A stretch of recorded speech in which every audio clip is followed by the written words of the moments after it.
attended our signature. And number 14 on the president, the signed. 15 is on the president, the date, the item and the sign. And number 16 on the representative also to the writing number is also here and there's a sign. They have stated that we in this severally we are aware of the contest in the session. You know, as the 2nd October 2024, the 16th will not attend or participate in the enrichment of the governor or Wednesday, 2nd October 2024, any other subsequent date set for the governor's enrichment. And number 3, we confirm that in whatever event we will support the motion for impeachment for the governor, which is on the 2nd of October 2024, or any other subject for the impeachment of the governor. That is the second communication of the members just made. One of the members that communication relates to the procedure for conduct of business under order number 8 of today, and I wish to convey as follows. All the procedure for conduct of today's sittings and as such, the following sequence will be observed. 1.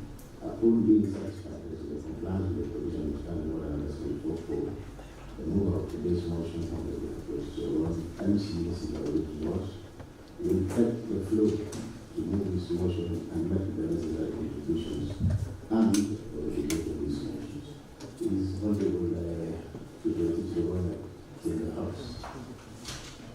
Okay. Thank you. So thereafter, the mover of the motion will call a seconder to second the motion. The seconder is the corner will so be with that is our contribution to the motion. 3. I will then propose the question in terms of the motion in line with the provisions of Chapter 164. And instead of immediately opening the floor to the members to make their contributions, I will invite these secretaries of the governor, either by himself or by council, the president, to make any representation that they will have. In this case, we have the 2 councils representing the governor, who shall be making those establishments. One of the members will therefore be allowed to debate after the opportunity for response is accorded to his extent to the governor. Number 4, should these forego this opportunity, members will proceed with the debate on the motion in line with the provisions of the standing orders. Number 5, thereafter, these as the governor will again be accorded the opportunity to respond to the debate of the members in line with the provision of standing order number 77, 1, Roman 2, and B before the mover of the motion is called to reply. Number 6, the mover will then be called upon to reply, and thereafter, I put the question in terms of the motion in line with the provisions of standing order number 64. And number 7, honorable members and the council is that we are guided by the rules of the understanding of us and specifically in article number 97, where we are refraining from discussing the conduct. Number 8,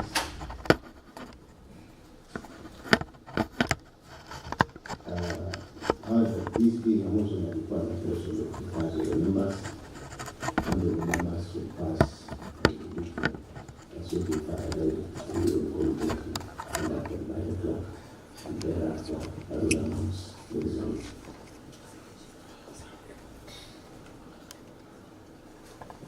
The House is accordingly guided. The clerk is order. Next order number 4, the digits. Next order number 5, purpose. Next order number 6, notices of motion. Next order number 7, statements. Next order number 8, special motion, proposed removal from office of governor for Kericho County, Honorable Dr. Kericho, correct intent and impeachment.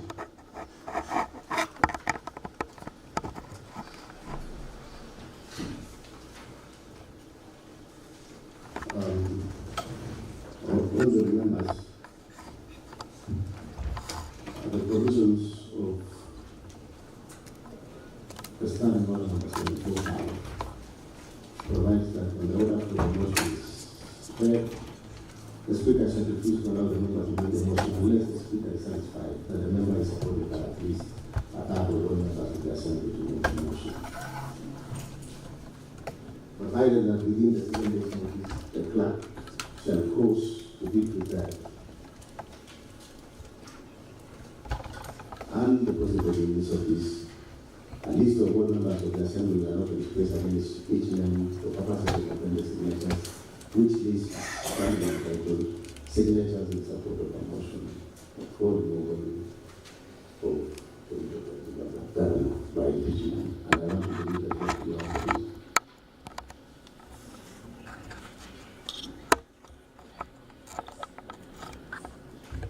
Which I believe informed that this morning 100 members are appended their signature on the same.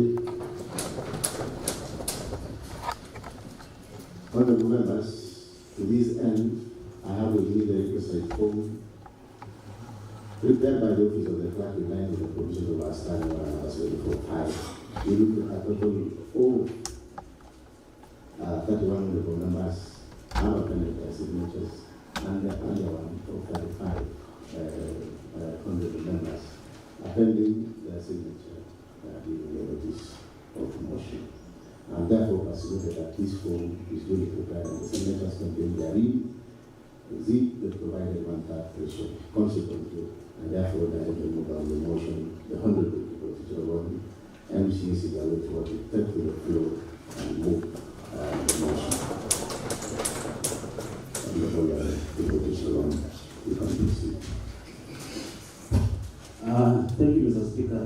Mr. Speaker, I rise to move a special motion being proposed removal from office of the Governor for Kericho County, Honorable Dr. Eric Mutai, by impeachment. Mr. Speaker, whereas Article 2 of the Constitution of Kenya 2010, herein after the Constitution restates the supremacy of the Constitution as the proposed law of the Republic and binds all persons and state organs at both levels of government. Article 10 of the Constitution, Section 3 and Section 16 of the Leadership and Integrity Act 2012, and Section 9, Section 10, Section 12 of the Public Officer Ethics Act 2003 establish, among others, the rule of law, democracy, human dignity, courtesy, respect, social justice, inclusiveness, equality, human rights, probity, professionalism, non-discrimination, protection of the marginalized, good governance, transparency, and accountability as part of the national values and principles of governance. Article 10, 73 and 75 of the Constitution require state officers at all times, whether in public or private life, to behave in a manner that, inter alia, 1, brings honor to the nation and dignity of the office that a state officer holds. Roman number 2, portray selfless service based solely on the public interest and demonstrate by honesty in execution of public duties and declaration of any personal interest that may conflict with public interest. Roman 3 ensures decisions made by the state officer are not influenced by nepotism, favorism, and improper motives. Demonstrate discipline and commitment in service of the people. And Roman number 4 avoids demeaning the office of the state officer one holds. By dint of Section 11 of the Leadership and Integrity Act 2012, enjoins governor as a state officer to treat members of the public and public officer with courtesy and respect, and further by dint of Section 34 of the Leadership and Integrity Act 2012, the governor being a state officer is precluded from bullying any person by engaging in a behavior that is vindictive, cruel, malicious, humiliating, and is intended to undermine a person. Article 73(2) D and E of the Constitution provides for accountability of a state officer to the public for all decisions made in exercise of the powers, the office they hold, and accountability in critical principle of leadership and integrity. Article 10, Article 232, Article 235, and Article 236 of the Constitution, and Sections 59, 59A, 60, 62, 63, 64, and 65 of the County Governments Act 2012 provides for the values and principles of public service and establishes an elaborate framework for the establishment of county public offices and the recruitment, employment, and dismissal of county public officers. Article 179(4) of the Constitution reaffirms the governor's position as the chief executive of the county. Hence, the Constitution and the law vests primary responsibility for decision making and ensuring the well-being of the county of the governor.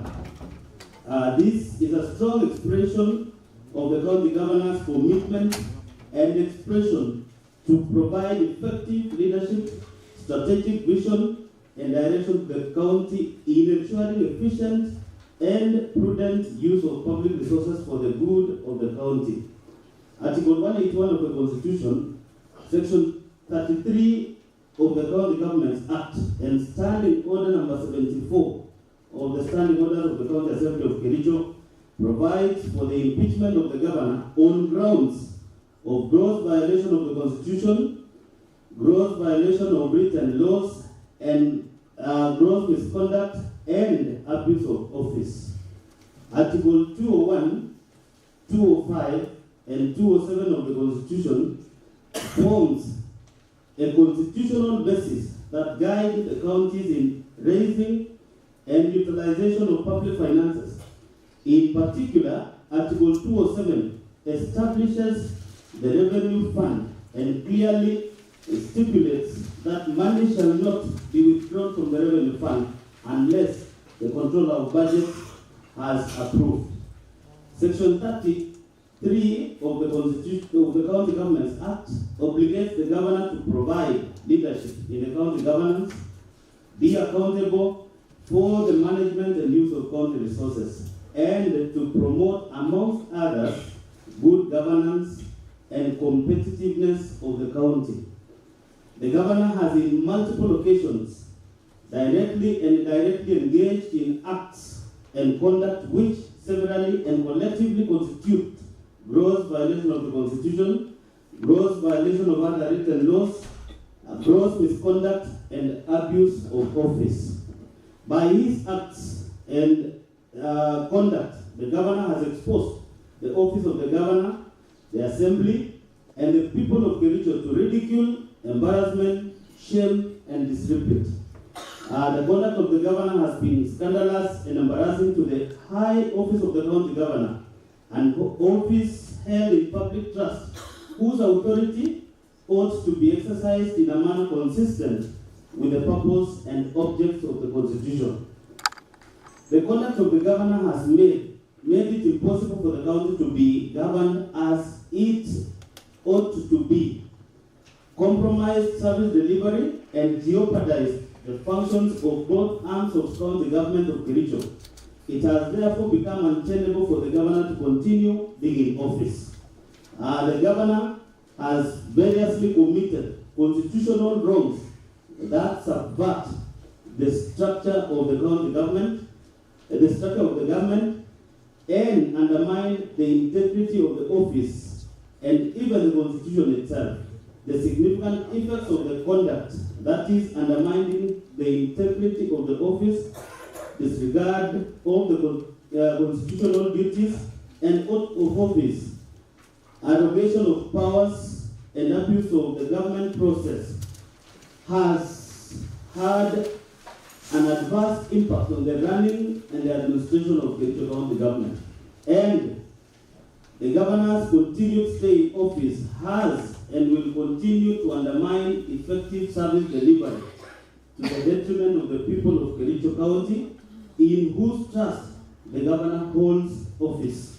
Mr. Speaker, the Assembly resolves to impeach the governor under Article 181 of the Constitution, Section 33 of the County Governments Act, and Standing Order number 74 of the County Assembly Standing Orders on the following grounds. Mr. Speaker,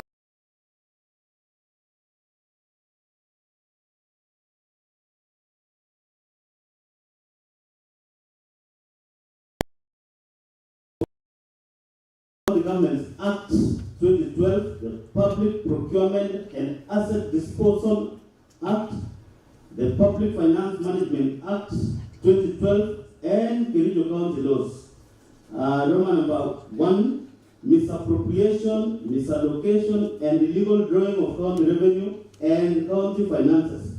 Number 1, Mr. Speaker, on various occasions since his election as a governor and subsequent assumption of office, the governor has engaged in various acts of gross violation of Article 10, Article 183, and Article 201 of the Constitution, Sections 102 and 109 of the Public Finance Management Act, Cap 412A, and the provisions of the County Rating Act number 15 of 2019 as number 5 of 2019 as follows. Number A, presiding over an administration which has deliberately refused, failed, neglected, and omitted to automate revenue collection, thus opening up counties also revenue to pilferage and misappropriation and theft. Mr. Speaker, number B, the county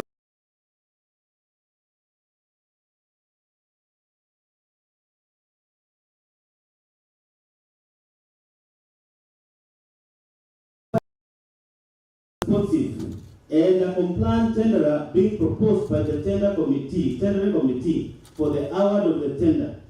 There is evidence that the governor frustrated the award of the said tender. Number C, Mr. Speaker, the absence of the automated payment system has adversely impacted on the revenue raising ability by the county through deliberate undercharging of business permits, fees, and miscategorization of zones where businesses are actually situated. For instance, single business permits are issued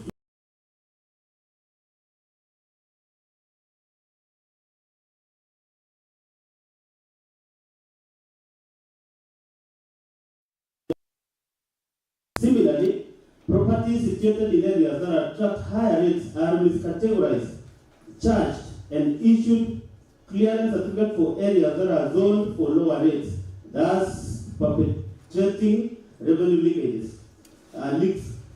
Number D, the county governor presides over an administration that has totally disregarded the valuation roll prepared and passed by the county assembly in 2019. Mr. Speaker, there was a typo, there was a typing error. That is the county assembly in 2019, pursuant to the Valuation Roll and Rating Act, Cap 266. Thus, the county continues to collect property rates under the old valuation roll, occasioning the county substantial revenue losses. Number E, Mr. Speaker, the revenue leaks and losses has seen the county miss revenue targets for 2 consecutive financial years, where the revenue collection falls short of the projected revenue by more than 50%. Mr. Speaker, number F, the governor has violated the provisions of Section 104 of the Public Finance Management Act 2012, when through his acts of omission, commission, And in action, he continues to preside over a broken public finance management system which has made the county treasury ineffective. Number G, Mr. Speaker, there is a nexus between the disappearance and or the loss of county revenue and the governor's opulent lifestyle since he was elected. Indeed, within 2 years since his election, the governor's wealth has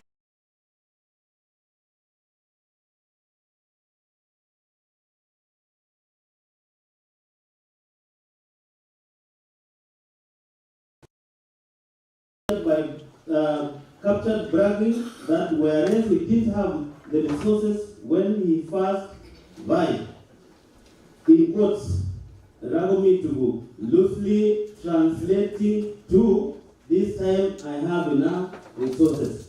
And this was captured, Mr. Speaker, in a function in detail. We have the documentation. Number 2, under the first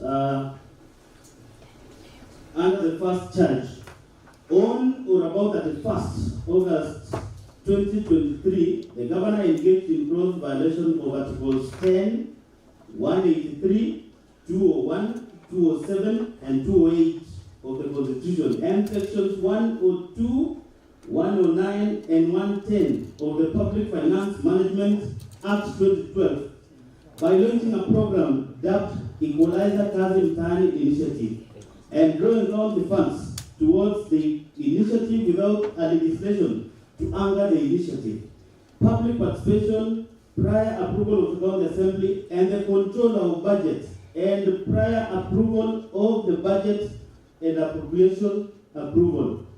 Number 3, Mr. Speaker, the present and former chief executive committee members and the chief officers have variously reported coercion by the governor to make financial allocations for the governor's own use from the funds allocated to their respective departments, and which funds they are required to remit through the governor's personal assistance. Mr. Speaker, with this charge, we have up to the emphasis statement of one of the former chief executive committee members.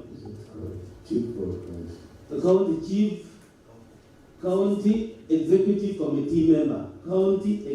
committee member, CCM.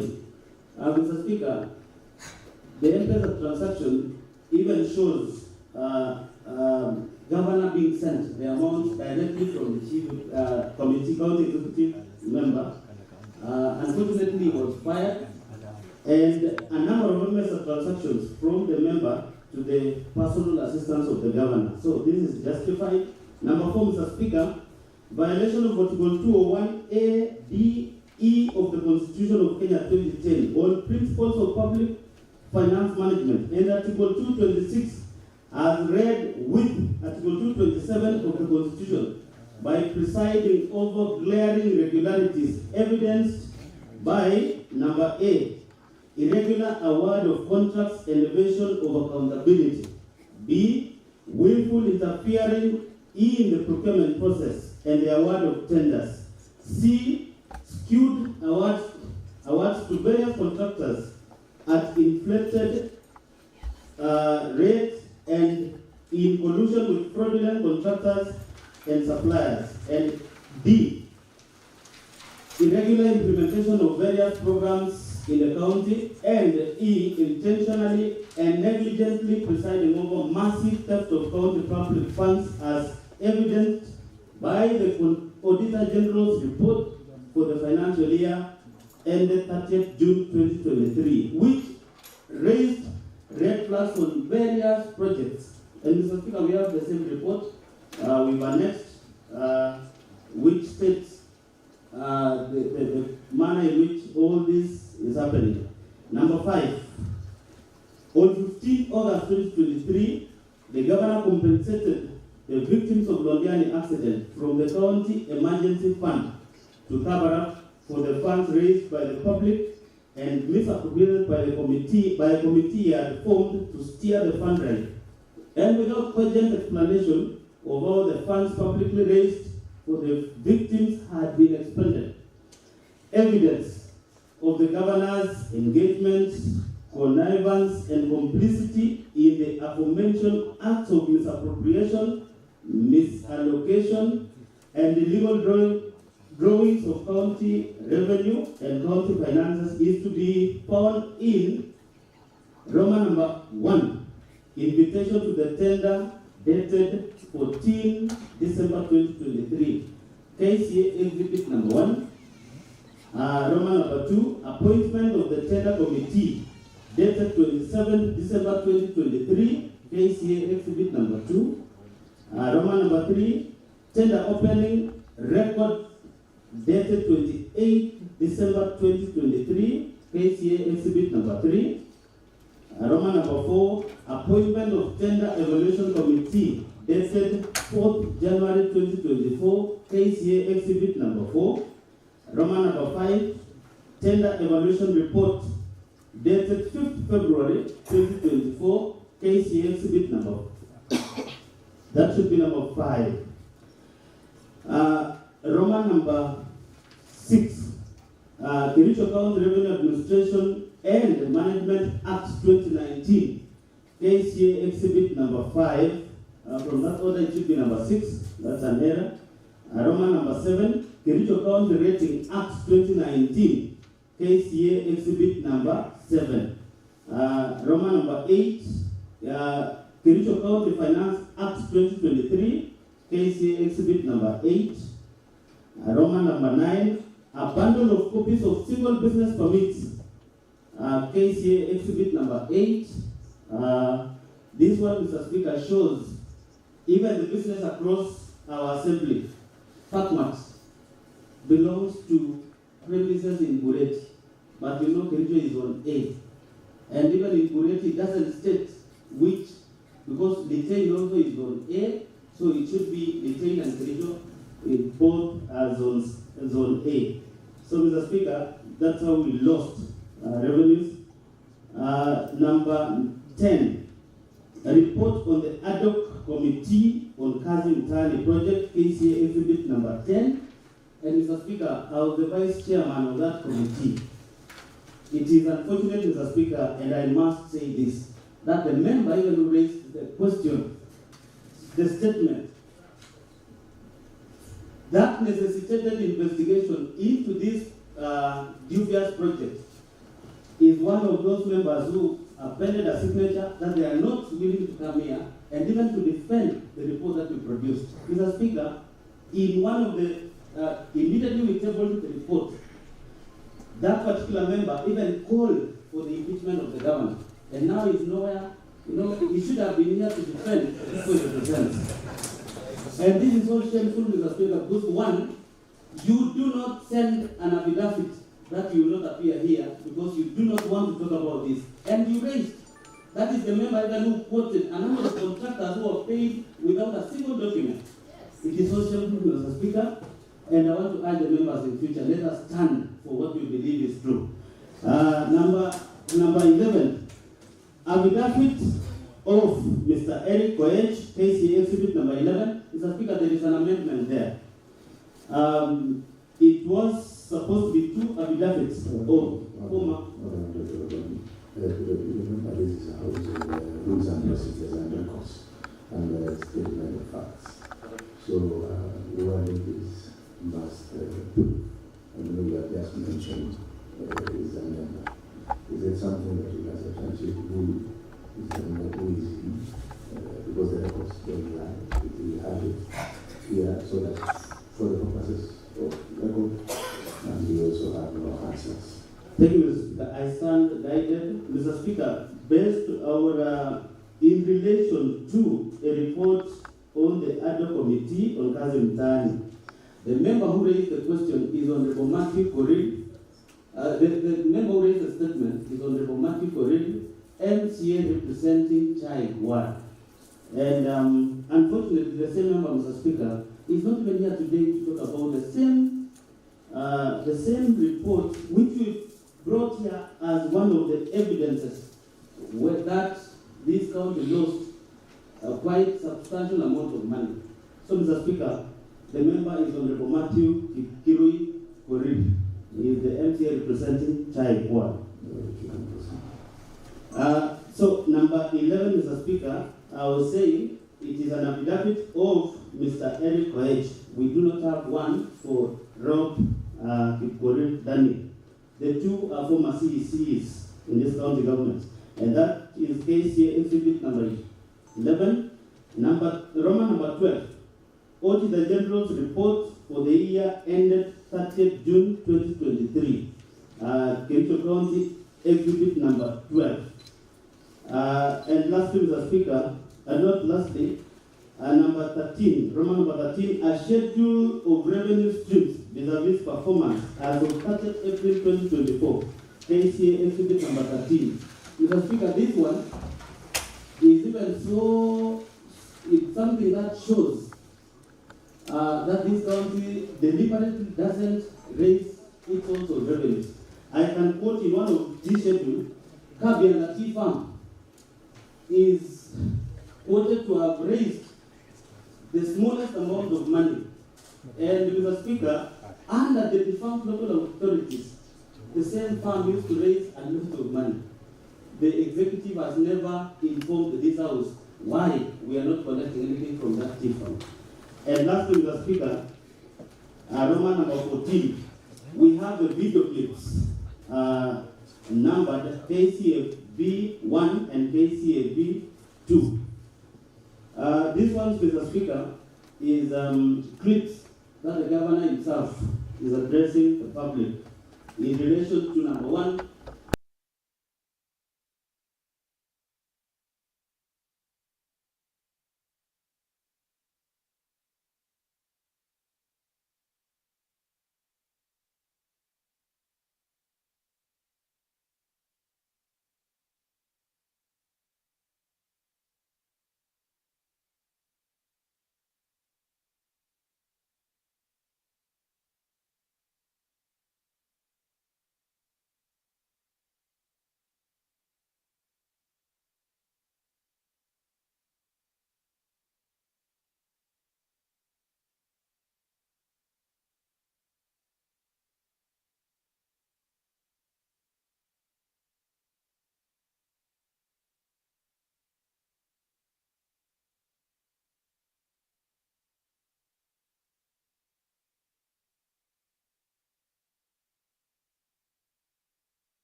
Kenya shillings 100,000.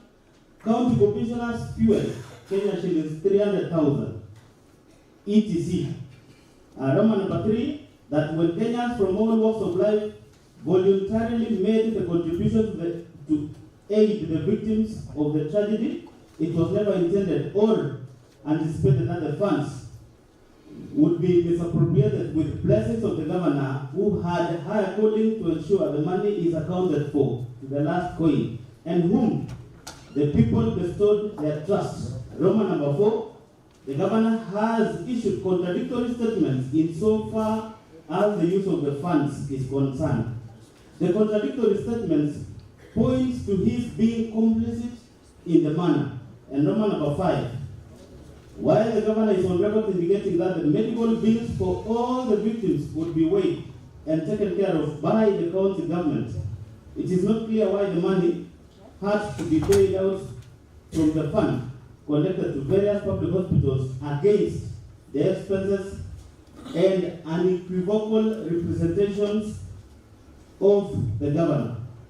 And number E, by his act of omission and commission, the governor has grossly violated provisions of Article 75, which demands that a state officer shall, whether in private or in public, behave in a manner that avoids conflict of interest between personal interests and public or official interests, or compromises public interest in favor of personal interest.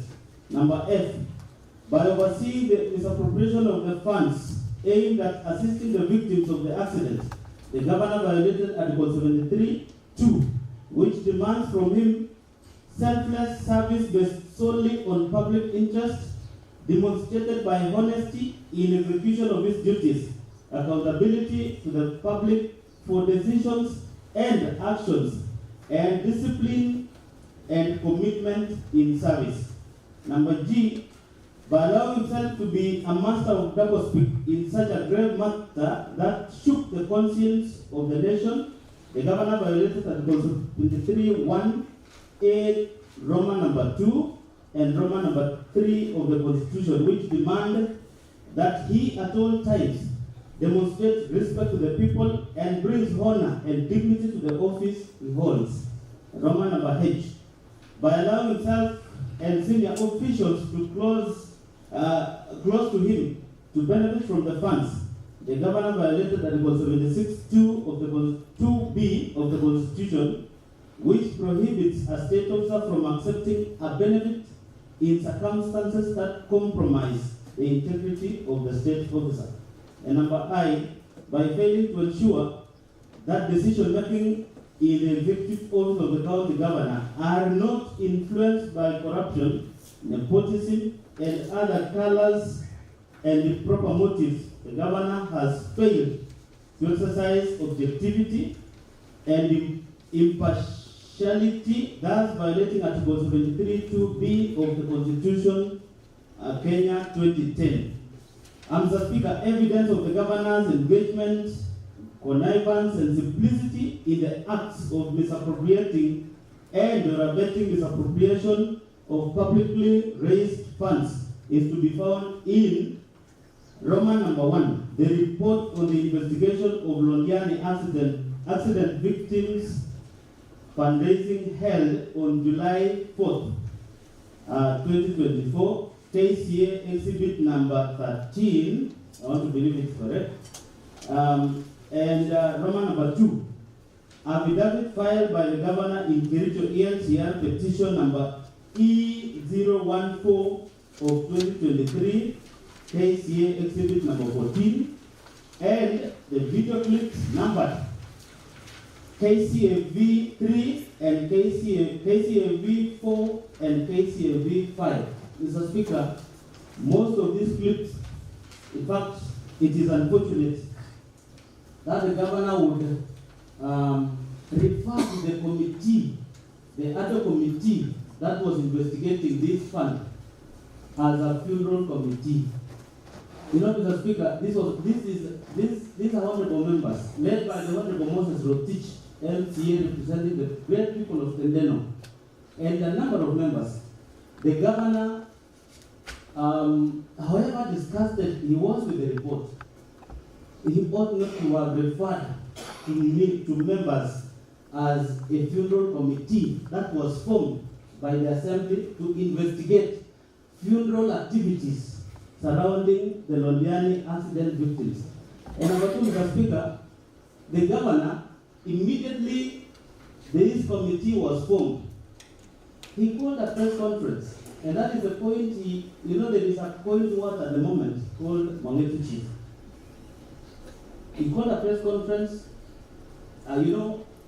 telling the public that I'll honor the report from the assembly. Immediately the report was tabled, he again went back and said, I cannot fire the CECs. And the recommendation from the members was anybody who, took the money meant for these victims ought not to have first, ought to be investigated and, sent packing. But the governor said these hands were, tied. He cannot act on this report to send anyone home. It's unfortunate because you can commit yourself now and the report is tabled, you disassociate yourself with the outcomes of the report. Mr. Speaker, charge number B, abuse of office.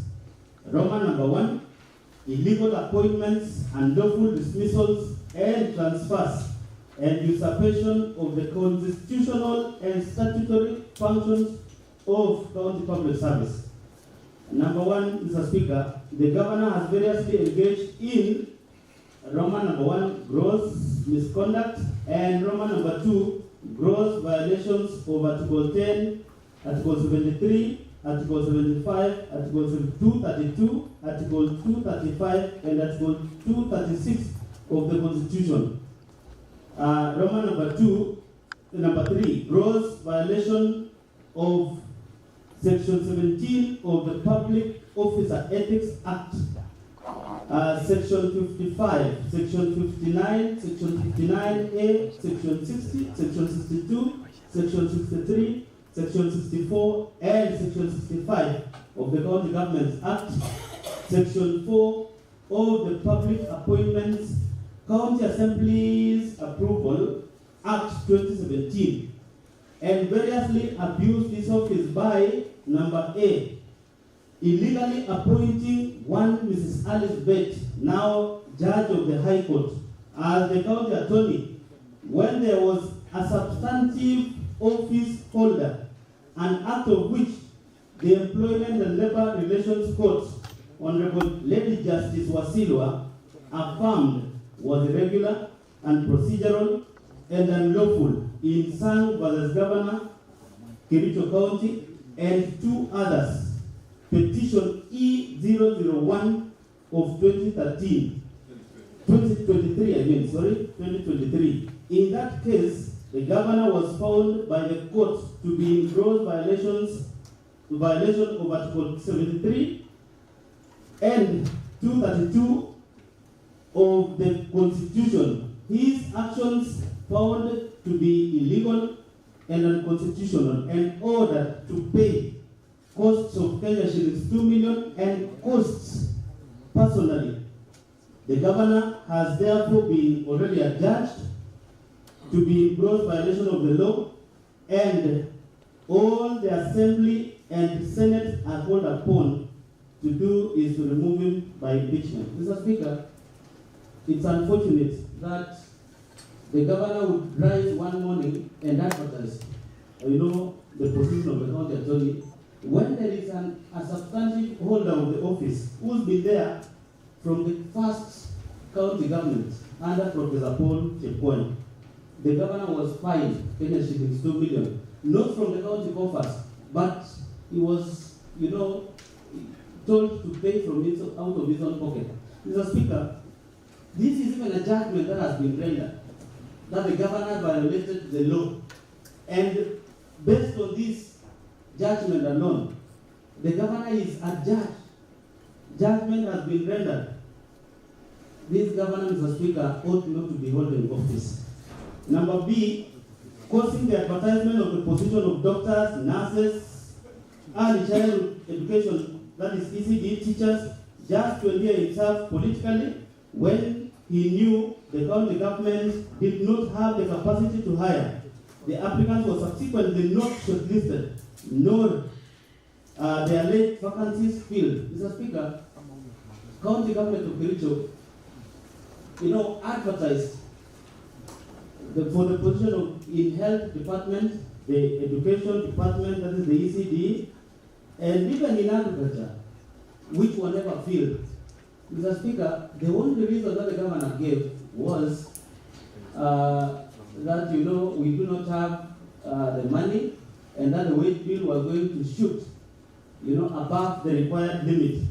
Mr. Speaker, in the first place, why would you publish an advertisement when you know you do not have the money for that cause? And out of this, Mr. Speaker, this is irregular, and the governor cannot wake up one morning and do what he knows is possible just because he wanted to appear as if he was winning the public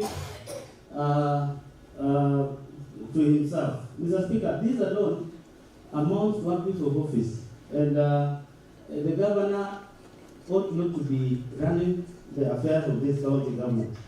Mr. Speaker, number C, illegally deploying health staff by notice dated 22nd July 2024 without any justification, authority, and involvement of the county service board, thus creating crisis in health.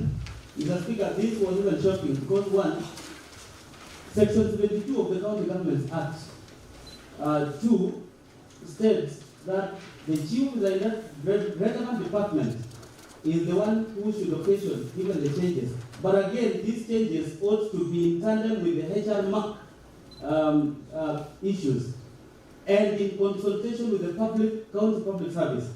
Mr. Speaker, the former county secretary who we impeached in this house was guided by the governor to do this so that you find the director of medical services was taken to head a unit in county referral hospital, and a junior staff who works in Londiani is brought to come and act as a director. It is in total disregard of the law. Governor became the HR, governor became the public service board, and governor became even the overall HR mark, chaired by the county secretary. This alone, Mr. Speaker, is in violation of law, and this governor ought not to be running the management of this county. Mr. Speaker, number D, illegally appointing Mr. George Kipngeno Kirel as the Chief Officer for Finance and forwarding his name to the County Assembly for vetting and approval when there was a substantive office holder in the name Mrs. Jacqueline C. Langat, and the vacancy had not arisen. Mr. Speaker, it also caught us by surprise. Because one, Jacqueline was busy making payments, doing requisitions. And already the governor has advertised a position where somebody is there substantively. There is no notice to occasion even that vacancy. Mr. Speaker, if governor cannot produce this, it ought not to be the governor. Evidence of the governor's engagement, connivance, and complicity in the foregoing acts of illegal appointments, unlawful dismissal, and transfers, and usurpation of the constitutional and statutory functions of the county organs is to be found in, number one, judgment of the Employment and Labor Relations Court in Kericho in the case of Collins Sang versus Governor Kericho County and two others. Petition number E001 of 2023. Now this is even, it's already uploaded, that is 2024 KEENCR, KCA exhibit number 14, Roman number 2, a copy of the advertisement for the vacancies. Now this one even involves the advertisements that we saw for the health, the ECD, that will never fail, and including this one for Mr. George Kirel, and now the CEO Finance. Under the office, Mr. Speaker, number 2, Roman number 2, subversion, discrediting, and impeding of the oversight role of the County Assembly. Number 1, Mr. Speaker, on 3rd September 2024, the governor engaged in 1, gross misconduct, and 2, grossly violated the provisions of Article 10, 73, 75, 174, and 185, 3 of the Constitution, and abused his office by writing to the Speaker, purporting to direct the Speaker on, inter alia, the timeline the Speaker should give the chief officers who are summoned by the Assembly for questioning in exercise of the Assembly's oversight mandate. Mr. Speaker, he's been writing a number of letters to you. First, he was asking this House to give 5 days notice. We complied. Even when we were doing the other committee on revenues. But you know, Mr. Speaker, shockingly, the governor again sent another letter that my team will not appear before us because they were engaged elsewhere, and that we can reschedule to a later date. This committee has timelines, Mr. Speaker. It's unfortunate because the governor does not understand that as a House we have a mandate, and this mandate is bestowed to us by the people who send us to this House. It's unfortunate, Mr. Speaker, that the governor doesn't seem to understand the role of this House. The evidence of the governor's engagement, connivance, and complicity in the foregoing acts of subversion, discrediting, and impeding of the oversight role of the County Assembly is to be found in number 1.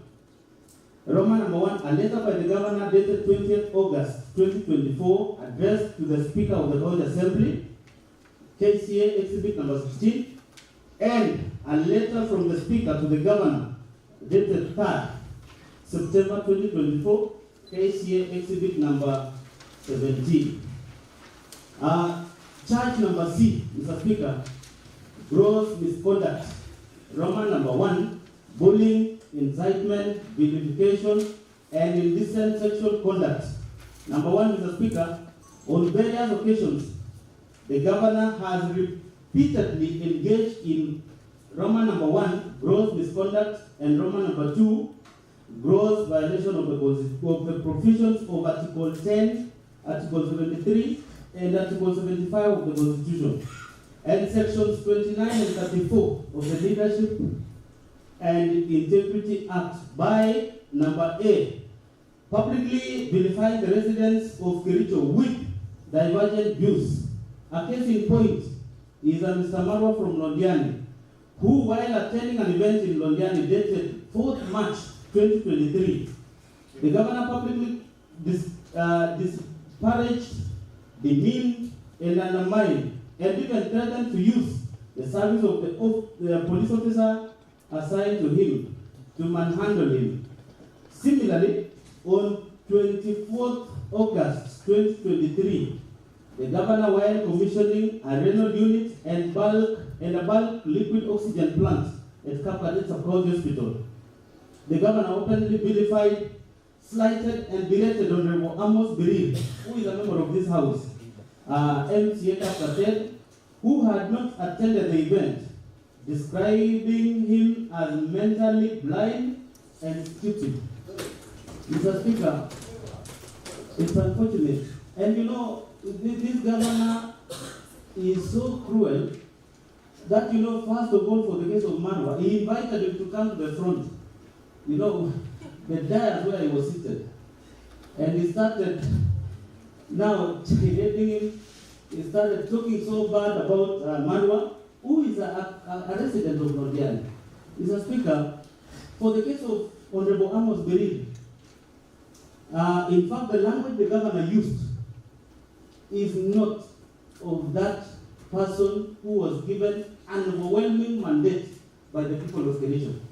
Calling a member of County Assembly that is, you know, mentally blind and stupid. Ikikale, Mr. Speaker, you know, he said, you are waiting for MCA Kumbafu. For that, So, Mr. Speaker, you can imagine such words. Honorable members, 100%. We will not admit what you are saying, but it is not in your motion before us. It is not admitted before. So proceed. You are out of Thank you. Mr. Speaker, I stand guided. Though we have evidence because we have the clip with us here, Mr. Speaker, which we will produce when during the defense of this in another office. Number B, Mr. Speaker, further, on 15th of August 2023, while addressing the press to counter the findings of the ADO Committee of the Assembly on Londiani accident, the governor spitefully referred to the members of the said ADO Committee as the funeral committee. This one I have said before, Mr. Speaker. And number C, the governor has been operating with impunity as though he is above the law. On the second day of being sworn into office, the governor led a mob to invade a private land owned by one Mr. Josiah Kiplangat-Kogo within Kericho town and tore down the fence. The governor has since designated the subject land as an illegal dump site operated by the county government without the consent of the registered proprietor, National Environment Management Authority, that is NEMA approval, gazettement by the county designating the parcel as a dump site, and in total disregard of a court order issued by the Environment and Land Court in Kericho in ELC petition number E001 of 2022. That is Josiah Kiplangat-Kogo versus the county government of Kericho. The governor has also obstructed the enforcement of the orders by the police administration. The actions are illegal, contemptuous to the authority and the dignity of the court and the rule of law, unethical and demeaning the office the governor holds. Further, as a result of the illegal actions of the governor, the county was condemned to pay the costs. Mr. Speaker, I only want to invite you into something funny. One, this is day 2, immediately after being sworn into office. I saw Governor Sakaja visited Pumwani Hospital. In the first 5 days, I saw Governor Susan Kihiga went to PGH Hospital and even went to the market to assess the situation. Our governor, number one, was already, undertaking an exercise that is construed it is criminal. Tearing down a fence belonging to an individual and even, disregarding the court order that has been obtained by the same individual, trying to repossess his land. To date, Mr. Speaker, the governor is using that same land as a dump site for the county government of Kericho. That is the private property belonging to one Mr. Josiah Kiplangat-Kogo. Mr. Speaker, this governor started on the wrong footing. And this alone, this governor ought to have been impeached in less than 6 months into office. We really delayed as a house. Number 2, Mr. Speaker, there are numerous complaints of the governor's indecent and unnatural sexual behavior by female partners who accuse the governor of, and for instance, forcing them to unconsented anal sex, dangerous and unprotected sex, etc. The victim of the abuse seeks anonymity at this stage, and the mover of the motion shall, at the hearing of this motion, seek to have the victim heard in camera to protect her identity and dignity. Further, for the sake of concealing of her identity, the victim will be identified in a pseudonym. And this, Mr. Speaker, we have an affidavit, and the complainant is willing to avail herself in person. We also have, Mr. Speaker, governor's exchange with the victim. Even the victim trying to, ask the governor why he would go that far. Mr. Speaker, this one we can prove beyond reasonable doubt And governor claiming that he doesn't have, evidence is something that's uncalled for. He should be ready to, answer to this. And this one, Mr. Speaker, is even in contravention of Sexual Offences Act 2016. Number E, the governor has persistently intimidated, molested, harassed county officers who do not sing to his tune, leaving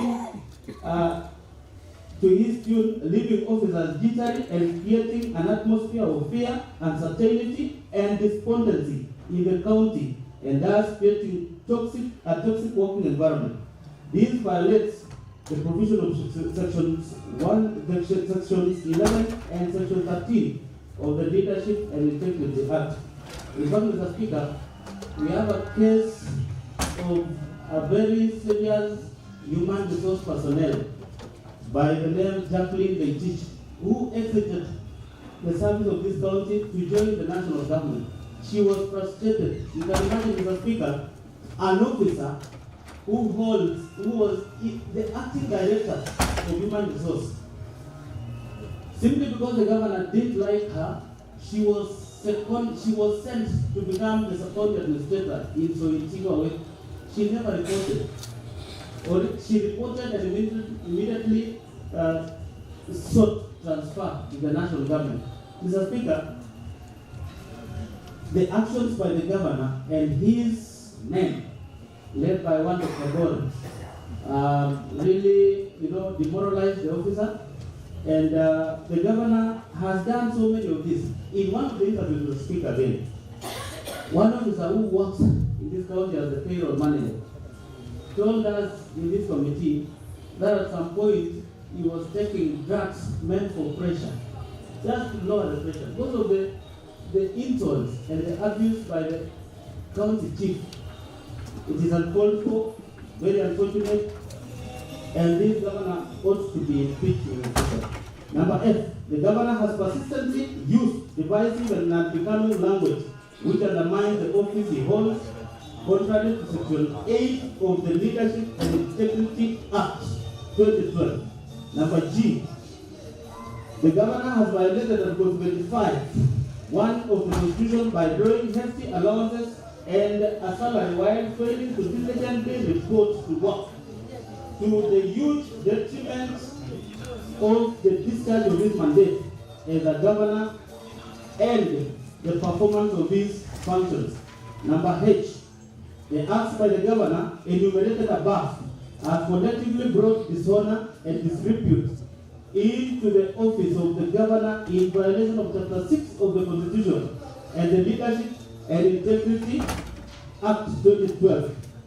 Evidence of the governor's engagement and connivance and complicity in the preceding acts of incitement, vilification, and indecent sexual conduct is to be found in Roman number 1, affidavit of Joseph Blanat Kogo, sworn on 23rd September 2023 in support of the notice. Roman number 2, judgment of the ELC in ELC petition number E001 of 2022, Joseph Kiblangat Kogo versus County Government of Kericho, KCA exhibit number 18. And Roman number 3, video clips numbered KCA V. Thank you. Video clips numbered KCA V6, KCA V7, and KCA V8. Mr. Speaker, I'm reminded that affidavit Roman number 1 of Joseph Blanat Kogo, sworn on 23rd September 2024, not 23. Thank you for the correction, Mr. Speaker. Mr. Speaker, to that end, come to the close of my motion, Mr. Speaker, and I only want to urge my members present, let us support this motion. This governor has acted with a lot of impunity. Mr. Speaker, all these charges that we raised here today can be proven beyond reasonable doubt. And that holds, for this county to progress, for this county to prosper, for us to even get the much needed council's revenue, for us to be able to discharge the mandate of this county, then this governor must go as a speaker. This governor, let us impeach him. We will get the order of this county back on track. With this, Mr. Speaker, I beg the members to support the motion. And I want to call on Honorable Albert Kikoech, MCA representing Soliat, who is a ranking member of this house, to second the motion. Thank you, Mr. Speaker. All right, thank you, Honorable Question. Second, this motion. Thank you, Mr. Speaker. Mr. Speaker, I wish to second this motion and support it wholeheartedly. Mr. Speaker, I move as briefly elaborated down the motion of this, and allow me to invite you to our evidence, Mr. Speaker, that supports this motion. And I will start with the first one, which is, thank you, Mr. Speaker, members to page 6 of the motion, whereby it says the county government advertised for the procurement of the integrated county revenue management system via an advertisement dated 14 December 2023. The Speaker, I wish to confirm that we are having evidence that advertisement, which was written from the government of Kericho, Department of Finance and Economic Plan, invitation to tender, and the details, the Speaker, in that supply, delivery, installation, testing, and commissioning of an integrated county revenue management system. And Mr. Speaker, this advertisement was meant to be received on or before today, December 2023, at 10 a.m. And that is the time that this tender was supposed to be. In that connection, Mr. Speaker, immediately to the 7th of December 2023, an appointment to the tender committee, appointment to the tender opening committee was formed. And the CEO then, who was forming this tender opening committee, was CPA Kiribi. And he appointed the following members. The first one was CPA Catherine Again, Eric Kori, Leonard Magat, and Caroline Magat. And Mr. Speaker, the intention of this was to make sure that they decide over the opening of the tender. The 28th, as the tender was saying, the tender was opened, and it was responsive, Mr. Speaker. Mr. Speaker, on 4th January 2024, this year, appointment to the tender evaluation committee was formed. And the person who formed that committee was Jacqueline Lagat, who was the CEO of Finance then. And he also appointed 5 members to that committee, of which they did their work, and we have evaluation reports that was submitted on 5th February 2024. The Speaker since then, up to today, we don't have a automated system. What we have is a manual system, which started in November 2023, and the other day they were reporting that they have a system. After analyzing where they get this system, we noticed that they are calling it in-house system. A system that does not have controls, does not have controls, does not all the revenue streams. So, Mr. Speaker, in that connection, allow me also to invite members to the issues of licensing, Mr. Speaker, especially C, whereby we are told in the absence of automated payment system and adversely impacted on the revenue ability of the county through delivery and charges of business permits, fees, and categorization of zones. Mr. Speaker, we have the A, B, and C, and allow me to give a confirm.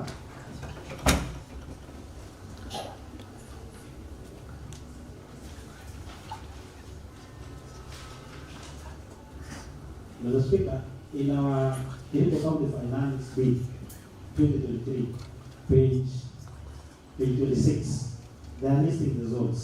And zone A is Kericho Town.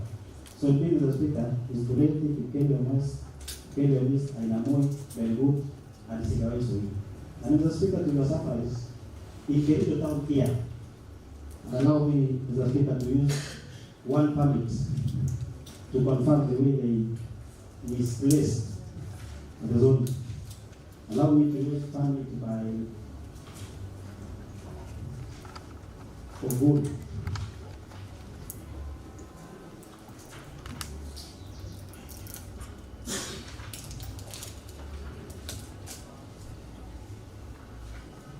Mr. Speaker, for good, General Supplies Limited, which is here in Kericho Town, was given a permit from community support, which is in Zone. So, Mr. Speaker, that one confirms what is in the motion, page 6. Mr. Speaker, allow me also to take members to page 7. The present conformity executive committee member and chief of staff have variously reported for action by the government. So, Mr. Speaker, I will take members to affidavit by Kericho. And I'm going to read a section of it. I will read number 5 of affidavit, which says, Mr. Speaker, that the demanded sums vary from time to time, but on average, the governor will require a personal allocation of 500,000 on a weekly basis from each department then, which was Department of Roads. The payment, Mr. Speaker, was made on cash basis and occasionally through M-Pesa platforms. And here, Mr. Speaker, we are having a M-Pesa statement. And allow me to just mention a few. Mr. Speaker, I will not say the dates, but 10,000 shillings was sent to Governor's PA using the name of also, 10,000 shillings was also sent to Governor P using the name Identity Point. There is also 15,000 that was sent to the Governor, Motai N. There is also 35,000 that was sent to the Governor, Motai N. We are also having 40,000 that was also sent to East P using the name Identity Point. And the rest is Mr. Speaker. So, Mr. Speaker, our motion is fully packed with dividends, as you can see the booklet is very. But to me, the only thing I would say, Mr. Speaker, is a quote, is to say that to sort out the following issues, Mr. Speaker. The first one is leaking roof in our hospitals. The second one is availability of medicine in our hospitals. The third one is revenue leakages and the post our revenue projection. Development of all the works, getting things that are approved since the start of the revolution. To also sort out issues of waste. To also sort out issues of recruitment and coordination of staff. And operationalization of stored facilities in this county. The Speaker, I want to request one of members that Dr. Kericho died. He must go to sanitize this county. Thank you, Mr. Speaker, and I do support it. All right, thank you for the question one.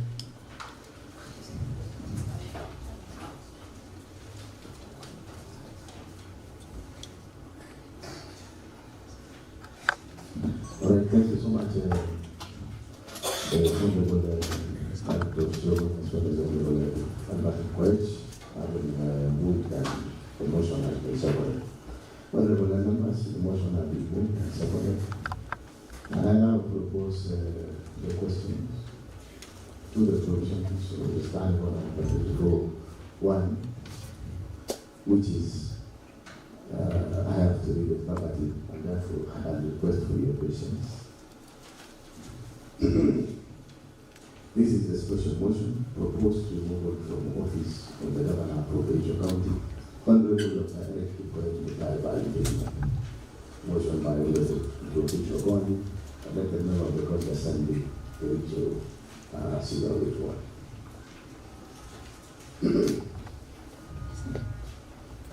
Whereas Article 2 of the Constitution of Kenya 2010, wherein after the Constitution, it states the supremacy of the Constitution as the Supreme Court of the Republic and finds all personal state organs at all levels of government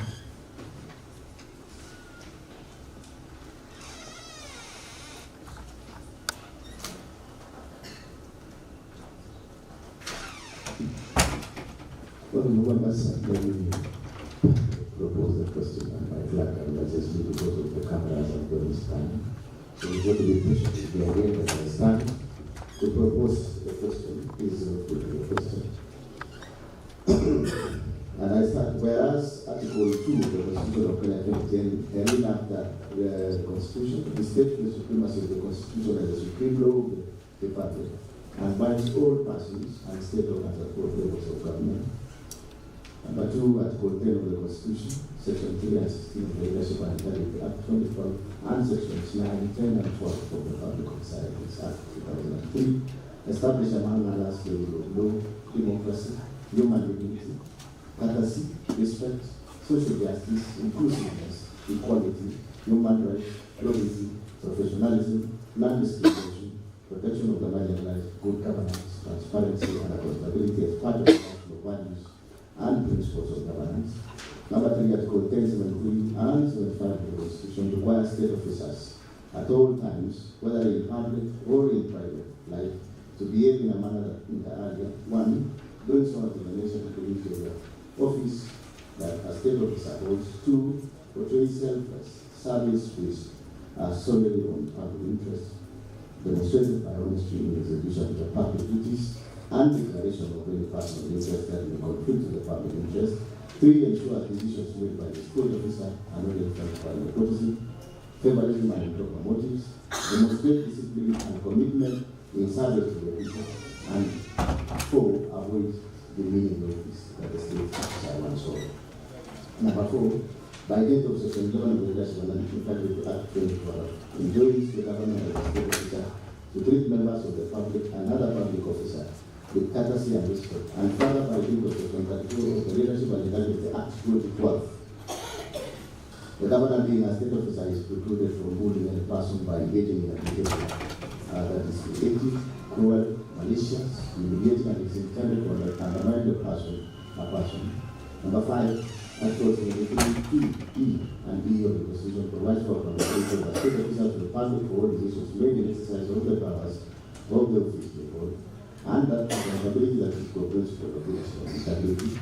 Number 6, Article 10, 232, 235, and 236 of the Constitution, and Sections 59, 59, 60, 62, 63, 64, and 65 of the County Government Act 2012 provides for the requirements and principles of public service and establishes an legal framework for the establishment of public offices and recruitment, employment, and dismissal of public officers.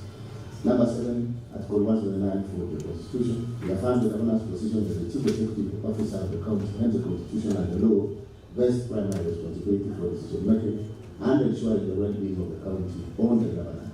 This is a strong expression of the county governor's commitment and expectation to provide effective leadership, strategic vision, and direction to the county, ensuring sufficient and prudent use of public resources for the good of the county.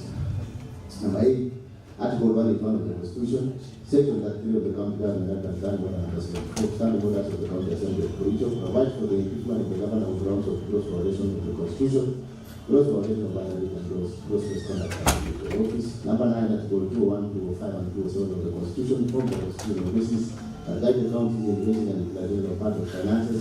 In particular, Article 207 establishes the county revenue fund and clearly stipulates the money shall be drawn from the revenue funding unless the controller budget has approved. Number 10, Section 30, Section 3 of the County Government Act obligates the governor to provide leadership in county governance, be accountable for the management and use of county resources, and to promote, amongst others, good governance and competitiveness of the county. Number 11, the governor has in multiple occasions directly and indirectly engaged in acts and conduct which severally and collectively constitute gross violation of the Constitution, gross violation of other written laws, gross misconduct and abuse of office. Number 12, by his act and conduct, the governor has exposed the office of the governor, the assembly, and the people of Kericho to ridicule, embarrassment, shame, and discipline. Number 13, the conduct of the governor has been scandalous and embarrassing to the high office of the county governor, an office held in public trust and his authority ought to be exercised in a manner consistent with the purpose and objects of the Constitution. Number 14, the conduct of the governor has made it impossible for the county to be governed as it ought to be, compromised, service delivered and jeopardized the functions of all arms of the county government of Kericho, It has therefore become untenable for the governor to continue being in office. Number 15, the governor has variously committed constitutional wrongs that subvert the structure of the government and undermine the integrity of the office and even the constitution itself.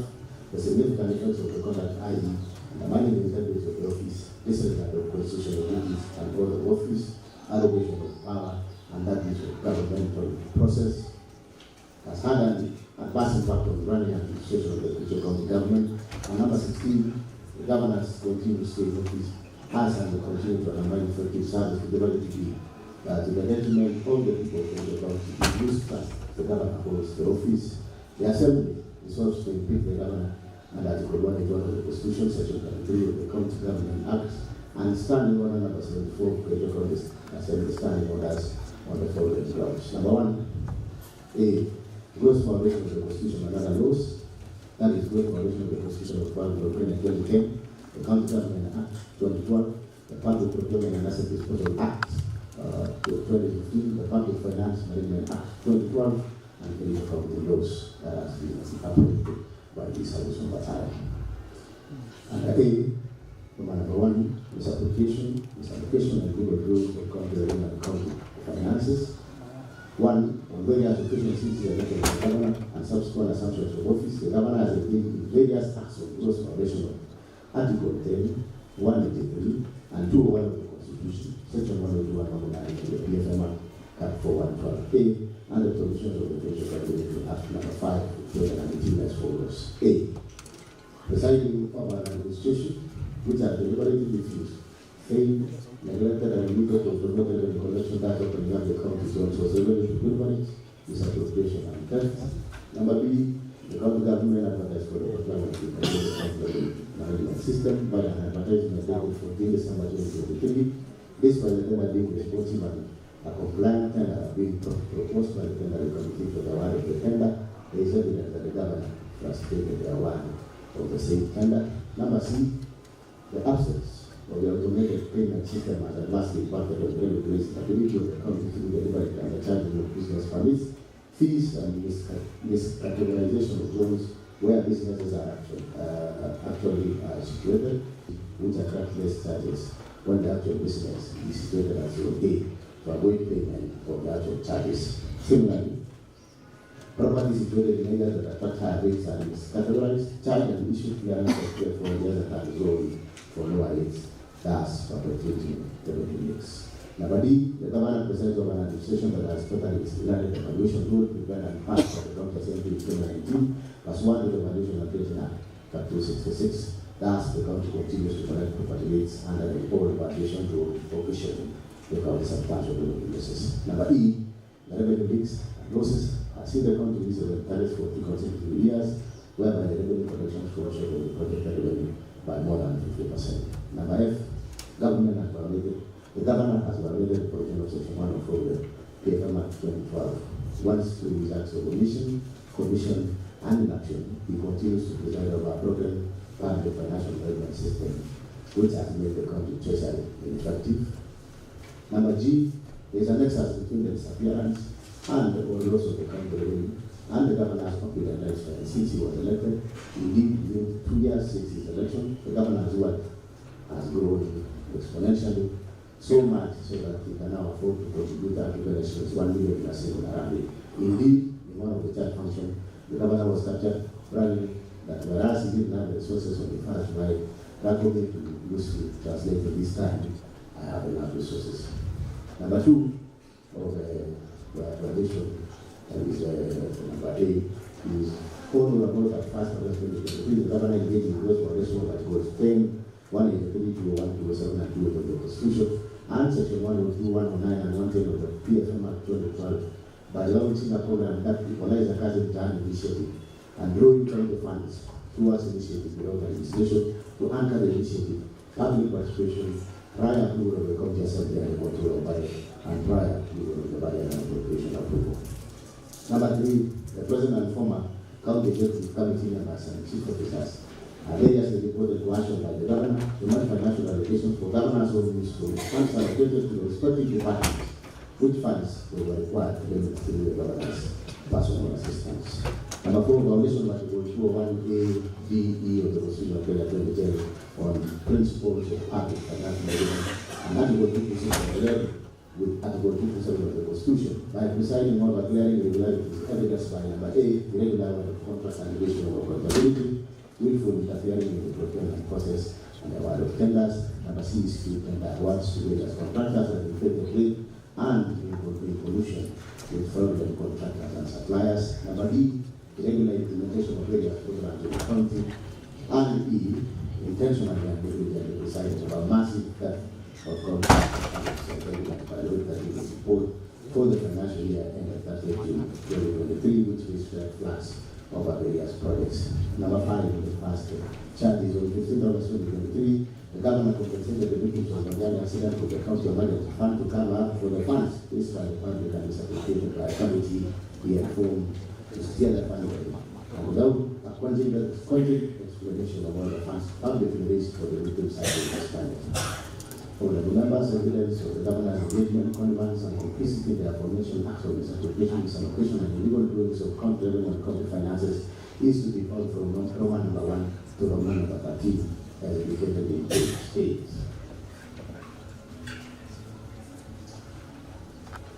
Charge number 2 is misappropriation and for misappropriation of public relations funds. And one is on various dates between 4 July 2023 and 9 July 2023. The governor goes to the provision of Article 10, 25 of the Constitution and sections 29 and 30 and the Public Act 2012 by A, overseeing this application of the funds raised for the victims of horrendous or international accident tragedy in which over Kericho 9 million of public raised funds were used. Number B, the native bodies are expected to implement the report of the county assembly decided committee form to proper misappropriation of funds meant for the victims of the accident. There is evidence that the governor filed a suit and all supported a suit by those implicated in the report of the county assembly decided committee in Adrian's ELRC petition number E006 of 2023, Dr. Wesley and 5 others, versus the government of the government and others, and Kericho ELRC petition number E014-2023, with a 2 versus the government, Kericho County government and others. Number C is being personally and directly complicit in the fraud of tenders for service providers during the family visa and with mass of the victims of the accident. Number D, the county governor has investigated with murders and legal acts in the course of his duties and are contrary to an evaluation of the Constitution and the laws of Kenya. These include number 1, the authenticity of various payments made can be confirmed. The fact that the exact amount of money expended from the sum collected during the fundraiser points to the impropriety and suggests a clear fraud on those whom the funds were granted to receive. Number 2, a total of Kenya shillings that 3,660 was collected at the fundraiser. A sum of Kenya shillings 423,000 was purportedly expended as fast as facilitation fee, transport refund, fee preparation, lunches and refreshments, printing, publishing and video announcements. Other payments that were approved from the fund were to public funds to Kenya shillings 2,37,524. Program is to Kenya shillings 1,504,190. Super distributed Kenya shillings 2,945,000. Super share related Kenya shillings 111,000. Race of Kenya shillings 100,000. And the county commissioners fuel expenses at Kenya shillings 100,000, etc. Number 3, that when Kenyans from all walks of the life are voluntarily made contributions, we say to aid the victims of the tragedy. It was never intended or anticipated that the funds would be misappropriated with the blessings of the governor, who had high according to ensure the money is accounted for to the last one and on whom the people bestowed their trust. Number 4, the governor has issued contradictory statements so far as the use of the funds is concerned. Contradictory statements, the contradictory statements point to his being complicit in the matter. Number 5, when the governor is on record indicating that the medical bills for all the victims should be waived and taken care of by the county government, it is not clear why money had to be paid out from the fund collected to pay by public hospital against the express and the local representations of the governor. Number E, by his acts of division and commission, the governor has closely violated the provision of Article 25 of the Constitution, which demands that a state officer shall, whether independent or the public, behave in a manner that avoids conflict interest between personal interest and public or official interest that compromises public interest in favor of personal interest. Number F, by overseeing the misappropriation of funds aimed at assisting the victims of the accident. The governor of the Article 3, Section 2 demands for him selfless service based solely on public interest, demonstrated by honesty in the execution of public duties, accountability to the public for his issues and actions, and discipline and commitment in service. Number G, by allowing himself to be a master of double speak inside a great matter that shook the conscience of the nation. The governor of the Article 3, 1A, 1, 2, and 3 of the Constitution with demand that he at all times demonstrate respect to the people and bring honor and dignity to the office he holds. Number 8, by allowing himself and senior officials close to him to benefit from the funds, the governor violated Article 76, 2B of the Constitution, which prohibits the state officer from accepting a benefit in circumstances that compromise the integrity of the state officer. Number I, by failing to ensure that decision making in the executive office of the county government are not influenced by corruption, nepotism, and other colors and improprieties, the governor has failed to exercise objectivity and impartiality, thus violating Article 3.2b of the Constitution of 2010. Evidence of the governor's engagement, connivance, and complicity in the acts of misappropriating and or alleged misappropriation of public-based funds is to be found in this indicated image. That is Roman number 1, after number 3. Charge number B is that use of office. Charge use of office is Roman number 1, the legal appointments and lawful dismissal and transfers and reestablishment of the constitutional and statutory functions of county public service. The governor has previously gross misconduct, 2 gross violations of the committees increased in the 5, 233, 235, and 236 of the Constitution. 3 gross violations of Section 17 of the Public Works Act, Section 55, 59, 59, A60, 63, 64, and 65 of the County Government Act, Section 4 of the Public Appointments, County Assembly Approval Act 2017, and previously abused his office by A. Illegally appointed one Mrs. Alice Wade, now judge of the High Court, as the county attorney one of the substantive position, and act in the employment and labor relations court of the alleged justice was found was irregular and procedural and unlawful in some as governor of the county and 2 others. Petition issued in 2023. In that case, the governor was found by the court to be in violation of Article 73 and 233 of the Constitution. His actions found to be legal and unconstitutional in order to pay cost of pensions truthfully and cost personally.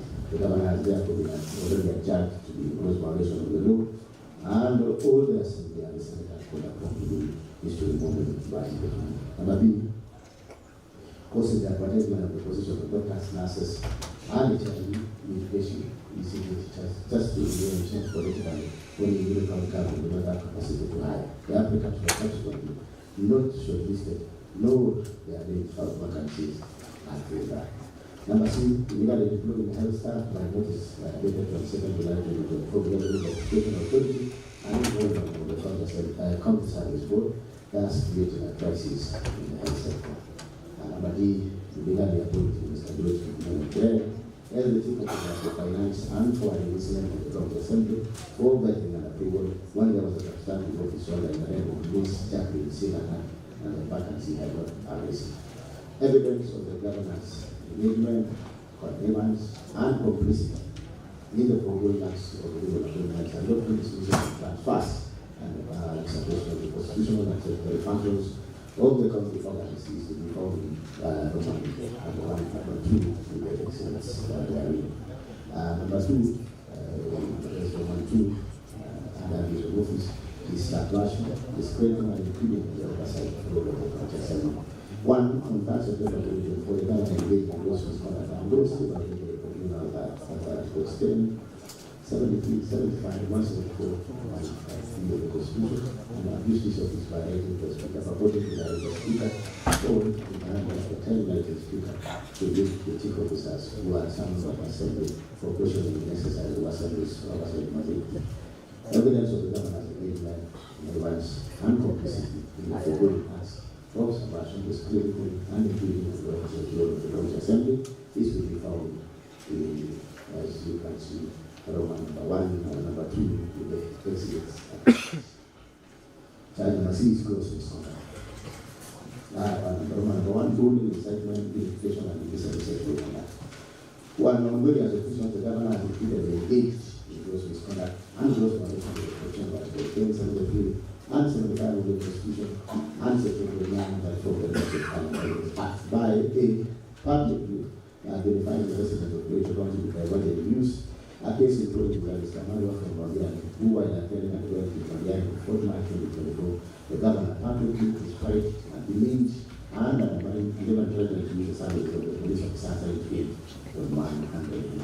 Similarly, on 24th August 2023, the governor, while commissioning a new unit and a public liquid oxygen plant at Kericho Hospital, the governor opened the verified, slighted, and created an almost believed MCA Kericho who had not attended the event, describing him as mentally blind and stupid. Number B, Father of 15 August 2023, when addressing the press to counter the findings of the committee of the County Assembly on the accident, the governor spitefully referred to the members of the safe ad hoc committee as the funeral committee.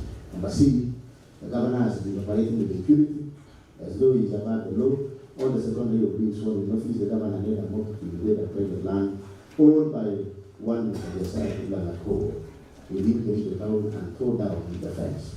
The governor has since designated the sacred land as a legal dump site operated by county government without the consent of the registered proprietor, National Environment Management Authority that is member approval, gazettement by the county, designating the parcel as a dump site, and in total disregard of a court order issued by the Environment and Land Court Regulatory ELC petition number E001/2022, presided by the County Government of Kericho. The governor has also obstructed the enforcement of the orders by the police administration. The actions are deliberately contemptuous to the authority and dignity of the court and the legal and ethical and believing the office of the governor holds.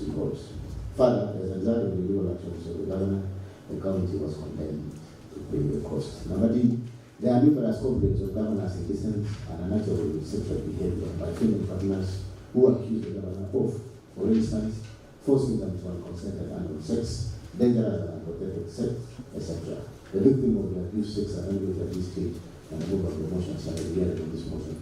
Seek to have the victim hand in camera to protect the identity and business. Further, for the sake of concealing the identity of the victim, will be identified in a given name. Number E, the governor has persistently intimidated, molested, harassed county officers who do not seem to wish to living officers in Italy and creating an atmosphere of fear, uncertainty, and despondency in the county and the government and the team of the development and the Act of 2012.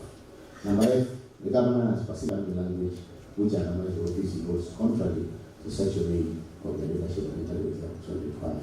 And G, the governor has violated Article 1 of the Constitution by drawing hefty allowances and a salary while failing to diligently report to work to the new detriment of the legislative mandate as a governor and the performance of his function, and which the acts of the governor enumerated above have collectively brought dishonor and distributing the office of the governor in violation of Chapter 6 of the Constitution and of the Leadership and Integrity Act of 2025.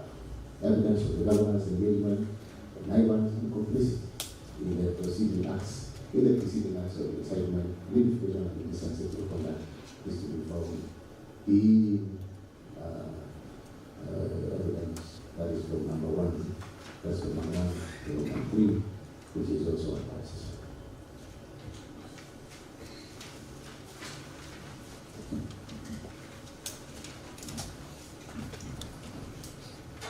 Honorable members, having read the motion in property, before we begin the debate on the motion that is now before the House, it is fundamental principle to ensure that an accused person has the right to be heard and to face his or her accusers on the allegations before them.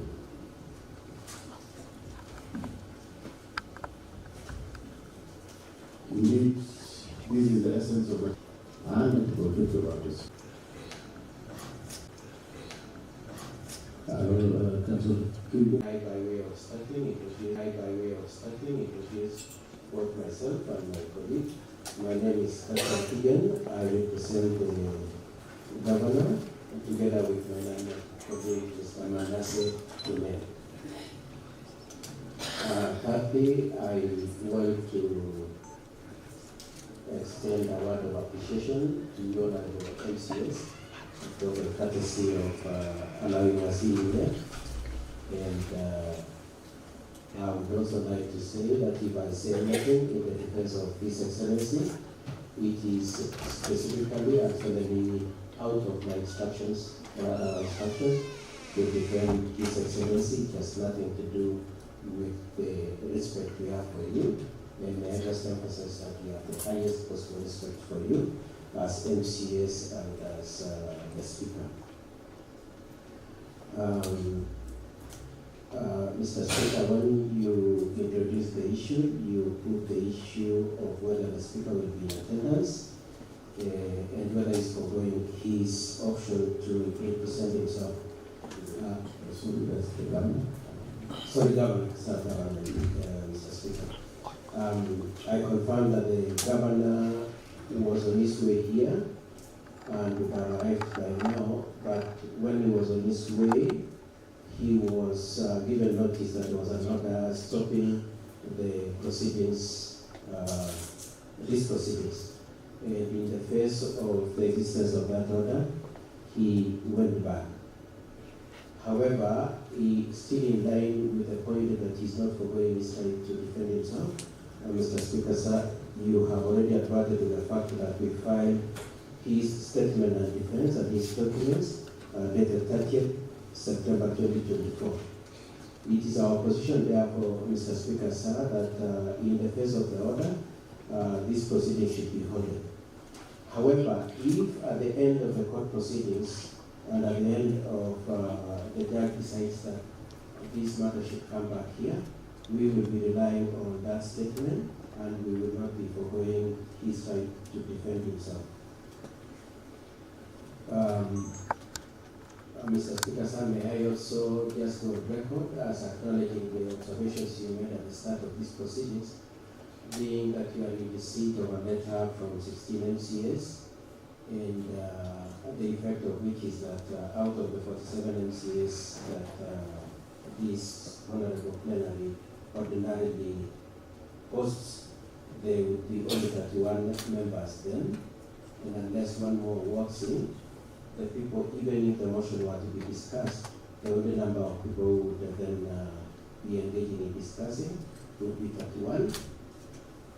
Honorable MCS, we have, speaking for the governor, we have not lost faith in you. We are still expecting that one of the 34, one or more of you in the 31 that are here will oppose the motion. I just want to be cautious so that it doesn't seem like I'm saying the 31 that are here against the governor. I just want to say that I know that 31 here, and even if it were 100%, it would not master the 2/3 count unless one more walks in. And as a writer, we are still counting on you to disallow the motion. I appreciate from the mover and the secretary that most likely they will vote, and probably then there will be 29 against the two of them.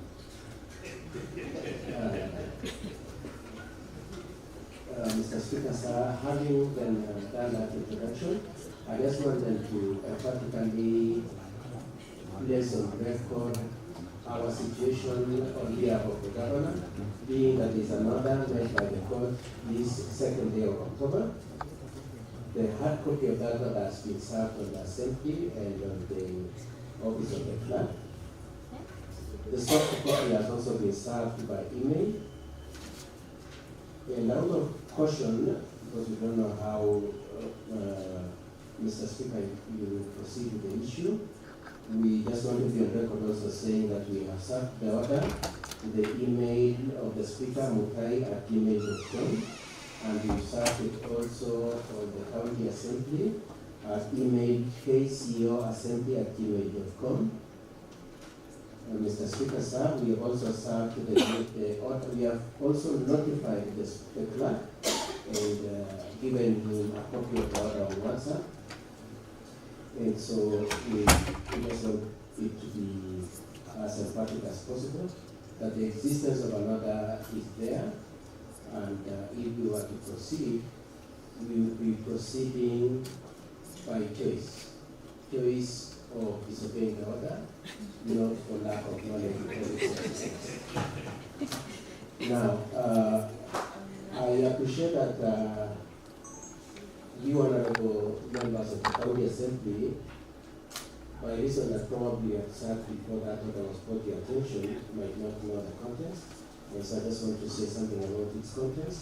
The first one is that it's an order that was issued this morning, 2nd of October 2024. The order, in very specific terms, suspends, and I'm using the words used in the order, suspends and stays, debating, considering, and acting on the notice moved in the notice tabled on the 23rd of September 2024, and the motion moved on 24th September 2024.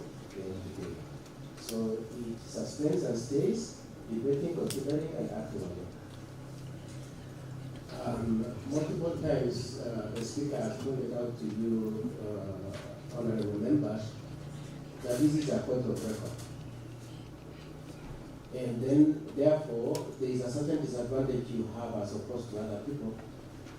Because if in the face of the fact that an order has been brought to your attention, you proceed, then it should be possible to pinpoint who it is that violated the order. I'm saying that again in the greatest respect. May I also say that the respondents in that petition are number 1, the County Assembly, number 2, the Speaker of the County Assembly, and number 3, and allow me the member of the motion of the respond.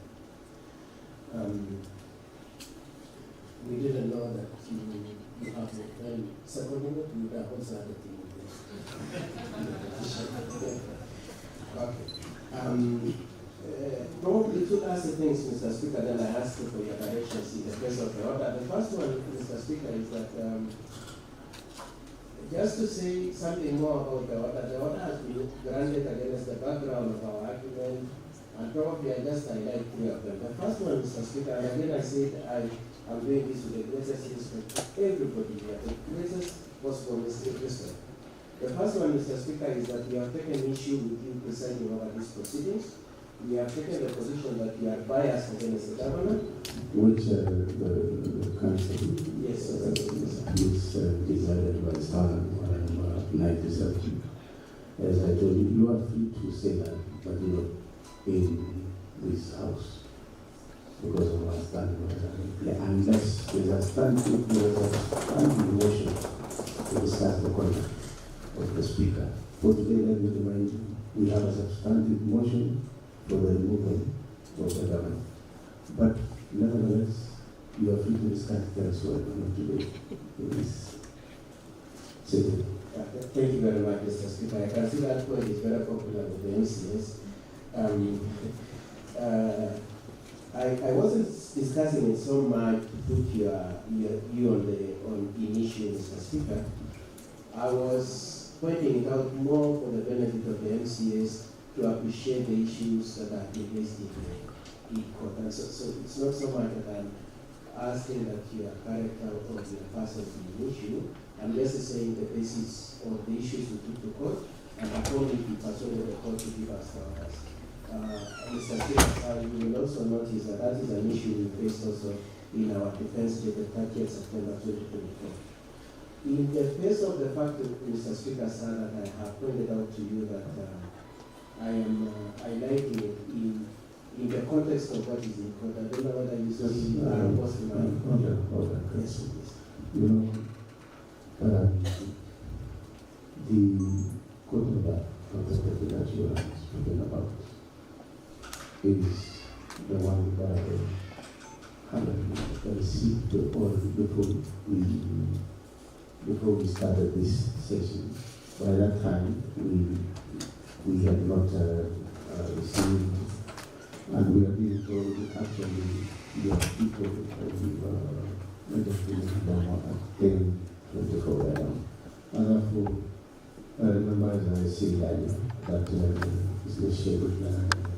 There is the House Business Committee that scheduled business. By the time we schedule this business and commence the city, these have yet to be brought to our attention. And therefore, we cannot be able to continue to discuss and if now I throw back the vote to you, you are also to continue with the defense of the governor, or you stick by the governor that you have alluded there, which from where I sit,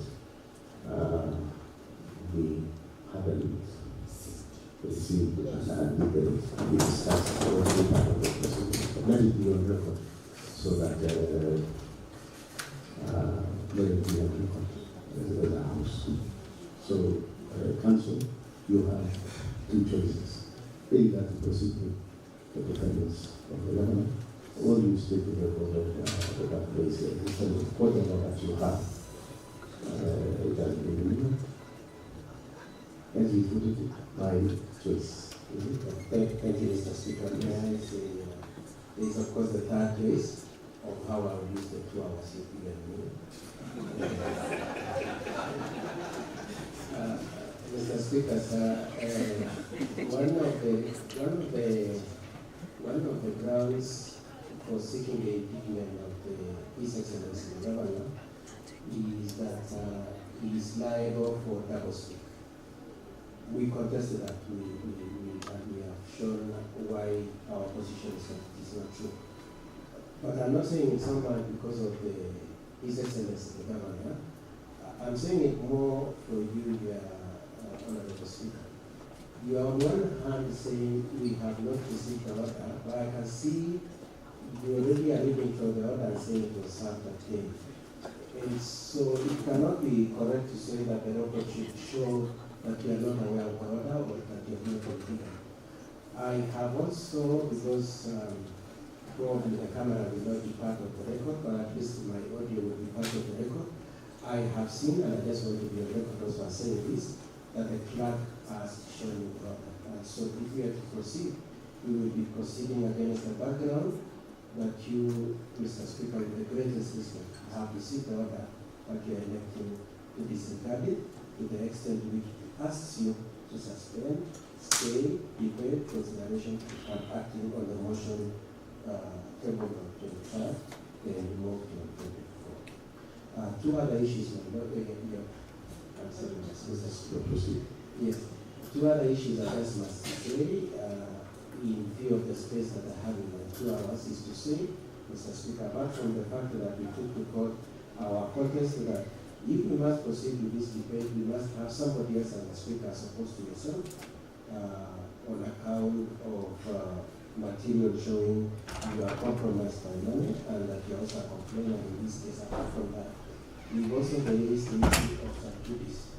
That Mr. Speaker, sir, you are Rule 99, standing order number 99, standing order 99, 2A and D require that you should not discuss matters that are in court that are subjudice.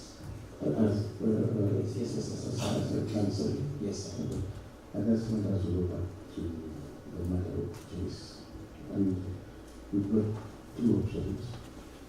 As I have already got to you that as far as I'm aware, you have just raised the matter that there is a court order. There is a process of receiving court orders. You know the right. You have a legal. You have Yes, Mr. Speaker. I'm aware that if you disobey it, you'll be good. Yes, by me of just coming here and saying that you have already been served and you know very well that there is a process of serving others. You may be misleading this also by extension the members of the market. And therefore, I want to give direction that council proceed with the defense of your client, that is the government, and then I will discuss on the matter of the court order that you have already informed us, courteous enough that you informed us in the news of the debate. So kindly proceed with that. Okay, And also let me remind you again, that 197 for the last time, that let us probably allow to discuss the conduct of the speech, unless there's a substantive motion, which you know very well is not there. Your comments, listening to keenly to your comments, you keep on referring to the conduct of the speech, and I'm sorry that you are the council. So please speak to the friends of if you feel if you make that choice. Secondly, you understand what you are saying, as I mentioned earlier, that vote on that, and you feel that you are not going to continue to that vote on that, you have the option too. And I guess that option too will mean probably you may have to take a seat. And we proceed with the motion.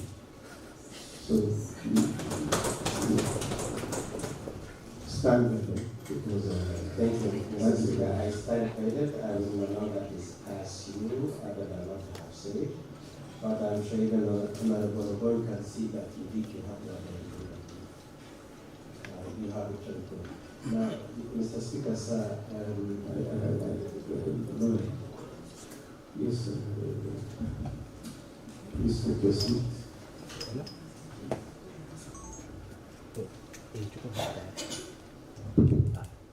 Mr. Speaker, the council has continued to mislead this house. I haven't seen any order.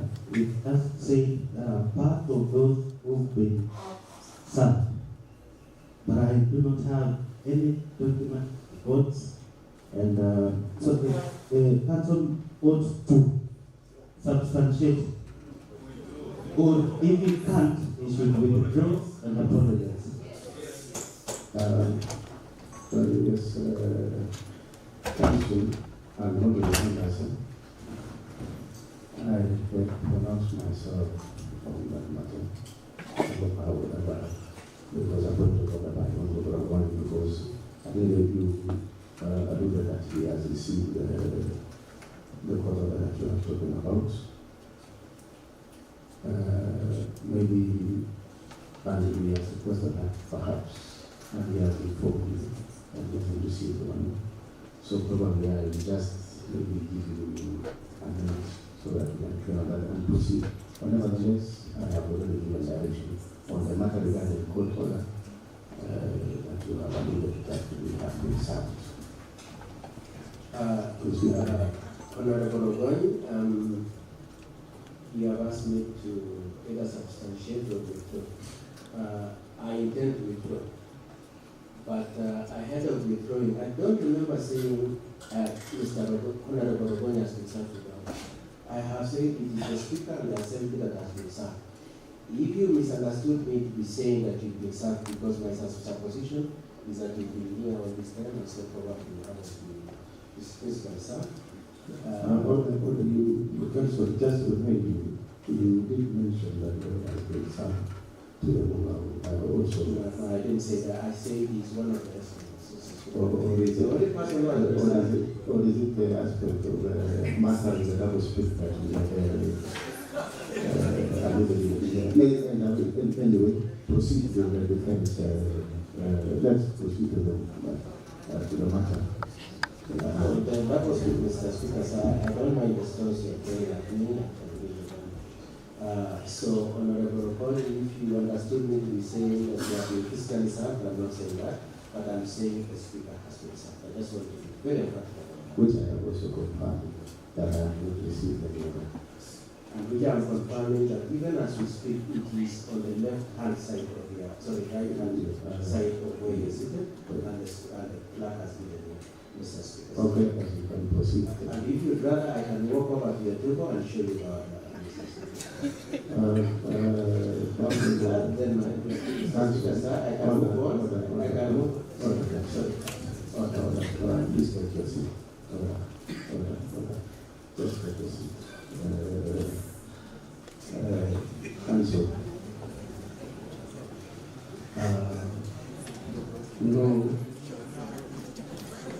appreciate the fact that we have two representatives of the Senate government, which we have agreed in this house. And we should follow understanding what I expect that of course the plan of the council will hear to do everything and do it accordingly and we proceed to engage with a manner in which in one way or another it's kind of you have to sit down or completely ignore the direction from the speaker. I give you the last time, so you proceed. Because we don't want to be, we want the meeting to be very fair so that you can defend your clients.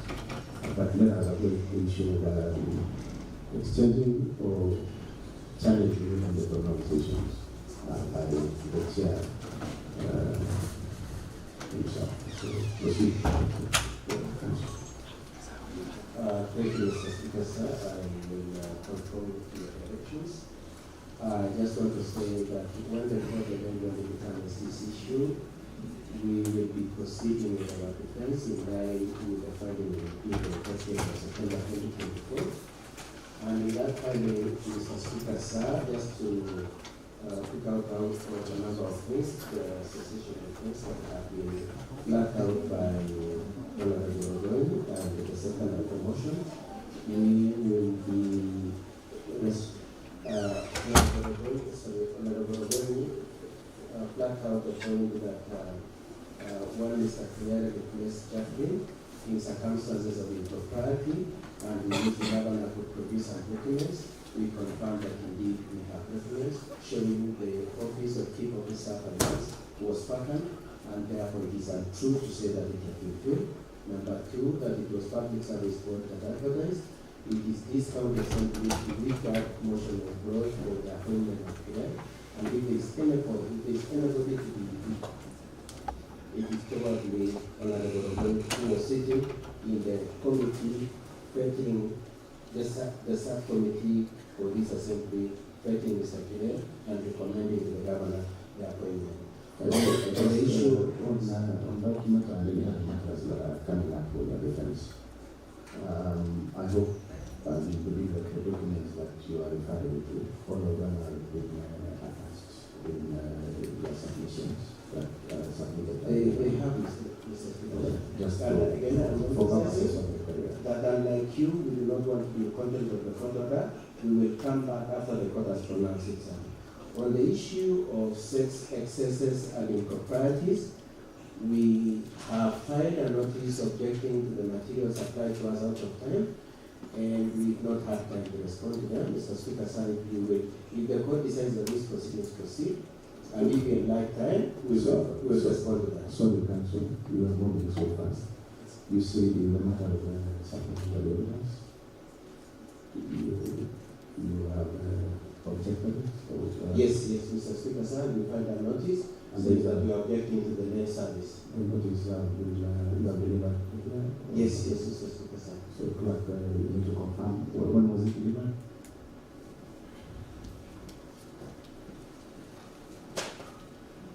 We have raised the That's all now. All right, thank you. Let's confirm that there's a letter objecting supplementary evidence. You can proceed.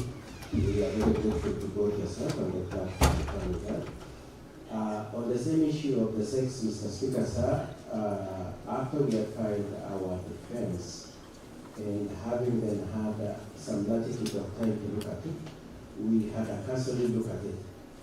And it is our view that on the face of what was contained in that supplementary evidence, the person Honorable Roy should have been targeted for impeachment is the driver of the governor, because the exchange was between the driver of the governor and the lady Honorable Roy has chosen to call Kericho daughter. And so when we come back after the court's decision, we will be making our arguments and those things. With all that said, then, Mr. Speaker, sir, I would request that you allow my colleague to say something, but our general position is that until the application has been determined, we do not want to proceed with the discussions and deliberations of the court, because they need to be in contact with the court, and we do not want to similarly be in contact. And as my colleague comes to say something, I just want to say that again, the governor was on his way, but in view of the order, he chose not to come because then there was no necessity of going into the case. Mr. Speaker, sir, the Honorable Governor did not expect that there was a likelihood of we disobeying the court, and that's why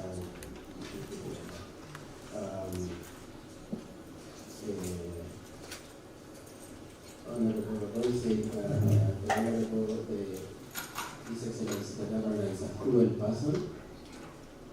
I suspect I haven't been with the Governor for as long time as God has been with him. But with what I know, he is definitely not cruel, and we want to be able to contesting that allegation that the Governor is cruel. And lastly, that when we come back to respond to this, we will, Mr. Speaker, I know you stopped Honorable when he was qualifying what he was saying, when he said, His Excellency said, one of the learned MCS here is stupid. He qualified by saying he did not use those words, he used a different set of words in a different language. We will be saying those words not being stupid. And that the Honorable His Excellency did not use the word stupid. Lastly, and I have the greatest respect to Honorable Biri, I don't know him. The comment made by His Excellency saying that some people are politically blind did not refer specifically to any specific person, including Honorable Biri. And if Honorable Biri has taken offense because of this complaint brought by Honorable Ogoy, the person who should be offended at is Honorable Ogoy, not His Excellency, the government, because that's not the person who made that comment. But we must say also, and I suspect Honorable Ogoy has said this, that making a statement that somebody is politically blind is a fair political comment. It's something any of you would say in a political comment. It is not an abuse to say somebody is politically blind. Without that, Mr. Speaker, I verify the request that my colleague say something briefly, and with that, we will not proceed on our part to the proceedings. We will be seeking to cite everybody who says anything about this issue in the place of the order, and we plead with you that the same way the Speaker is insisting and emphasizing that we respect the standing orders, we respect the rules, the same way we do respect the fact that there is a court order. I am addressing the MCS, Mr. Speaker. Okay, Mr. Speaker, thank you very much, Mr. Speaker. And again, Mr. Speaker, I hope you don't take it personal. Again, I have the greatest respect for you. And if I have said anything, it is out of the need to defend my life. The same to Of course, having just all the past the comments or the observation by I want to believe that this is what the council on this matter, and we have announced to us that we don't intend to continue with this matter because of the court order.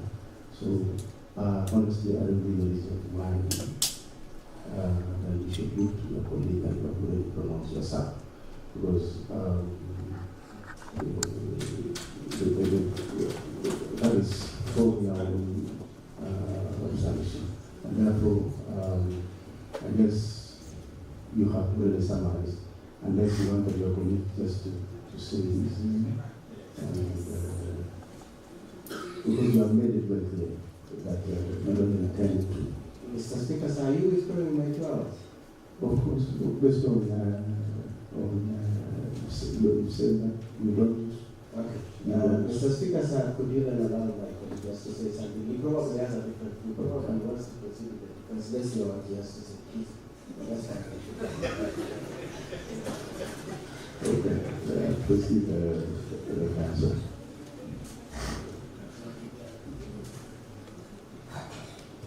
Thank you very much, Honorable Speaker, members of the County Assembly. As introduced by my learned senior Kericho Kigen, my name is Manasseh Tunen, and I will be representing the governor. I would associate myself with the submissions made by my learned senior Mr. Kericho Kigen, and our point or stand is that we respect the court order, and we will not be proceeding. And then when and if the court decides that this House should proceed to discuss the motion, then there is only one issue that I think my learned senior forgot to mention that we will be objecting to, and that is the manner in which the alluded or the alleged witness is going to present her testimony. It has been indicated that it will be through pseudonyms, it will be in camera, and up to now, as the evidence suggests, we are not aware, or the public or whoever is not aware of who that person is. So if that is to stand, we will be requiring or requesting or demanding that such persons be identified by their name, be identified by their face, and they should be available before you if the court is of the opinion that this motion should proceed. And Mr. Speaker, with your kind permission, and this is not to say that we are proceeding with the motion. If we feel like we want to proceed through the motion, we kindly request that you allow us to proceed and, observe what happens in the House if, of course, Mr. Speaker, you choose to proceed with deliberating on the motion. Thank you. Thank you so much, Council. You say Manas, Tunen. You said. Maybe I should make that clear. Tunen, T-U-N-E-N, Plagat Manasseh. Thank you. Thank you so much. Thank you so much, Council Tunen, Council Kericho Kigen. Now that you have pronounced yourself on the very matter that you are not able to proceed because of the court order that you have mentioned that is before us. I don't, of course, have anything else to say, but really to appreciate you being here. I will take your time. You have made your submissions, and as an assembly, we are very honored and pleased to have you and be part of that and to interact with you. And therefore, all the members are doing the best interest of respect that we give the side of this assembly and also the legal people are here. I think we do not have we release you because you are not part of the proceedings from now. And please, Kericho Kigen, and so we hope to meet soon as you have made your submissions, and we are happy to have you again in the future. Thank you so much. Silent, I'm sure that the legal counsels are served with a cup of tea at the office of the doctor. And if there is lunch, you can also provide lunch at the two legal counsels. Thank you so much for your time and the submission. Thank you very much, Mr. Speaker. I'm doing this as your punishing us for this interpretation. You are out of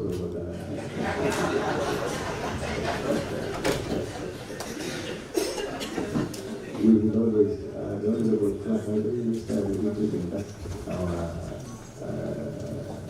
our visitors on our standards so that we avoid these issues.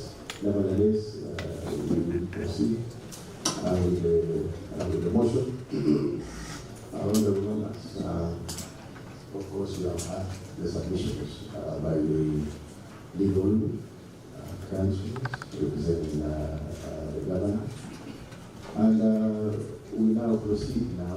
The debate is now, the motion is open for debate. And contribution before I give to the mover to reply. procedures, all the members must be followed and must be adhered. Yes, there is the leader of the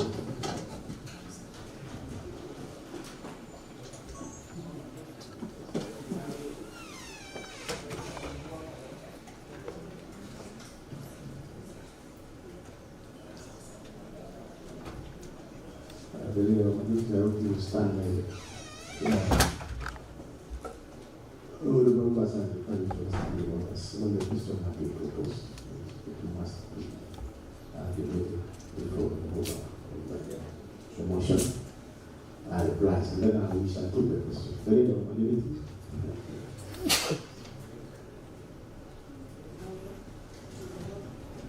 thank you very much, Mr. Speaker, for the opportunity.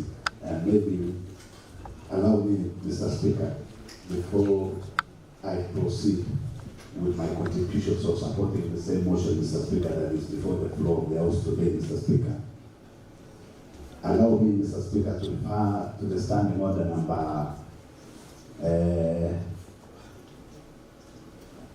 Allow me, Mr. Speaker, to refer to the standing order on the issue of quorum, Mr. Speaker. If you can give me 1 minute, Mr. That will be enough.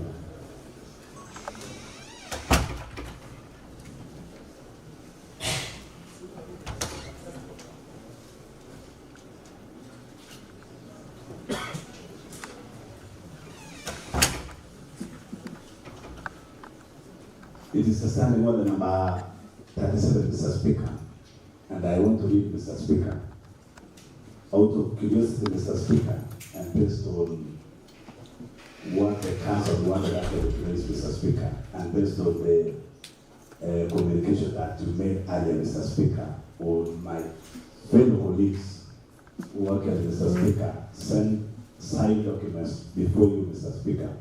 Number 7.1, Mr. Speaker, said a quorum of the assembly or of a committee of their own assembly shall be a third of its members, Mr. Speaker. Mr. Speaker, in the tradition of this House, Mr. Speaker, a third of this House, Mr. Speaker, if you calculate, Mr. Speaker, should be around 15 point something, Mr. Speaker, 15.66, Mr. Speaker. And for the purpose of records, Mr. Speaker, we've been operating under the quorum of 16, Mr. Speaker, because it is a simple mathematics, Mr. Speaker. Mr. Speaker, you know my background very well, Mr. Speaker, having studied for a very long time electronics engineering, Mr. Speaker. I've also done instrumentation and control engineering, Mr. Speaker, which entails a lot of mathematics, Mr. Speaker. But if I may refer my colleagues that are outside this county assembly, Mr. Speaker, to the engineering mathematics book one, Mr. Speaker, by A.K. Stroud, Mr. Speaker.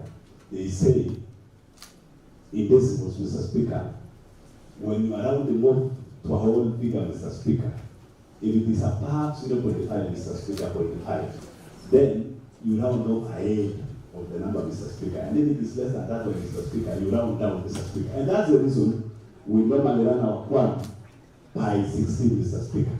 That means a third of this county assembly. And when you want to find the 2/3 of this county assembly, Mr. Speaker, you just say the 47 members of the county assembly, you less their third, which is 16, Mr. Speaker, and you get 31 automatically, Mr. Speaker. And therefore, Mr. Speaker, I can say we are well. You want to proceed, Mr. Speaker, and they say, Mr. Speaker, I wish the council would have been here, Mr. Speaker. I know they studied law. I studied a lot of mathematics, Mr. Speaker, and my team, Mr. Speaker, during my KCAC, I was the third in the whole Kericho County. That was Kericho District, the third time, Mr. Speaker. So they should not even doubt, Mr. Speaker, they should refer me as the dictionary of mathematics in that case, Mr. Speaker. Mr. Speaker, the second thing, Mr. Speaker, I know our colleagues, and as the leader of this House, Mr. Speaker, as one of the leaders in this House, Mr. Speaker, I have seen through my mobile phone, Mr. Speaker, our 16 members of the county assembly, Mr. Speaker, are following us live, Mr. Speaker, just like other citizens of Kericho County who doesn't have the opportunity, Mr. Speaker, to appear before the House and maybe argue their issues out, Mr. Speaker. I pity one honorable member, Mr. Speaker, who raised a very statement that informed the House to do or to form a committee on ad hoc to investigate the Kasi Mutahani, that is that equalizer program, Mr. Speaker, that found, the committee found around 23 million, Mr. Speaker, that these people could not account for, Mr. Speaker. And while the member was given the opportunity to give his sentiments before this, Mr. Speaker, because if I will be asked, I'm going to before we proceed, proceed with the matter of the that you have raised. Because thank you very much, Mr. Speaker. I know we are caught by time, Mr. Speaker, and maybe that is what I was saying, Mr. Speaker, before I proceed with my contribution of supporting the motion, Mr. Speaker. You allow me to introduce a motion of the extension of time, Mr. Speaker, because the standing orders of the County Assembly that is we are bound by, Mr. Speaker, allows the past session to end at 12:30 p.m., Mr. Speaker. And based on this, Mr. Speaker, and the weight of the matter that is before the House, Mr. Speaker, we need to extend the time, Mr. Speaker. And I therefore move a motion to extend the time until such a time that will conclude the matter that is before the Assembly, Mr. Speaker. And I kindly invite Honorable Moses Rotich, MCA, and members of the Mr. Speaker, to second. Okay.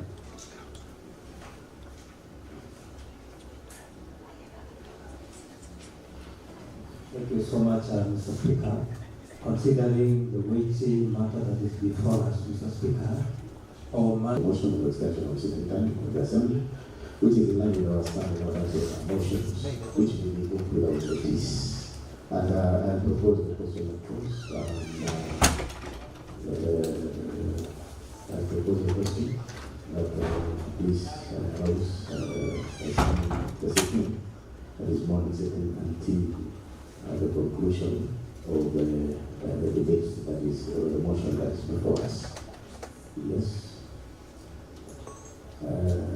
Silent means I call the mover of the motion with a majority to reply before I put the question or an extension of time. That this House extend the sitting similar opinion say aye. Will as many as I will control opinion say nay. And the ayes have it. Then now you can proceed with the contribution on the substantive motion itself. Thank you very much, Mr. Speaker, for the opportunity once again. Mr. Speaker, before I mention, or before I proceed, Mr. Speaker, let it be in record, Mr. Speaker, that personally and other members chaired by the Speaker, we sat in the House Business Committee that schedules the works or the business that is to be transacted by the House, Mr. Speaker. We sat at exactly around 7:30 a.m. in the morning, Mr. Speaker, and we did schedule the business that is before the House today, Mr. Speaker, for discussion and deliberations, Mr. Speaker. Mr. Speaker, number 2 is that, Mr. Speaker, according to the standing orders of this House, Mr. Speaker, the past session starts at 9:30 when we have to extend time by moving a motion and adopted by the House for the same discussion, Mr. Speaker. Mr. Speaker, the councils that appeared before the House, Mr. Speaker, led by Kericho and Mr. Speaker, they came here knowing, Mr. Speaker, that they are coming to defend His Excellency the Government, Mr. Speaker. And I'm very sure that they came here knowing that there is no order, Mr. Speaker, that on the way, Mr. Speaker, they wanted to introduce the same, Mr. Speaker. You know the law. Once the session starts, Mr. Speaker, there is no way, this is a special motion, there is no way we could terminate this, Mr. Speaker, and I beg that we proceed with the same, Mr. Speaker, until its conclusion, Mr. Speaker. That is my observations, Mr. Speaker. Mr. Speaker, in supporting the same motion that is before the floor of the House, Mr. Speaker, I want to start with the issue of revenue, Mr. Speaker. Mr. Speaker, all our people back at home who entrusted us with the responsibility of representing, Mr. Speaker, legislating on their behalf, Mr. Speaker, and oversighting the executive on behalf of them, Mr. Speaker, mandated us to do what the Constitution mandates us to do the three roles, Mr. Speaker. That is oversight legislation and representation, Mr. Speaker. And when we see things done away from the law, Mr. Speaker, is when we need to raise the red flag, Mr. Speaker, and inform the public that something is not doing good, Mr. Speaker. Mr. Speaker, I happened to have worked for Samaritan Limited, Mr. Speaker, where they encourage cashless transactions, Mr. Speaker. And that is one of the leading telecommunication industries, Mr. Speaker, which one of them, I'm not saying I have interest in the same, Mr. Speaker, but after the county government advertised, after the launch of the paperbank system, Mr. Speaker, their time elapsed, their contract elapsed, Mr. Speaker. They did the right thing by advertising, Mr. Speaker. They advertised, Mr. Speaker. They followed all the procedures, Mr. Speaker. But reaching the pay end, Mr. Speaker, they failed to award the contract to the winner of the contract, Mr. Speaker. I even don't know, Mr. Speaker, where PPRA are there, Mr. Speaker, because this is against the law, Mr. Speaker. When a contractor wins a tender, Mr. Speaker, they needed to have given that person or that company the same roles, Mr. Speaker, to collect for us the money, Mr. Speaker, in terms of revenue. The county government was to management system, Mr. Speaker. But immediately the governor entered into the office. 2 months later, Mr. Speaker, they collapsed all the system, Mr. Speaker, and we depart back to manual. When other counties, Mr. Speaker, are operating with systems, Mr. Speaker. That's why when we were elected the last time, Mr. Speaker, we were doing number 43, Mr. Speaker, out of almost 47, Mr. Speaker, which is an embarrassment to a very green county like this, Mr. Speaker. I therefore, Mr. Speaker, say if we are to proceed as Kericho County, if we are to progress, we must have the revenue system back, Mr. Speaker. But failure by the executive to provide the same 11 months down the line, Mr. Speaker, seems or means they don't want this system in place, Mr. Speaker, because they want to loot the money that belongs to the people, Mr. Speaker. Mr. Speaker, I come from the hardest ward of this Kericho County, Mr. Speaker. When accessing medical services, Mr. Speaker, I need to come if somebody gets an injury or broken arm or everything, Mr. Speaker, we need to come back all the way to Kericho County, Mr. Speaker. I was overseeing, or I was seeing that if we could have proceeded in the right way, Mr. Speaker, we need to have even installed the X-ray systems and machines in the sub-county hospitals that we are coming from, Mr. Speaker. But because of the depth in the county government, Mr. Speaker, on these issues to do with revenue, Mr. Speaker, you can imagine, Mr. Speaker, for this point, we must execute this impeachment like yesterday, Mr. Speaker. Mr. Speaker, this county assembly has passed several laws, Mr. Speaker, and it has been enacted by appeal here, Mr. Speaker. After it has been accepted by the governor, Mr. Speaker, it becomes an act which the governor is taught to operate within the same act, Mr. Speaker. This before the finality was, Mr. Speaker, executed, we entered into this election, Mr. Speaker. After coming up, Mr. Speaker, coming back in 2022, we expected that the county government will use the new valuation rule that only lands department was found maybe to collect close to 1.2 billion, Mr. Speaker, as revenue, Mr. Speaker, from land rates and other things, Mr. Speaker. But today, Mr. Speaker, you can see the total collection as per the controller of budget reports and for the Auditor General's report, Mr. Speaker, we collected only 359 million. That is inclusive of those other revenue streams, Mr. Speaker. To me, for this county to progress, Mr. Speaker, His Excellency Dr. Eric Mutai, Mr. Speaker, should be picked, Mr. Speaker. Mr. Speaker, I don't want to talk much on other things, Mr. Speaker, but Leadership and Integrity Act of 2012, Mr. Speaker, and the Chapter 6 of the Constitution, Mr. Speaker, on integrity and other things, and ethics, Mr. Speaker. There is a way. On Leadership and Integrity Act of 2012, Mr. Speaker, there is a way that a public officer or a state officer should behave in the public, Mr. Speaker. Though the lead lawyer of His Excellency the Governor wanted, actually, Mr. Speaker, maybe to tell us, I understand Kalenji dialect, Mr. Speaker, fluently. And whatever he referred to one of the honorable members of this House, Mr. Speaker, it's a call for a state officer of the caliber of His Excellency the Governor to call my colleague that is mentally stupid, that people ought not to have elected such a person, Mr. Speaker, that he is acting as the MC of Cartel at the same time working as a governor, Mr. Speaker. That one, Mr. I was in the special committee, or other committee on Lodian accident, Mr. Speaker.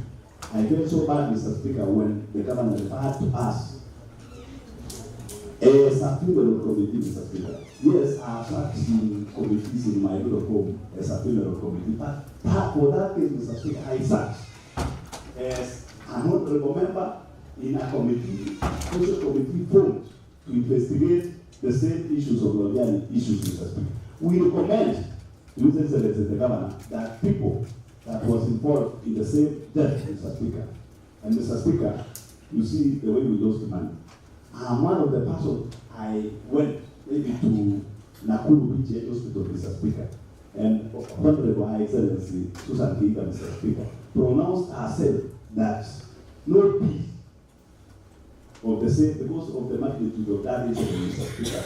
She waved at the BGH hospital, Mr. Speaker. Coming to our own county, Mr. Speaker, the governor himself pronounced himself, and eventually, Mr. Speaker, they went ahead and paid 2,037,524 for Kericho County Referral Hospital, Mr. Speaker. At the same time, 1,534,190 for Londiani Sub-County Hospital, Mr. Speaker. This one came to a total of over 4 million, Mr. Speaker. And we have the evidence of the checks from the same account, Mr. Speaker. It was so painful.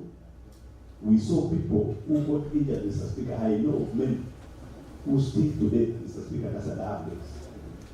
Though the same people came and sourced money from other accounts of this county government after the staff of the county executive had exploited the same, Mr. Speaker, for the people.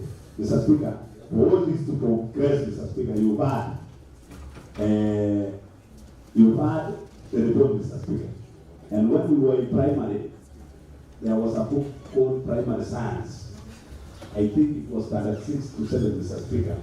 There was what we call the food web, Mr. Speaker. And they used to say, in the food web, Mr. Speaker, they were saying, the pointer points to the eater, Mr. Speaker. I am my word, Mr. Speaker. Thank you. Thank you. The Honorable Chief Food, the Honorable Teach.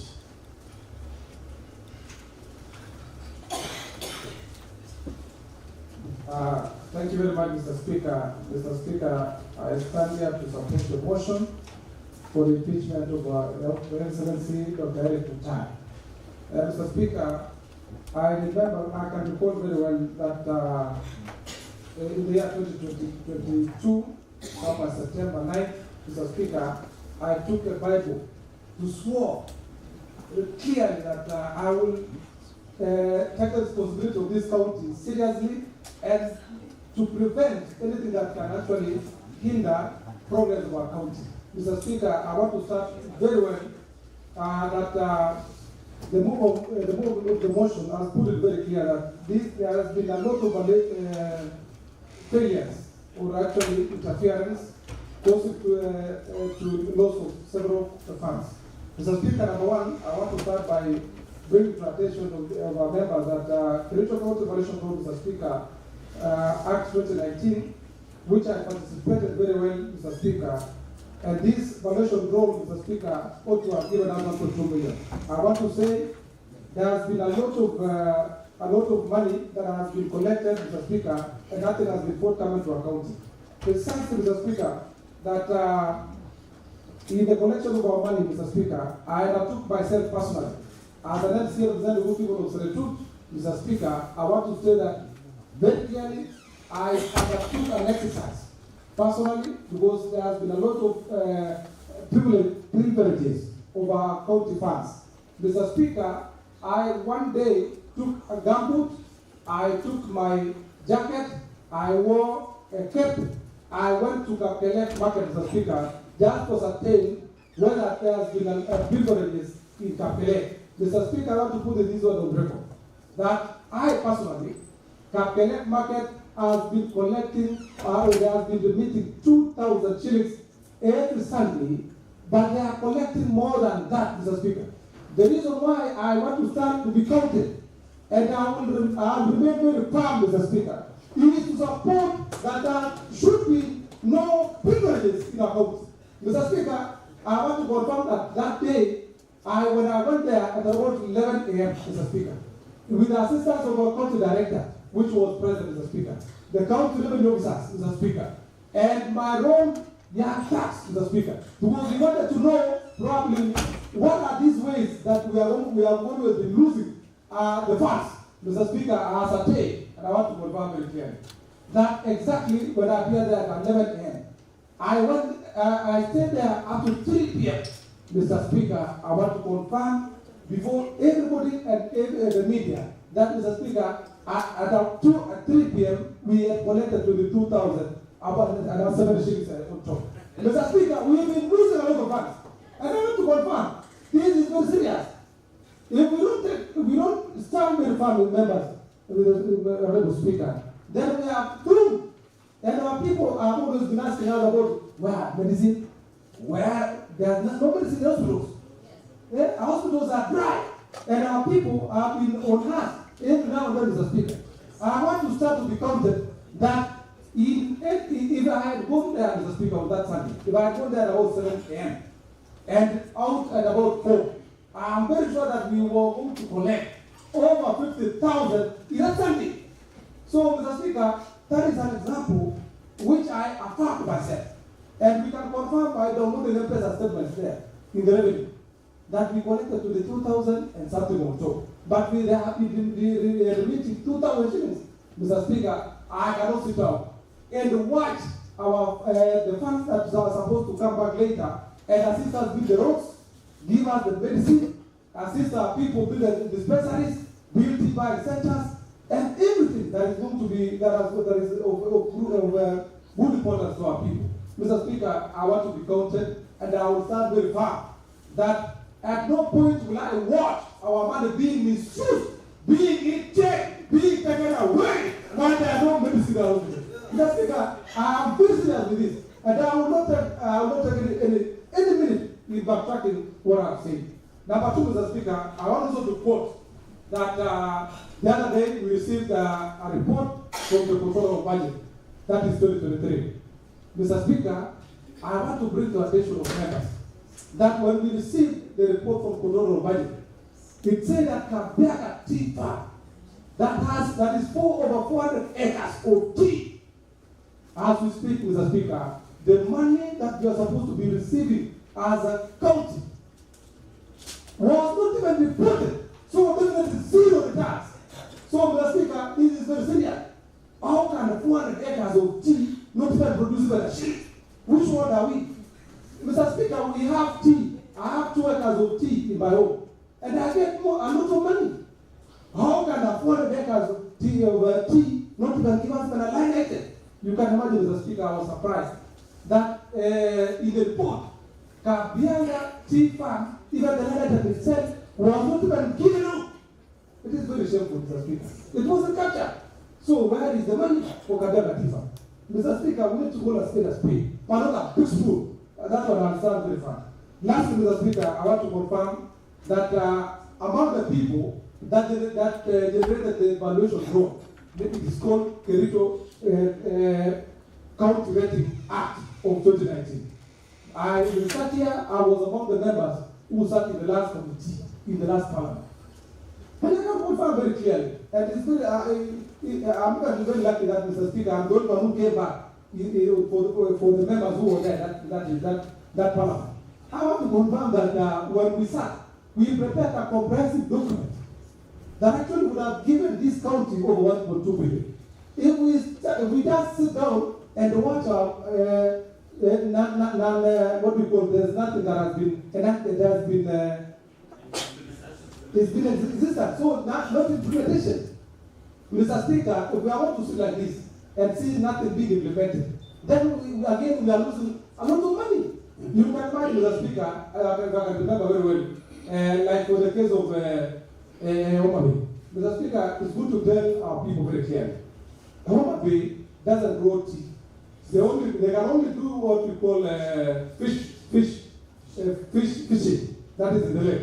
But Mr. Speaker, they are collecting over 1 billion. As in Kericho, we have tea, we have factories, we have coffee, we have lands, plots. Mr. Speaker, I think it's high time that we tell ourselves the truth. How can we be getting 359 million? How on this earth? When we have everything. Factories, here we have steel factory, we have cement factory, we have three factories, Mr. Speaker. We are not collecting. There are no vehicles that are applied everywhere, collecting teas across the country. But we are not getting the value for money. Where is this money that we are saying they are collecting? Last week, Mr. Speaker, what pains me a lot was swapping the swaps. They have been swapping this the single business permit. How can you swap a single business permit? The other thing, Mr. Speaker, as I was walking, taking tea somewhere in town here, I just saw somewhere hang a single business permit, Mr. Speaker, that leads the Kericho East. Why the Kericho East ends at Brook? But it is here, it is so. I have to that effect, and I can produce very well. How can it end here, Mr. Speaker? You know, these people are trying to swap.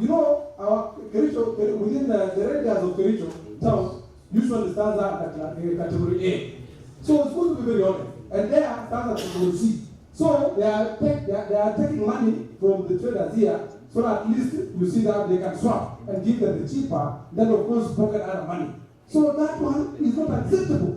And that is what we call, cross theft, a clear theft, Mr. Speaker. I took a picture of the same and I can produce. So definitely we need to be serious. I want to request that, Mr. Speaker, as I end, that the matter for Kabianga, I want to tell you, Mr. Speaker, and I want to start very firm with my people and the people of Kericho at large, that the money from Kabianga Timber must be given or must be put on the table. What was the problem? Control of budget, no line items exist. Mr. Speaker, there is a serious debt in our country and must be fixed. And those people who can fix this issue are the honorable MCAs. That one must be very clear. It is an item that we stand very firm and to be counted. So, Mr. Speaker, I want to end by saying that I want to applaud the members, over 31 members who are present today, to make sure that we sanitize our county and make it great once again. Thank you very much. I can see a lot of hands. The Honorable Chair, first because of the desire to matter, and then I'll give leadership to the Honorable Council. To the Honorable Gilbert, Honorable in that order,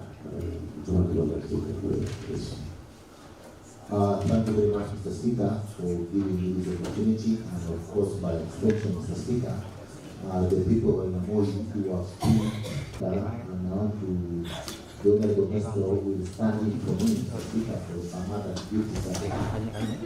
Mr. Speaker, I'm saying this because, Mr. Speaker, we did the first meeting, Mr. Speaker, in Mombasa.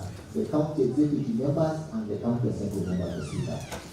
The agenda of the meeting, Mr. Speaker, was ready, and that is 1 year down the line, Mr. Speaker. We put measures that we thought are going to assist the county government operation, Mr. Speaker, Mr. Speaker.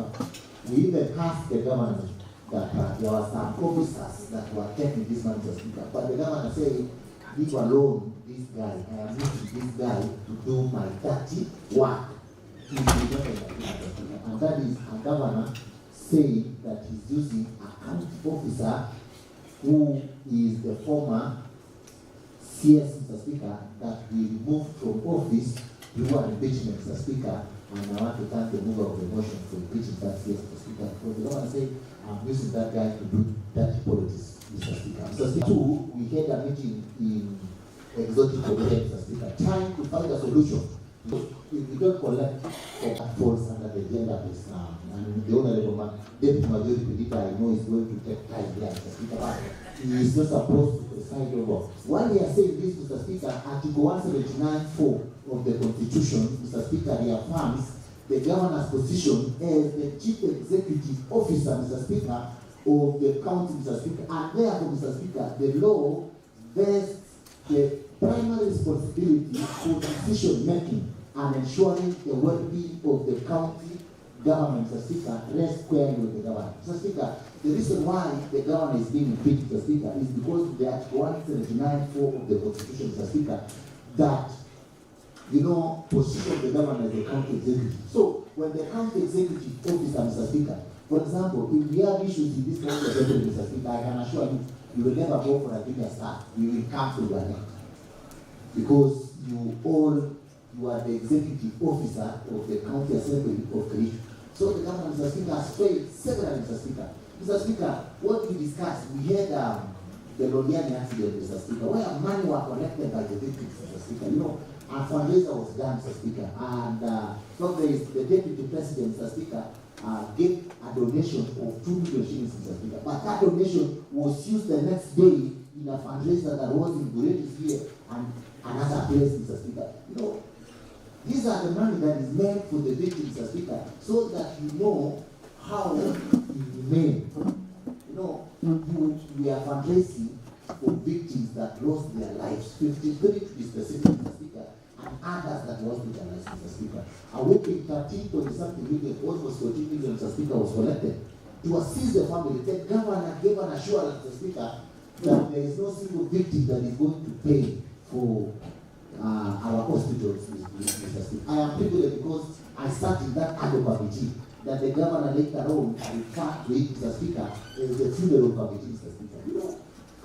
Well-constituted committee that was passed by this county assembly, Mr. Speaker, and governor called it, Mr. Speaker. That shows the governor, Mr. Speaker, the means the county assembly and the means these honorable members, Mr. Speaker. I used to sometimes, Mr. Speaker, I was to begin my master's degree. I love degree, Mr. Speaker, because I used to like this profession, Mr. Speaker. But today, Mr. Speaker, when Katwa Kige, this is the Katwa Kige that represented the son in ICC, Mr. Speaker. But I saw somebody, Mr. Speaker, just to use Mr. Speaker to come and lead the county assembly, Mr. Speaker. In fact, from today, Mr. Speaker, I am proceeding to PhD in, Mr. Speaker, public policy and administration. That is why I mastered, Mr. Speaker, because I see there is nothing good in going to some of these cases, Mr. Speaker. So, Mr. Speaker, a man that was meant for the victim is being misappropriated, Mr. Speaker. Then, what was the deputy governor, Mr. Speaker, blow the whistle with the Mr. Speaker, at the bottom of that matter, Mr. Speaker. Then the county executive use now the public funds. Use the money that was in emergency fund to pay for some of the victims, Mr. Speaker. What that is, Mr. Speaker, inhuman to our country government, Mr. Speaker. Apart from the very, Mr. Speaker. We've had one of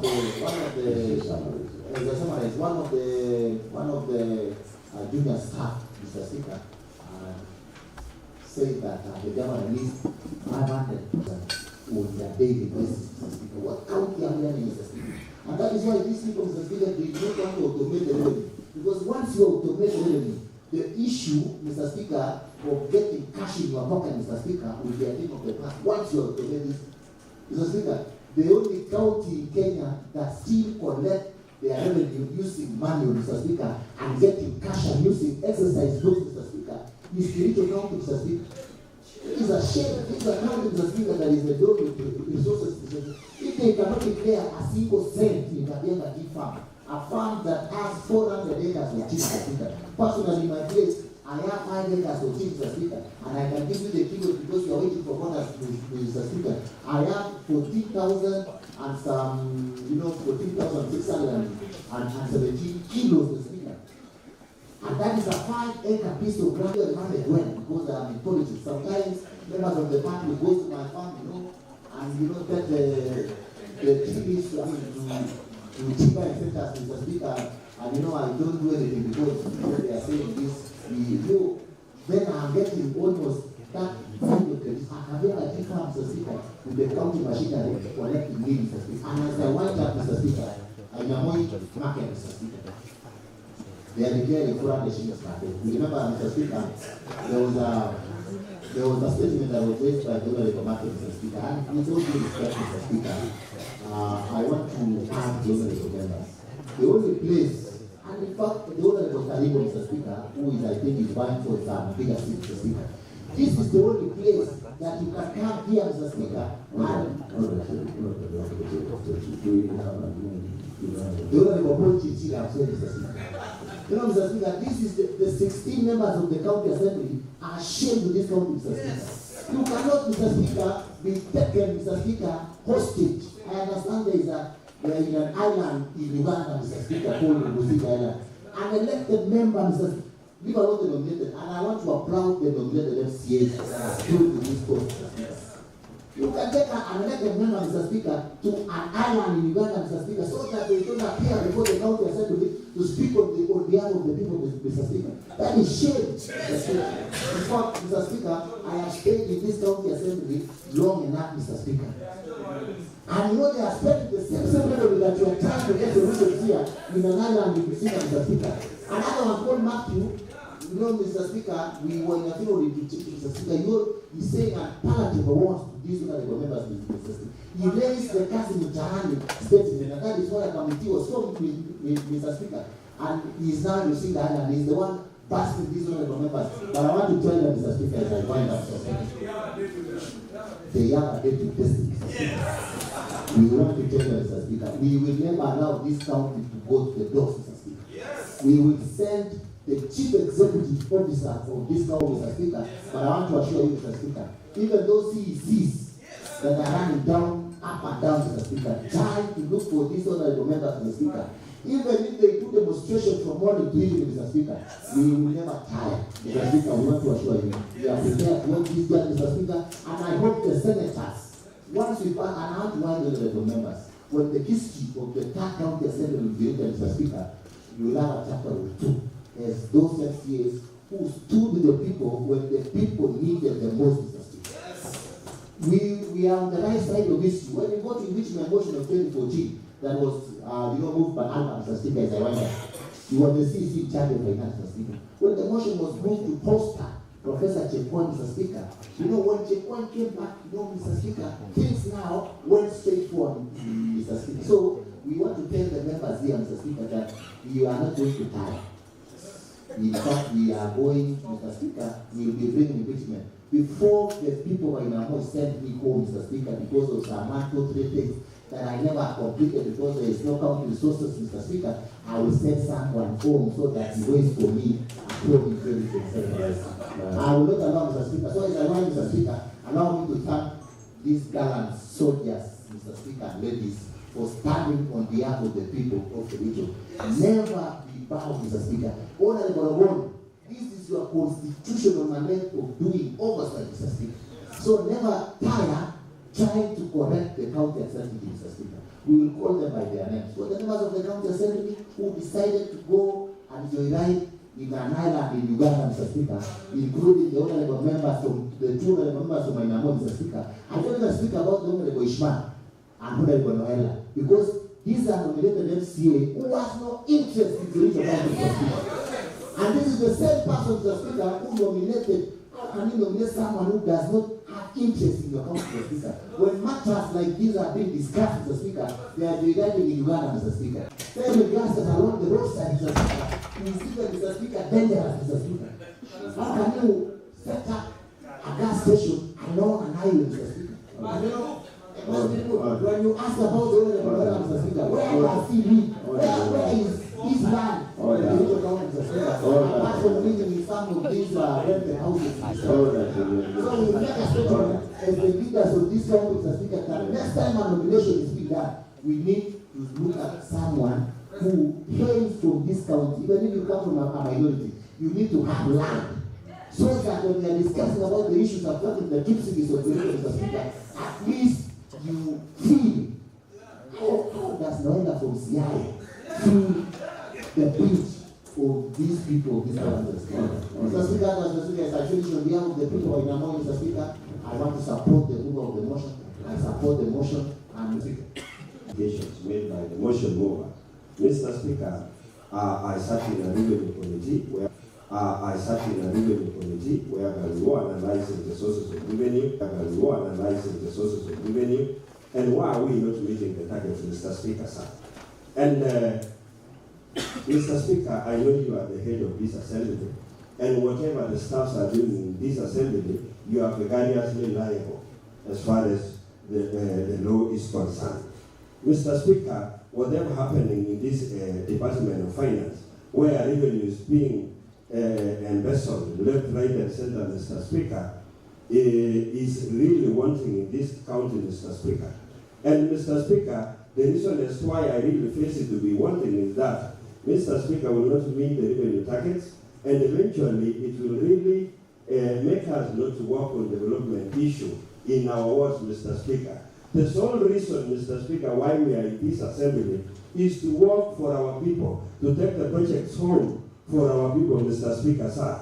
It will also make the stalled projects remain stalled. Mr. Speaker, in my ward, I have a project called Pineapple Plant, which was started 20 years ago, and it has been used as a political mileage thing, whereby each and every person aspiring from those regions do talk of completing the plant, Mr. Speaker. But as I talk today, let me appreciate the honorable members of this House, mainly those who are really seated in the budget committee, because under strategic intervention in the last financial year, you appropriated 50 million, which was including a portion for Pineapple Plant. This financial year, thank you again, you supported us from that sub-county to appropriate 100 million, which was meant for Pineapple Plant still. But as I come from that area, Mr. Speaker, from these 2 years, nothing has been done in that particular plant, irrespective of the fact that we really push hard in this assembly to have resources appropriated to include that particular stone project, Mr. Speaker. I could not continue, Mr. Speaker, doing the running and requesting honorable members to consider this stone project, and eventually the money is not reaching home, Mr. Speaker. I stand very firm representing the people of Kishara, a smart solution of water source in our sub-county. Mr. Speaker, the money from the county government was used to start regular project, and some feasibility study was done. Every design was made. I do not know why, as we really appropriate funds for such a big project, Mr. Speaker, as I speak today, 2 years down the line, nothing has happened in that sub-county pertaining to Kobo water project. And as I said, Mr. Speaker, I've never seen any other alternative source, a clear source of water that can serve the sub-county, because we used to say, because we now have a leader there, we should be having the place very fertile. But instead, Mr. Speaker, as I talk of this major project, it is wanting, and that is why I give you to support the motion. Mr. Speaker, I also know very well things pertaining tea plantation, whereby I was in a committee where we really did an investigation of the revenue source, this Kabianga farm. Mr. Speaker, this land is about 400 acres. And an acre, Mr. Speaker, to make you know, because you really come from a county where there is no tea, it has a plantation of 4,000 plants. And an average production of a plant is 2 kilos, Mr. Speaker, sir. That is 2 kilos per plant per acre, which is equivalent to 2 kilos per times 4,000 plants, which makes 96,000 kilos per acre per year. Mr. Speaker, when you multiply with 400 acres, Mr. Speaker, at least we get money that goes to 38 million, Mr. Speaker, sir. Now that the county government is just a big body, Mr. Speaker, with an additional fertilizer, a good plant can produce up to 4 kilos when a good tea husbandry is done, Mr. Speaker. And what I'm saying is, we have this one again as another living white elephant, Mr. Speaker, where we earn zero revenue because of negligence and misappropriation, Mr. Speaker. I also sat in the committee of the investigating team who are really doing the so-called funeral committee. I was one of them. I saw what really happened in London, Mr. Speaker. I went to the mortuary, not for the first time. I've been going alive then, to be more specific, to see what transpired, Mr. Speaker. And I found hands for people who are really parents some 3 days ago, just because of this misappropriation of funds. People were not actually given a chance to do some pathology thing to identify kind of a hand belongs to which part in the representation among the 6 wards in the representation among the 6 wards in the sub-county. We are saying, I don't have any CC, zero. So meaning representation is 0. Mr. Speaker, sir, I stand firm and I really stick to this. Mr. Speaker, as I really stick to this. Mr. Speaker, as I end, let me just appreciate the motion mover, which is my neighbor. We share the pineapple plant together, The farmers from Sigaway, where Honorable Rogon hails from, are really expecting to really have good fetches from this pineapple plant because they are selling, Mr. Speaker, in that Moina Road Junction, Mr. Speaker, in a price of 10 shillings. And they even say, this is Kalayaga. To me, they want to sell by force, even if they are not ripen, Mr. Speaker.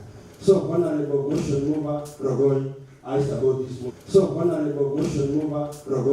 I support this motion just because of the problems which are really existing. Mr. Speaker, as I end, Mr. Speaker, we appreciate the fact that we are not doing anything which is contrary. We are doing what the law allows us. We are really exercising our mandate. We are for a long time, and today we are standing our unity to support this motion. First of all, Mr. Speaker, misappropriation, misallocation, and illegal drawing of the county finance and revenue, Mr. Speaker, which has been evidenced by this motion, Mr. Speaker. It is a great violation of the Constitution, which has been tabled very well by Honorable Rogon, Mr. Speaker, whereby in the Public Finance and Management Act, it is very clear, as a presiding administrator, which is the governor, Mr. Speaker, he has actually refused deliberately and failed and neglected his duties, Mr. Speaker, by allowing the automation of the system, Mr. Speaker, of which, for our people, Mr. Speaker, we are not collecting anything. We are not taking any funds. Mr. Speaker, I've done my calculation here. When you less 359 from 859, Mr. Speaker, you get 500 from help. When you multiply 359, you less 200 from the land, Mr. Speaker, that is from the multinational, you remain with 159. When you also do calculation, 159 divided by 12, Mr. Speaker, every month, Mr. Speaker, we are collecting around 10 million. This is pure lies, Mr. Speaker, in this country. There are so many county chief officers who is the governor, Mr. Speaker. He is not doing his role, Mr. Speaker, by not presiding a very good administration he was given. We remember, Mr. Speaker, when the president took over, he introduced an e-citizen in 100 days, Mr. Speaker, whereby all the monies, all the collections are channeled to one account, Mr. Speaker, which is called e-citizen. Why are we failing in this country? Advertisement was done, evaluation was done, and the awarding was done. It was done last year, Mr. Speaker. There is nothing going on. the person who was awarded, Mr. Speaker, because you were not able to give out something, Mr. Speaker, he was denied. And we want to request PPRA to take over the matter immediately, Mr. Speaker, in terms of revenue system. Mr. Speaker, number two, Mr. Speaker, the issue of Aviation Road. Presiding administration, which has actually disregarded the Foundation Road, which was prepared and approved in this House, Mr. Speaker, in 2019.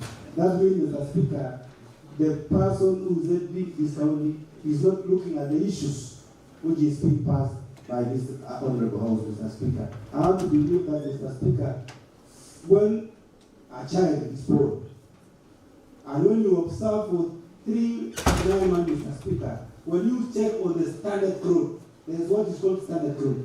When you observe, there is no growth at all.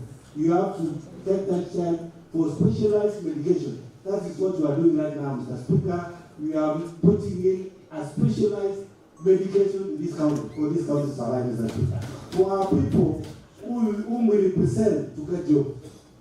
For our people, Mr. Speaker, to get water. For our people, Mr. Speaker, we know the disease are just walking around, Mr. Speaker. They are looking for opportunities to be employed.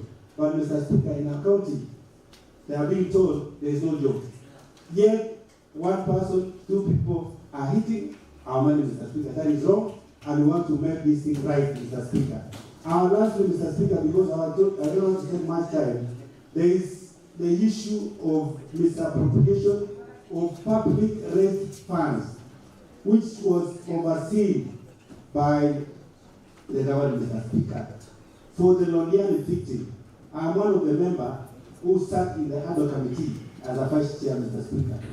Mr. Speaker, we found out that the fund which were collected was not given to the right people, the victims, Mr. Speaker. The national government gave theirs within a 1-week time. But, Mr. Speaker, the county government took over 2 weeks to be able to give out the fundraiser money. That is wrong, Mr. Speaker. And I want to say that justice must be done to this county, Mr. Speaker, and for this county to thrive. Governor must go. Thank you very much. The Honorable Fancy Kuru, and then I give to the Honorable.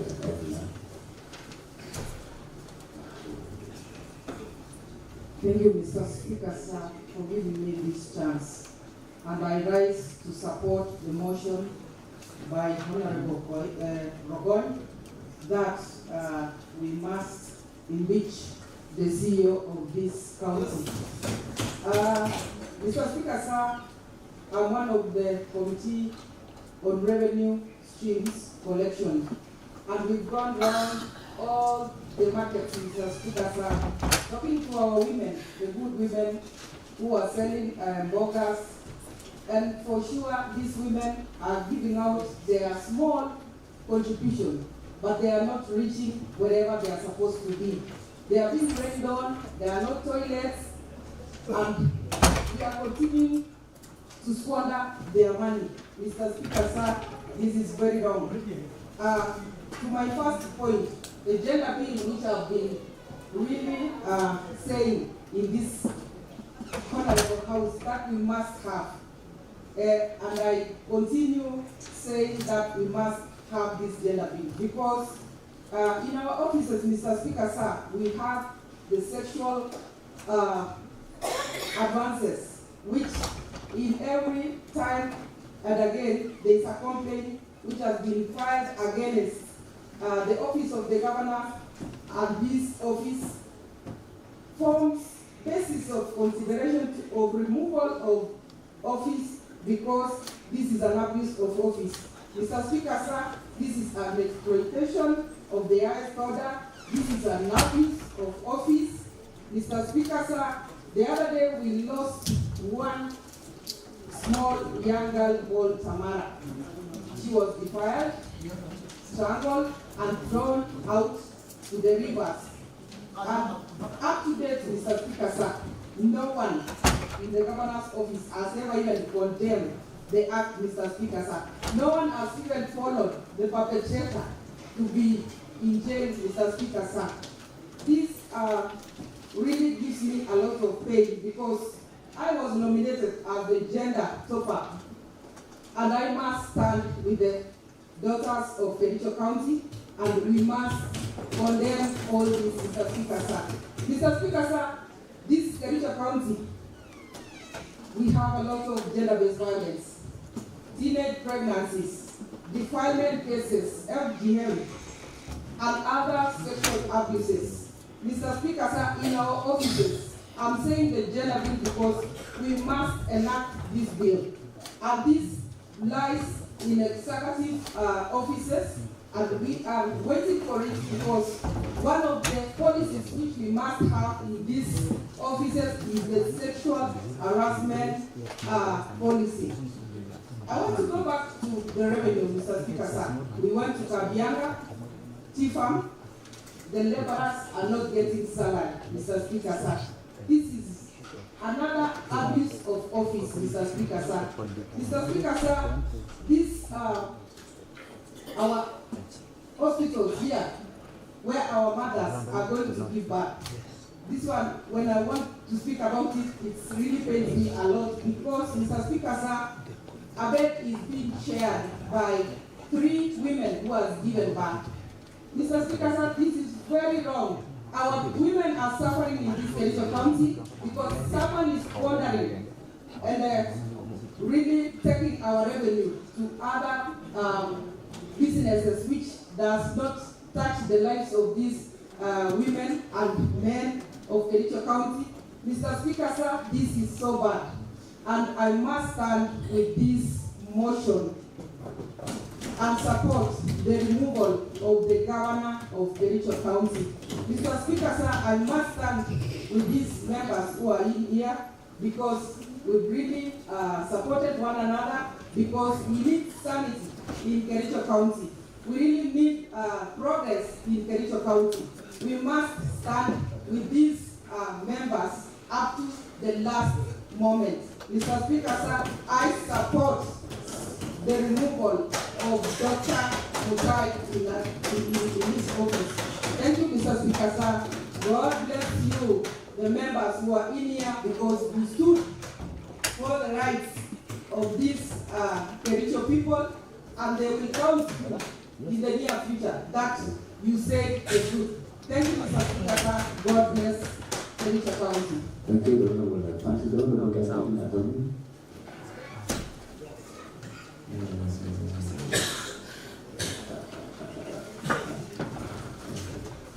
Then I give to the Honorable Francis of that time.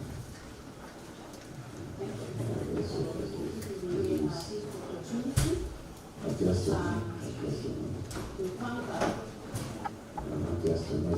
thank the mover of the motion, Honorable Con, MCA, Elizabeth Swart, and also thank the members of County Assembly who are stood firm for the removal of Dr. Mutai, the Governor of Kericho County. Mr. Speaker, sir, when I went through this impeachment motion, I found the articles which I attest today, Mr. Speaker, that in several times that I've gone to the office of the governor, Dr. Mutai, on his table, we found the Constitution and the articles of Kericho County on his table. And when I went through, I found the article number 10 of Constitution, Section 3 and 16 of the Leadership and Integrity Act 2012, and Section 9, 10, and 12 of the Public Officer Ethics Act 2003 established, among others, the rules of law, democracy, human dignity, courtesy, respect, social justice, inclusiveness, equality, human rights, property, professionalism, and non-discrimination, protection of the marginalized, good governance, transparency, and accountability. I believe, Mr. Speaker, sir, that the governor is aware of all these sections. And it is shocking, Mr. Speaker, sir, that numerous complaints of the governor in the incidents of indecent and unlawful sexual behaviors by female young girls of Kericho County, accuses the governor of, for instance, forcing them to unconsented anal sex, dangerous and unprotected sex. I will never be that here, Mr. Speaker, sir.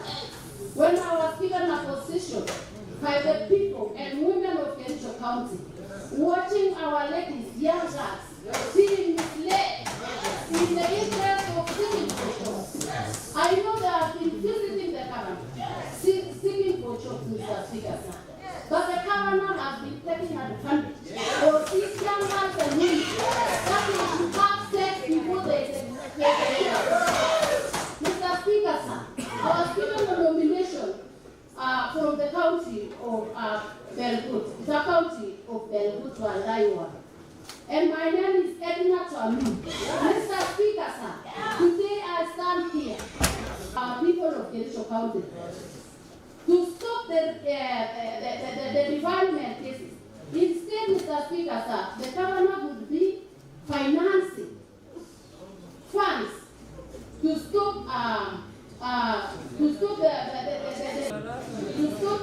the environment cases, which is in high rate, to stop the rape cases, which is taking place in Kericho County. When we raise these cases, Mr. Speaker, sir, there is none of other leaders listen to these cases, Mr. Speaker, sir. Instead of providing us money, allocating money to stop this high rate of defilement cases, he is busy leading the team to the government. I stand today to stop that act, Mr. Speaker, sir. Secondly, I also stand here to stop the revenue leakages taking place in Kericho County. Mr. Speaker, sir, I support this motion 100%. And I count everyone here who has put with us up to the end. As we proceed to Senate, I want to plead today that this motion should be bring to accomplishment and the governor must move out of the office.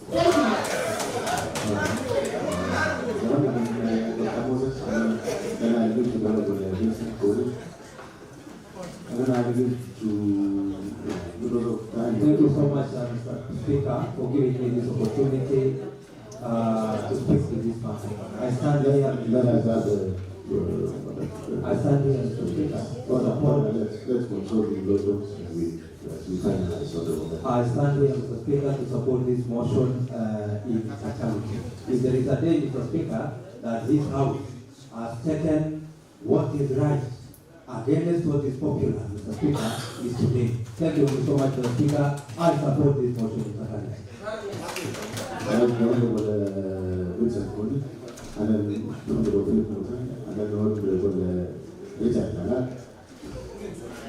Thank you very much, Mr. Speaker, for giving me this opportunity to support this motion.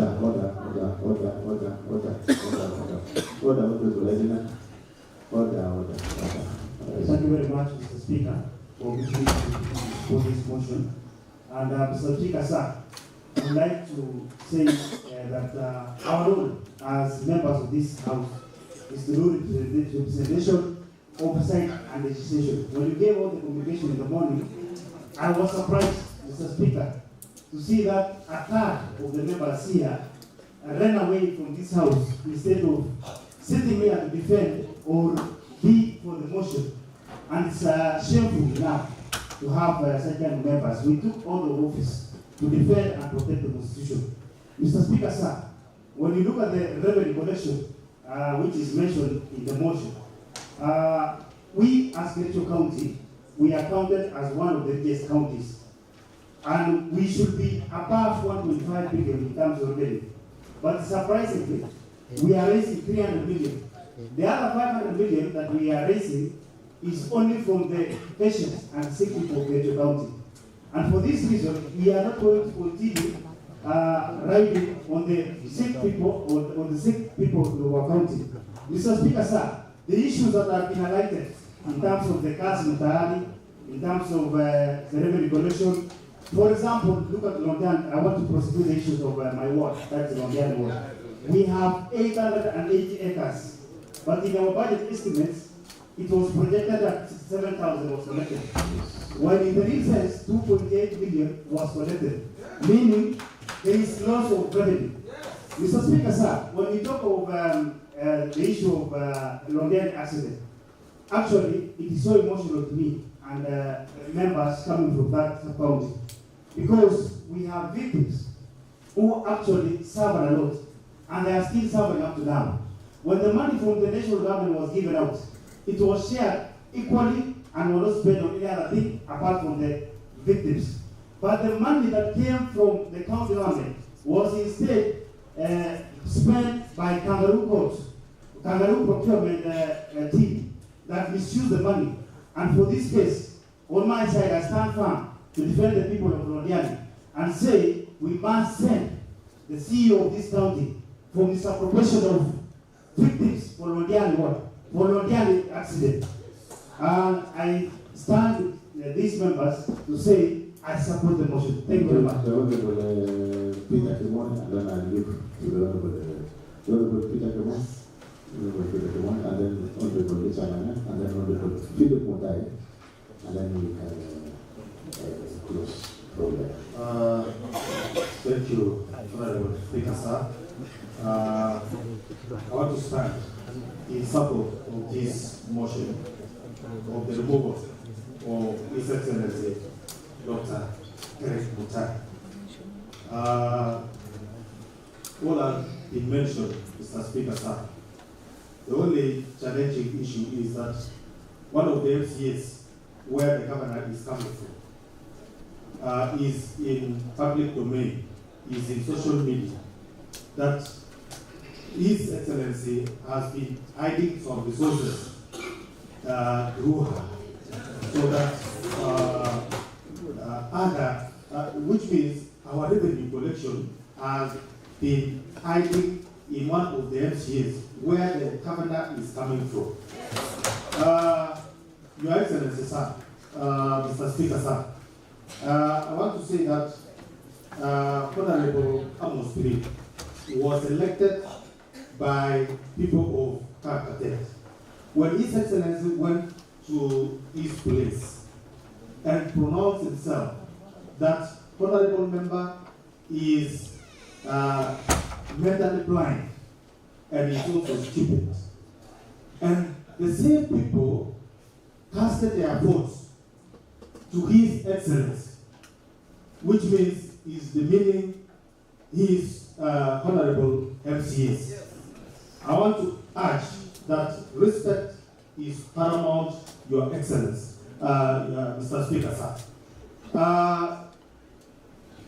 Recently, when we were doing some investigation, I think, Mr. Speaker, sir, some of the youths was doing demonstration in this town, requesting for their rights, requesting for the payments, and yet they deliver their duties when they were given responsibilities to do some of the work in this county.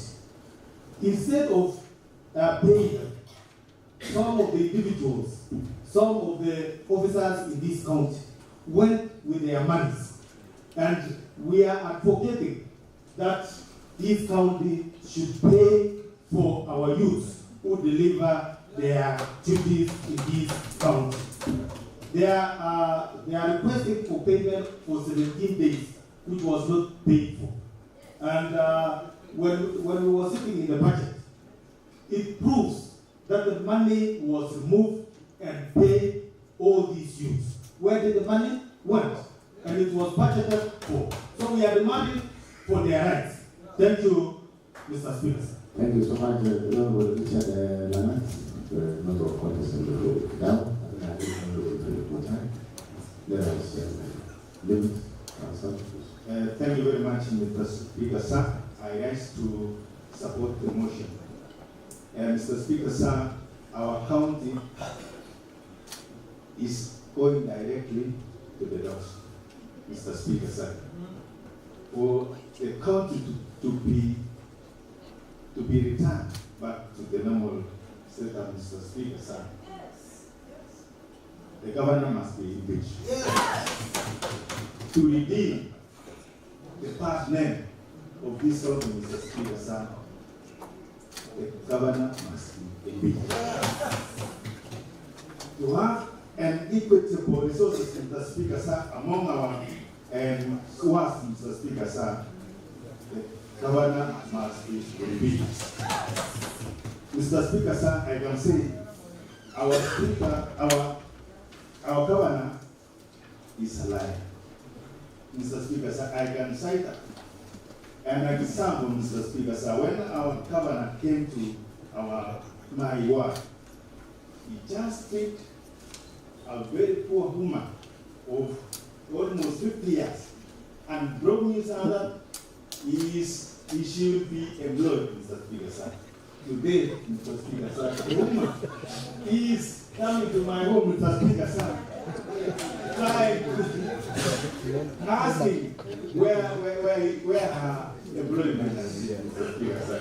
So, Mr. Speaker, sir, the governor must be impeached. Thank you very much. The Honorable Nafuta Kuzan.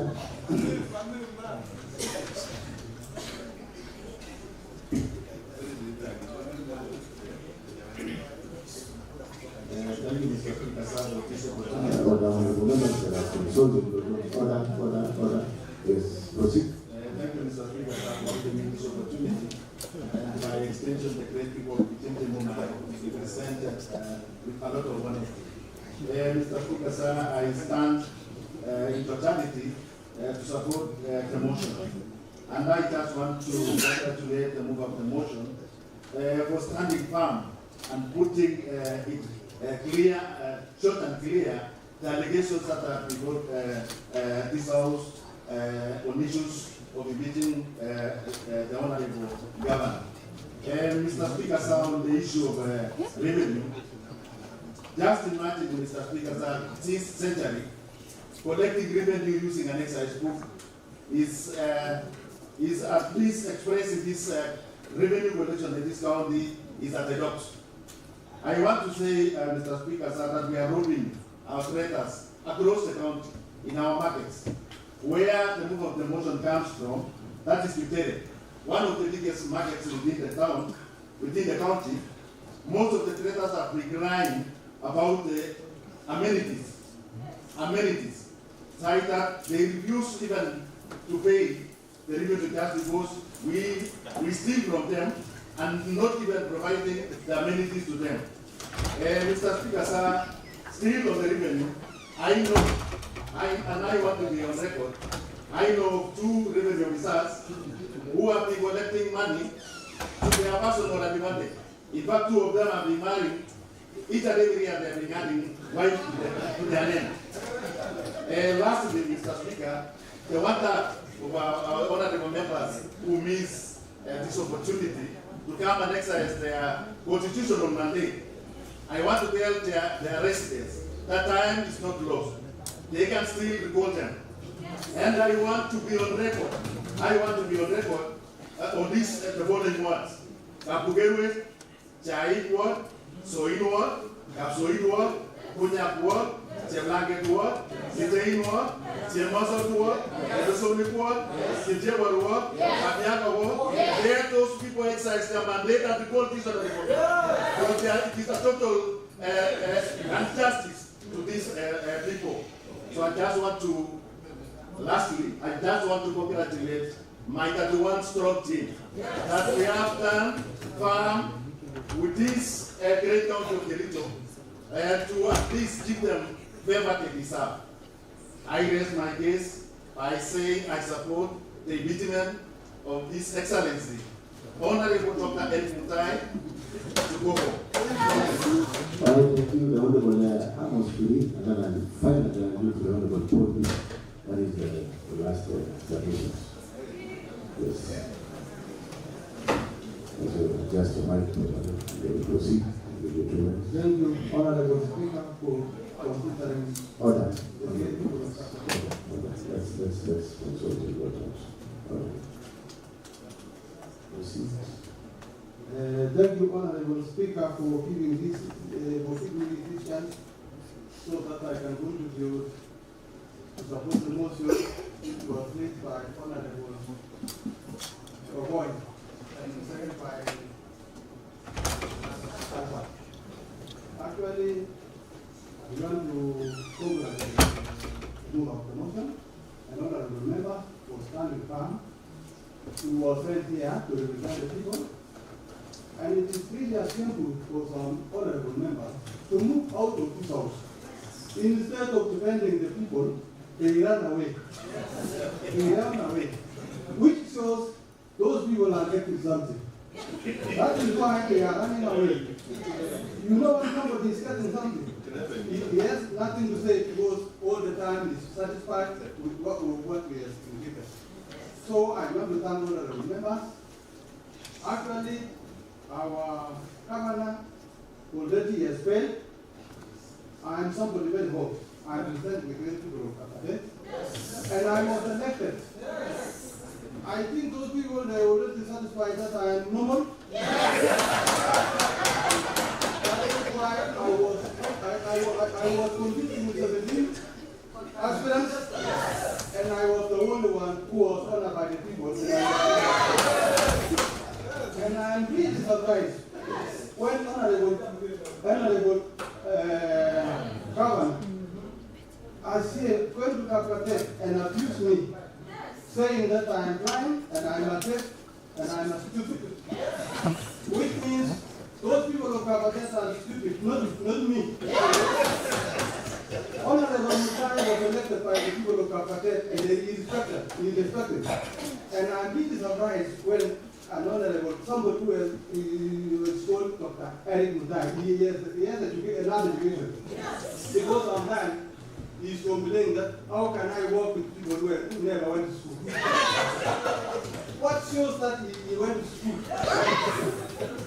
You cannot abuse somebody, an old man like me. Yes. I'm an underage of this part. Yes. Because I was told by this Kericho. You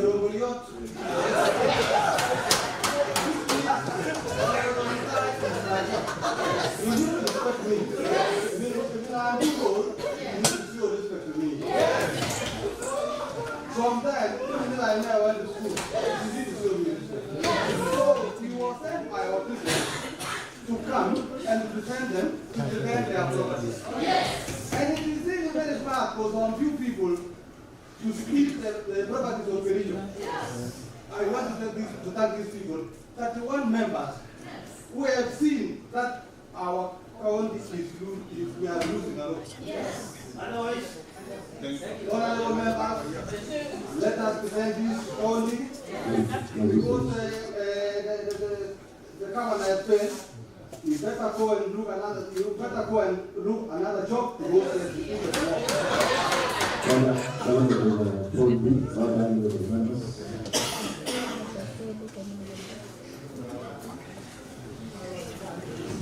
Thank you very much, Honorable Speaker, for allowing me to speak on behalf of voters of South who have sent me to this assembly on their behalf. The trust, Honorable Speaker, that was bestowed on me, and the honor of office that I took here to defend and to defend our county in so many ways and to defend our people. That is why I stood firm, and I really want to congratulate the move of the motion, my good friend, Honorable Boni, and the secretary. Honorable Speaker, we've come a long journey. That is trying to talk to our good friend, Honorable Dr. Mutai, Governor of Kericho County. On a personal note, I've been so close to him. I've taken my time actually to advise him. I've been in mind, as was said by Honorable David Pate, we did well to Mombasa sometimes back 1 year ago, and we were trying to get some way out of, on ways to collect this revenue. We deliberated, we talked, and finally there was no outcome. We came to Nakuru, as was said, and thereafter, when we finished the meeting, Honorable Speaker, on a personal note, I did call him again with the sentiments he made, the accusations that bring on the impeachment and got someone, at his neck. Honorable Speaker, I took my time and I did call him. As I stand here today, I'm not afraid to say Dr. Eric Mutai must go home. He must go home. He must go home because he doesn't take, advices from anybody. Honorable Speaker, the most affected word is my word. Have in mind, when we came in, there was a young CEO, what I call Wesley. He left because of the frustrations and, limitations that he saw in this county. Secondly, we saw CEO Rosemary, who was in charge of finance, a very brilliant young lady who wanted to serve the county very well and to move, in terms of resources. We've talked on all these revenue streams that we must, automate, and maybe we do CCTV in some streets in this town. But because of the interest of one person, because of the interest that is not, he doesn't want to progress the county, we must say today, he must resign or he must leave, with immediate effect.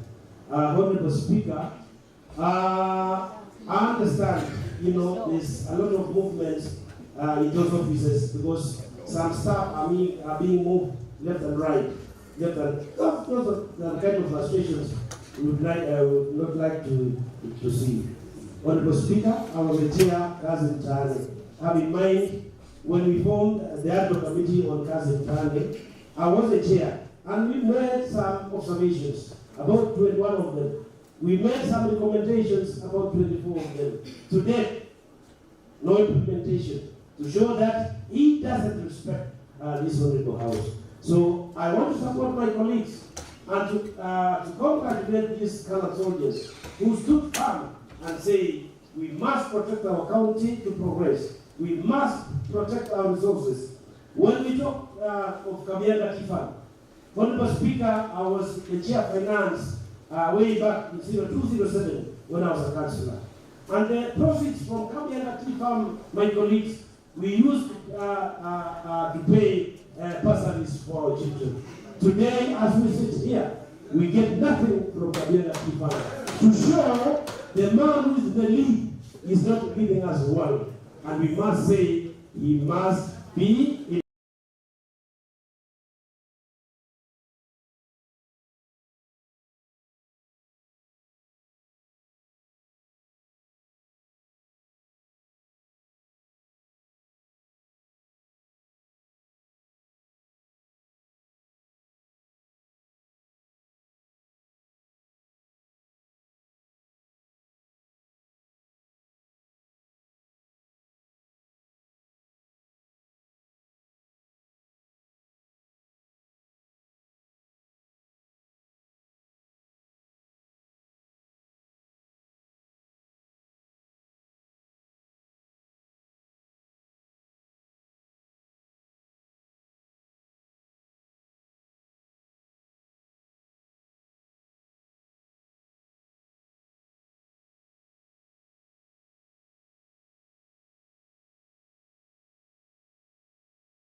It came to my mind that, Mr. Speaker, when the history of this county will be written, Mr. Speaker, I must be among in the chapter, Mr. Speaker. And like to use this platform, Mr. Speaker, to tell the honorable members, Mr. Speaker, who are present in this honorable house today, Mr. Speaker, that this is a defining moment, honorable Speaker, where it defines politicians and leaders, Mr. Speaker. The honorable members who are in this house, Mr. Speaker, are leaders, Mr. Speaker. Mr. Speaker, leaders are those people, Mr. Speaker, who do what is right and not what is popular. We are doing the right thing, Mr. Speaker, by saving the Kericho County, Mr. Speaker. Some of the allegations which has been enumerated in that motion, Mr. Speaker, I support 100%, Mr. Speaker. Mr. Speaker, there is a line to the members of the public, Mr. Speaker, on the issue to do with revenue, Mr. Speaker. Mr. Speaker, I wish time will allow, Mr. Speaker, so that we dissect, so that the honorable members and the members of the public and members of the vote state can realize, Mr. Speaker, the lie which has been being told about revenue, Mr. Speaker. That in the last financial year, Mr. Speaker, we collected 804, Mr. Speaker. The actual money which was collected, Mr. Speaker, is 359, Mr. Speaker. Another which was collected on the hospital, Mr. Speaker, is 185, Mr. Speaker. The additional, the other FIF is called Facility Improvement Fund. That is not revenue, Mr. Speaker, because those are NHI rebates and those are the monies which cannot be used for development, Mr. Speaker. So the true position of what we collected, Mr. Speaker, is only 359. And Mr. Speaker, let me inform the Honorable House, Mr. Speaker.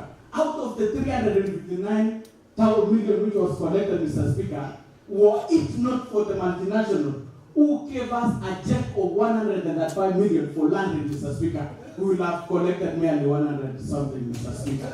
So this county, Mr. Speaker, is in dogs, Mr. Speaker, because they have disregarded the laws and the regulations which we have passed in this house, Mr. Speaker. The valuation role is capable of collecting 1.2 million to this county, Mr. Speaker. But what is happening? Mr. Speaker, they have disregarded the valuation role. And Mr. Speaker, some of the witnesses which we called because we were in the revenue committee, Mr. Speaker, there is one lady, Mr. Speaker, who is almost exiting service. I don't want to name her specifically, Mr. Speaker, but he confessed in this floor, Honorable House, Mr. Speaker, that, Mr. Speaker, she has served and she has only 2 years to exit service. But what she has seen in the last 2 years under this administration, Mr. Speaker, she was pissed off, Mr. Speaker, because she said whatever we collected and recorded in the ground, Mr. Speaker, is different from what has been recorded here, Mr. Speaker. That shows, Mr. Speaker, how this county has gone to dogs, Mr. Speaker. Mr. Speaker, for us to save this county, Mr. Speaker, we have to raise up with rise to occasion, Mr. Speaker, and ensure this motion passes, Mr. Speaker. Mr. Speaker, I'm an engineer by profession, Mr. Speaker, and I'm a mathematician, Mr. Speaker. And the mathematics, and there is one thing which has been a very difficult maths to be handled by all mathematicians, Mr. Speaker. Mr. Speaker, if you give a single person here to count 1 billion shilling, he will count it in a simple manner, Mr. Speaker. But when you give a single person to count 100 votes, he cannot, Mr. Speaker. This is the same as now as being in this quagmire. Because, Mr. Speaker, we are even unable to do for class 4 mathematics to define what is a third, what is 2 thirds, Mr. Speaker. If 16 members forms a third, Mr. Speaker, what makes what is 2 thirds now? It's simple mathematics. You doesn't need a calculator, Mr. Speaker. You just say 47, you less 16, you get 31. Number 2, Mr. Speaker. We are dealing with human beings. We are not dealing with shillings and cents, Mr. Speaker. Even if we go to the fashion way, let's say a third, 1/3 of 47, it is 15.66. So because it is beyond 5, we round out to the nearest digit, that form 16. That is why we have our product at 16, Mr. Speaker. Mr. Speaker, 2/3 of 47 makes 31.33, Mr. Speaker. We don't have 0.33 of a person, so we round up to the nearest decimal point, Mr. Speaker. That forms 1. Simple mathematics, which was taught in class 4, which doesn't need even interpretation. Mr. Speaker, as I finalize, Mr. Speaker, I know you are more informed than us, Mr. Speaker, and I know we have several case laws. We have several incidences whereby most of the assemblies and most of the has been found themselves in this quagmire, and there has been a ruling. So, Mr. Speaker, you guide the honorable house and inform those honorable members that, Mr. Speaker, This is a game of wits. Thank you. Thank you. I support the motion. Last speaker, hand over to Ruto.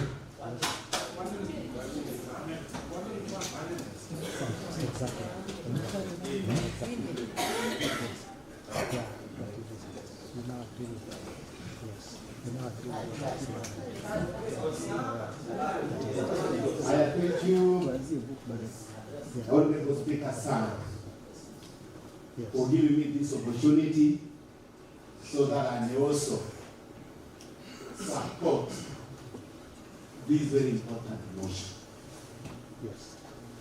I want to congratulate and applaud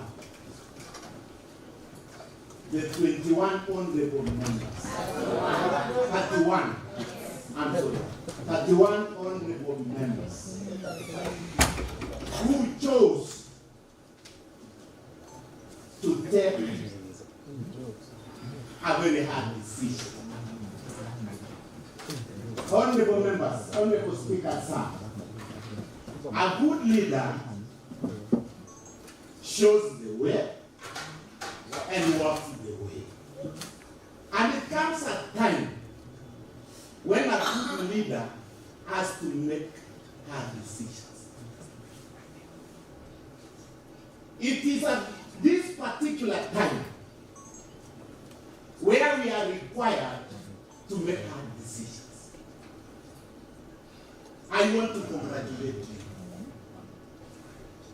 for taking those hard decisions to end status quo in Kericho.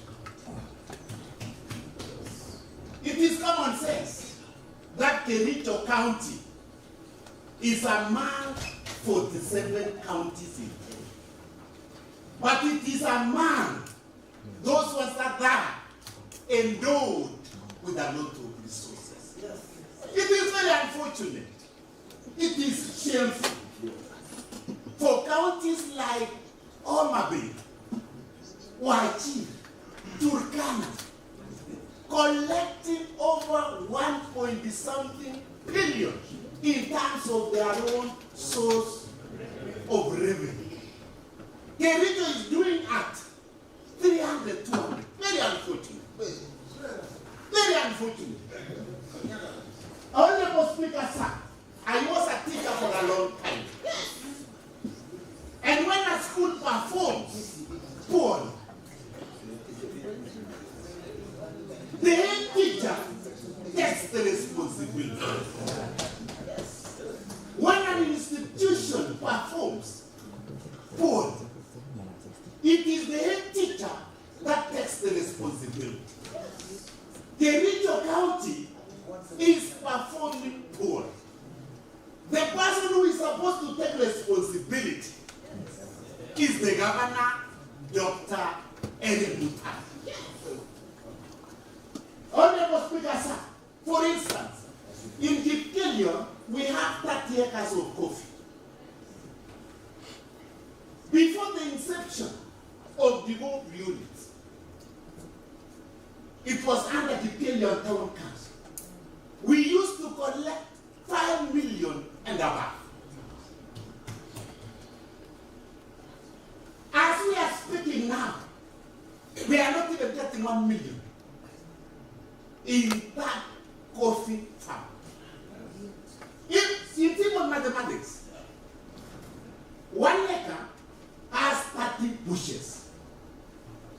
1,000. 30 times 1,000 is 30,000. Averagely, you can be able to get 5 kilos. Let us say 5. But 30,000 times 5. 150 kilos. 150,000 kilos. Multiplied by even 100 shillings per kilo. 15 million. We should be getting 15 million in coffee farm in Kenya. But as we are speaking now, we are getting 1 million. That is shameful. So we want to say, Honorable Speaker, sir, without mixing our words, Governor Mutai has to take responsibility. on behalf of the people of Kericho that Governor Mutai should carry his own cross. And I want to make this one clear, Honorable Speaker, sign loudly. We want our people back there at home to understand that when we don't collect the revenue, meaning that we will not be able to carry out programs and projects back there in our wards. For us to be able to carry out projects and programs, we must make sure that we correct this problem of revenue collections once and for all. Thank you, Mr. Speaker. Thank you, Honorable members, before I call upon the mover to reply, order the members. Before I call upon the mover to the motion to reply, that is the Honorable Professor Bond, standing on number 78, provide that number speaker is satisfied that the motion has been completed, of which I am satisfied.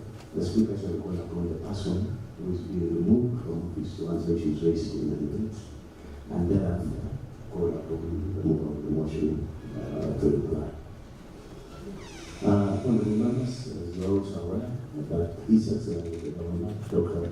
Kericho, sent these two councils, which on the record, honorable members, they forego the opportunity to fully defend citing a court order, which I must state it here and let it be on record that as Speaker, the court order is a matter for me, and I did not say it. And therefore, since they are not here to represent the club anymore, I now call upon the mover from the motion, Honorable Professor One, to make this reply for a period not exceeding 10 minutes.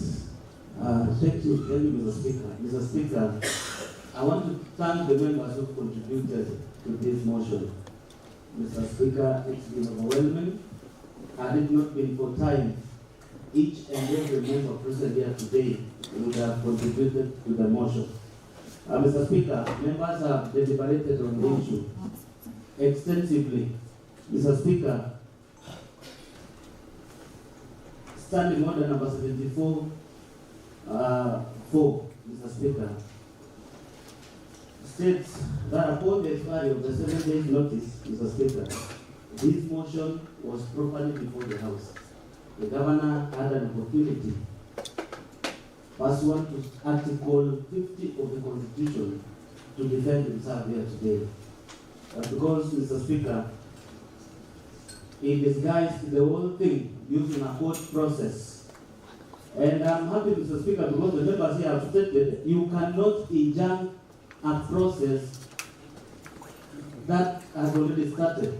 In fact, Mr. Speaker, a member reminded me of an operation, a patient on an operation table, that if, say, the stomach has been opened and a court order comes, does that imply that the doctor will leave the patient on the table to die or continue with the operation?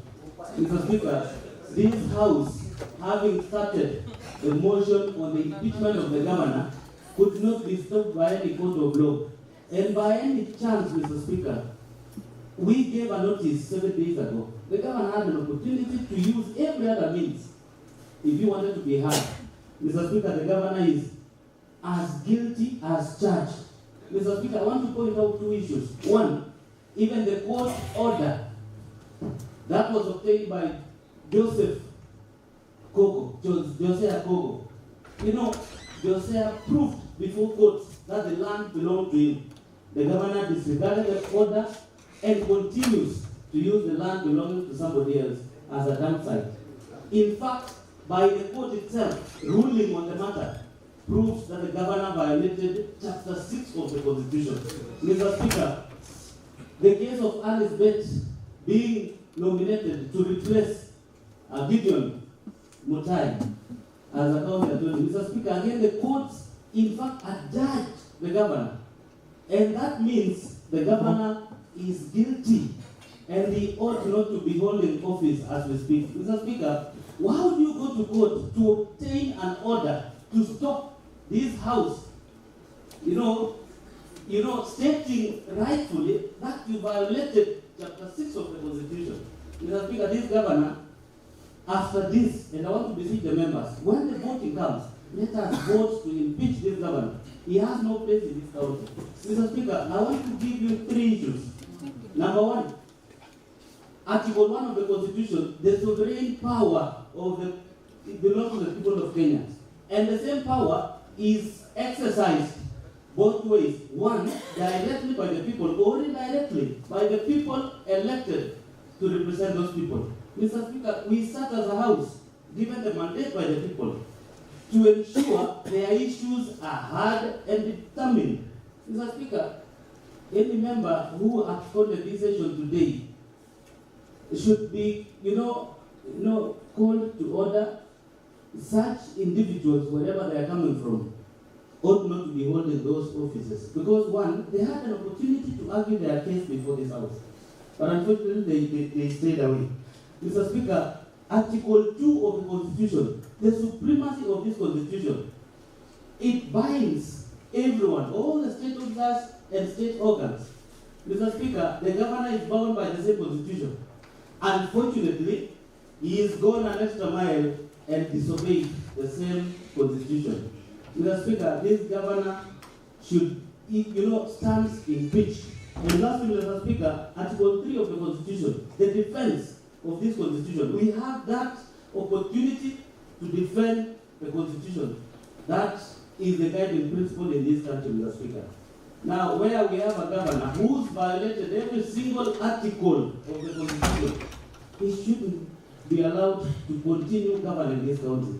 Lastly, Mr. Speaker, in Kapela, that ward, my neighboring ward, there is a nurse who retired. The facility was closed for 3 months because there is no staff hired because of lack of revenues. Mr. Speaker, the people had to demonstrate for the Department of Health to go and pick one of the nurses in one of the facilities. Mr. Speaker, my ward, we have a sub-county hospital called Sigawe.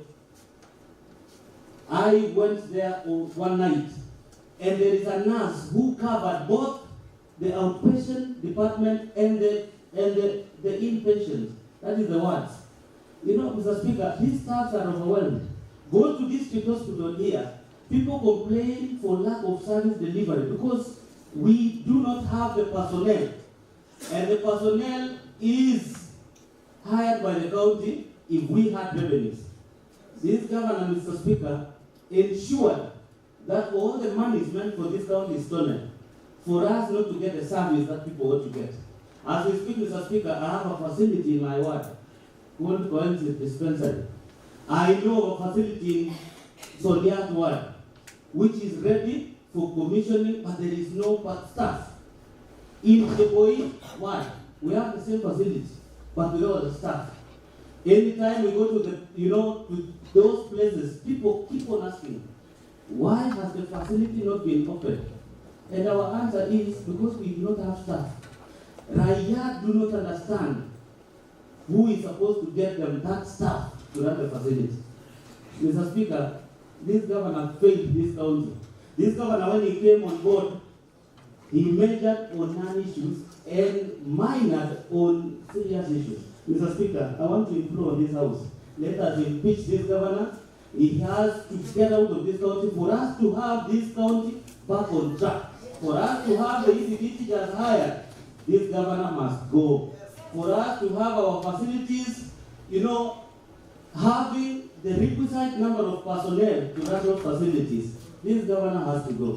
For us to have the instructors in all our various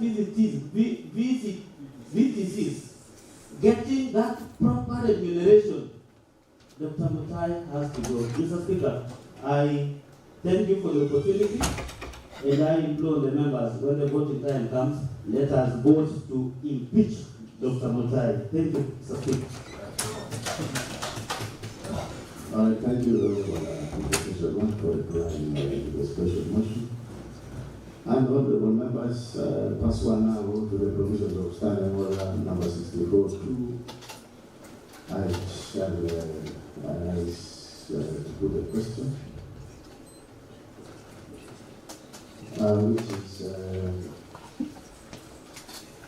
which is that the Assembly resolves to impeach the governor under Article 181 of the Constitution, Section 33 of the County Government Act, and Standing Order number 74 of Kericho Congress and Standing Orders.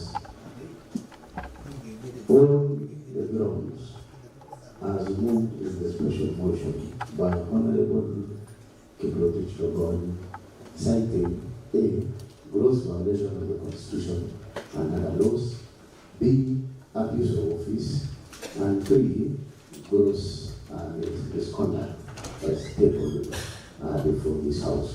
Would as many as or not similar opinion say aye? Aye. As many as are contrary opinion say nay. And the ayes have it. Honorable members. Honorable members, this, as you are all aware, and I want to make some movement. Honorable members of this House, this morning we received a list of the members resolved that they shall not participate or will not attend this morning session. But I really want to put it in probably if one of them or so may have arrived. I would like to know, and before then, I would just like to highlight that plus one to standing order number 83, the voting will be done through roll call voting, where the members will be called in appropriate order, and when so called, a member will declare from where he or she sits that either I vote aye, that is yes, or I vote nay, that is no, or I abstain. This is the only way we shall ascertain whether the threshold for impeachment in terms of numbers are required by standing order and counted on act is met. As the division bell is being run by 7 accounts, I will request the members of the ayes and the nay side to nominate a teller and forward their names to the clerk at the table. And I now therefore, before them, I'll request also that since we have the 16 members who are there, I have to list their members. 16 members who have appended their signatures against the impeachment, and I have 31 members who have also appended their signatures in support of this impeachment of Dr. Kemutai. And I therefore give you a next side so that I can get to see clearly as we vote. To take your side. And then,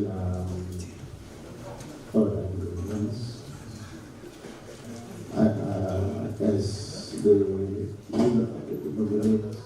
nominate the teller for the ayes side, who is the nominee for the honorable clerk is not that. And secondly, is the nay side. We have one I have seen in my left should be the nay side. And there's none. Okay. On my right, sorry. On my right. Sorry, on my right is the nay side, and on the left is the aye side. I now order and therefore call upon the sergeant accounts to ring the division bell for a period not exceeding 10 minutes. The bell must be run, those are procedures. Procedures must be followed. The bell must be run for a period not exceeding 10 minutes. Honorable members, let me inform you that when the bell is being run, the lock They have locked the door, and we shall draw the bar after the completion of previous notice in 10 minutes. And then at that period or at this period, honorable members are not allowed to go outside the chambers until when we finalize.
Honorable members, I think since I have read in my communication as we wait for the bell to, because it's procedural that the bell must be run for the not exceeding 10 minutes. I think that we take this opportunity, since I have read the names for those who have will not attend or participate, allow us to go through the names of those who also attended the signature. Their signatures in support of the motion for the removal of Governor of Kericho EAP by impeachment. Number one, Honorable Philip Kericho, who is the leader of majority. Yes. 2, Honorable Harold Kericho, who is the majority chief whip. Yes. Number 3, Honorable Facho Siko, who is the deputy majority leader. Yes. Number 4, Honorable Philip Kericho, who is the MC for Kichinchin. Yes. Number 5 is the Honorable Amos Kericho from Kapkate. Number 6 is Honorable Dr. Wong, who is the mover of the motion. Number 7, Honorable Irene Chebet. Yes. Number 8, Honorable Hazel Kipner from Chinchilla. Number 9, Honorable Kimoy Kibet Peter from Kapsuse. Number 10, Honorable Anthony Ruto from Kikenya. Number 11, Honorable Kenny Wilson from Londiani. Number 12, Honorable Eric B. That is from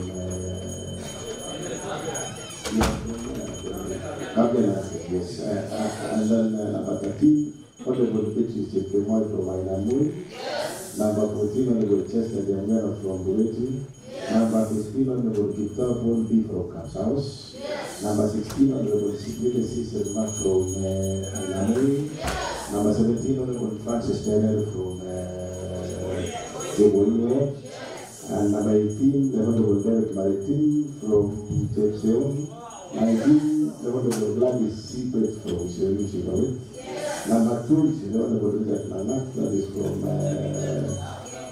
Kedawa Kumugu. And we have number 21, the Honorable Julia Siena from Almari. Number 22, the Honorable Cabinet Government from Tepseon.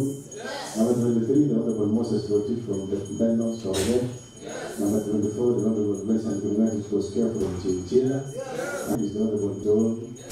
Number 27 is the Honorable Massive Kono from and then also and number 28 is the Honorable Edina Kanu from Waldai.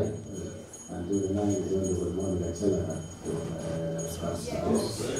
and number 30 is the Honorable Albert Paris. That is from the Sokonda. And number 31 is the Honorable Kericho. That is from the Honorable this was prepared by the clerk, was one to Kericho County Assembly Standing Order, number 74-1, and before the clerk, signed by the clerk, 2nd October 2024, Martin Lebus Clerk Patrick, clerk to the Kericho County Assembly. I don't know whether attendance is over. Yes. He's 10 minutes over clock.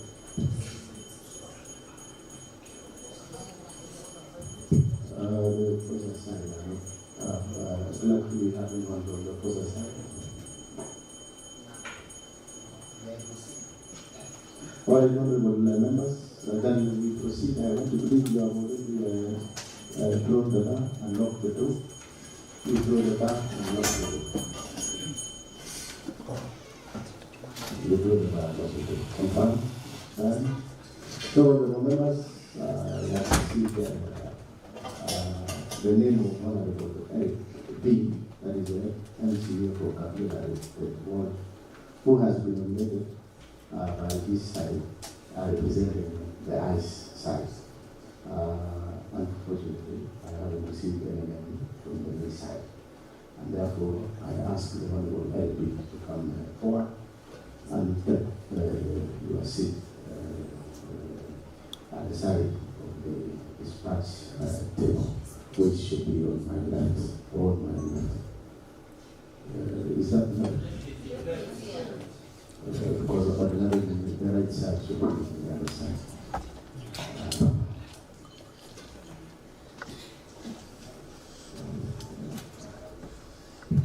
Honorable members, we shall now commence our voting, and our clerk shall take the votes. Clerk to take the roll and confirm the results before tell us the votes. Bert Eric Ipkurui. Bert Eric Ipkurui.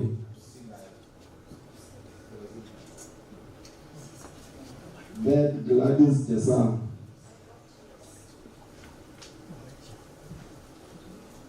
B. Eric. I vote yes. I vote yes.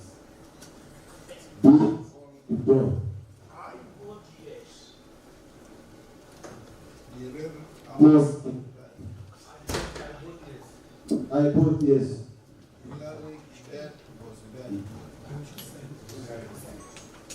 Again, Evelyn. I vote yes. Jalamat Mo. I strongly vote yes. Jempuru Edina Kanui. I vote yes. Sobiano Gabriela. Emoy Beatrice. I strongly vote yes. Jemiano Jessa. I vote yes. Jempuru Babina. Jeriat Martin Ibrahim. Chirchir Paul Ideagon. Isaac Matkey. Gorno Masi Njeri. Yes. Keino Ungetich Dora. I vote yes. Kemoy Peter Ibet.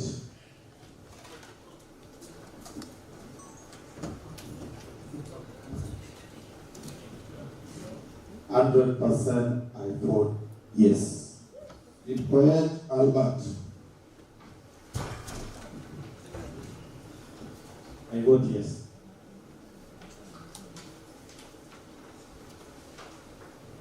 Ibniano Hezron. I vote yes.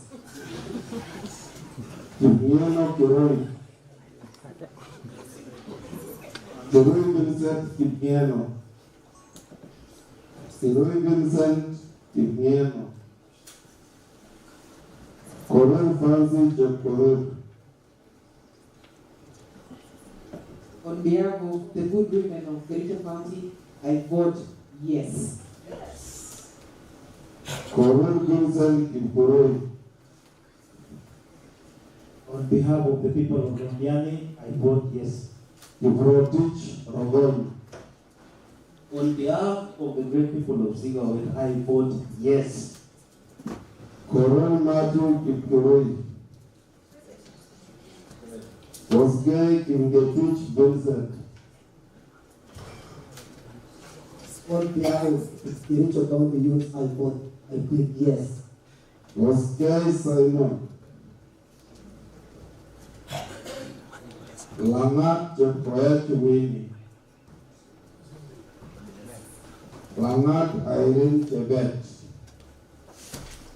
I vote yes. Langat Richard Cheriot. On behalf of the people, the great people of Kericho, I vote yes. Martin David Kipkoro. Seriously, yes. Nibe Anita Cherono. You say you vote, there is no serious here. So you repeat again. Okay, thank you, Mr. Speaker. 100% yes. Vote yes, 100%. Are you affected by the 1 minute Nibe Anita Cherono. Mutai Dominic Kipkoro. Mutai Philip Kimieno. On behalf of the great people of the children, I honestly vote yes. Ngetich Gilbert Ifro. I vote yes. Otile Noela Omolo. Rono Philip.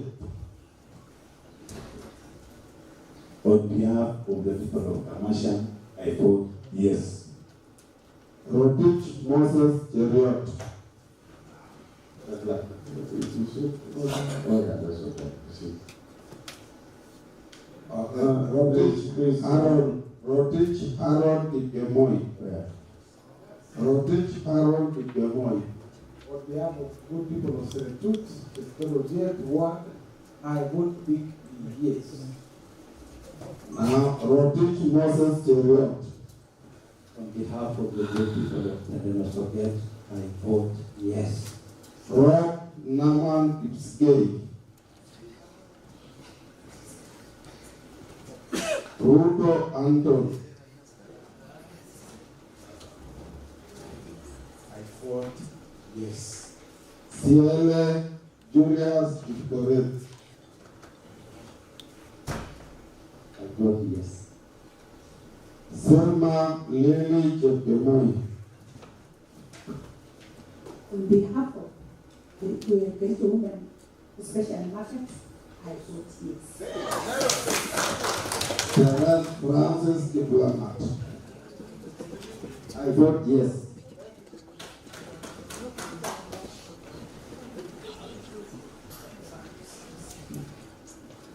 Clerk, you can confirm the results with the teller that we have. That is the L2. You can proceed in front of the table.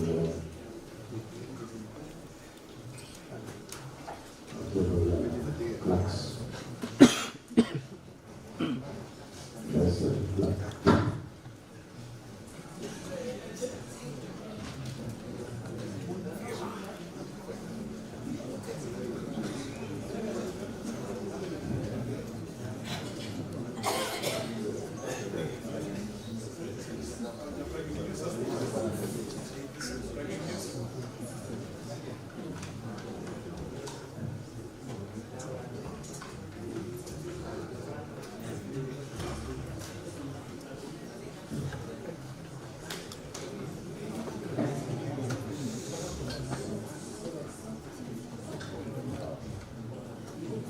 Honorable members from order, honorable members from our records, honorable members, submitted to me by the clerk, confirmed by the teller, the Honorable Eric B, that the total votes of 31 has been confirmed for the ICE side. But however, honorable members, if none are voted, I still present this opportunity to take one, because probably didn't see. And from the local things, there is none. So there being none, honorable members, it now appears to me that all members who are present and who wish to vote have done so. I now direct the clerk again to read out the results. Please, our standing orders. Clerk, please, of the results of our we confirm yes, you will be proceed.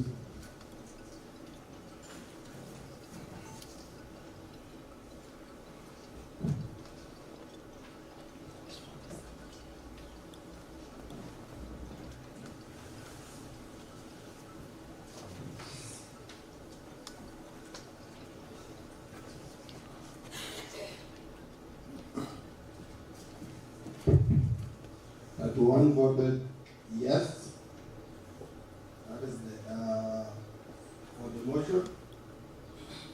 These two are not present.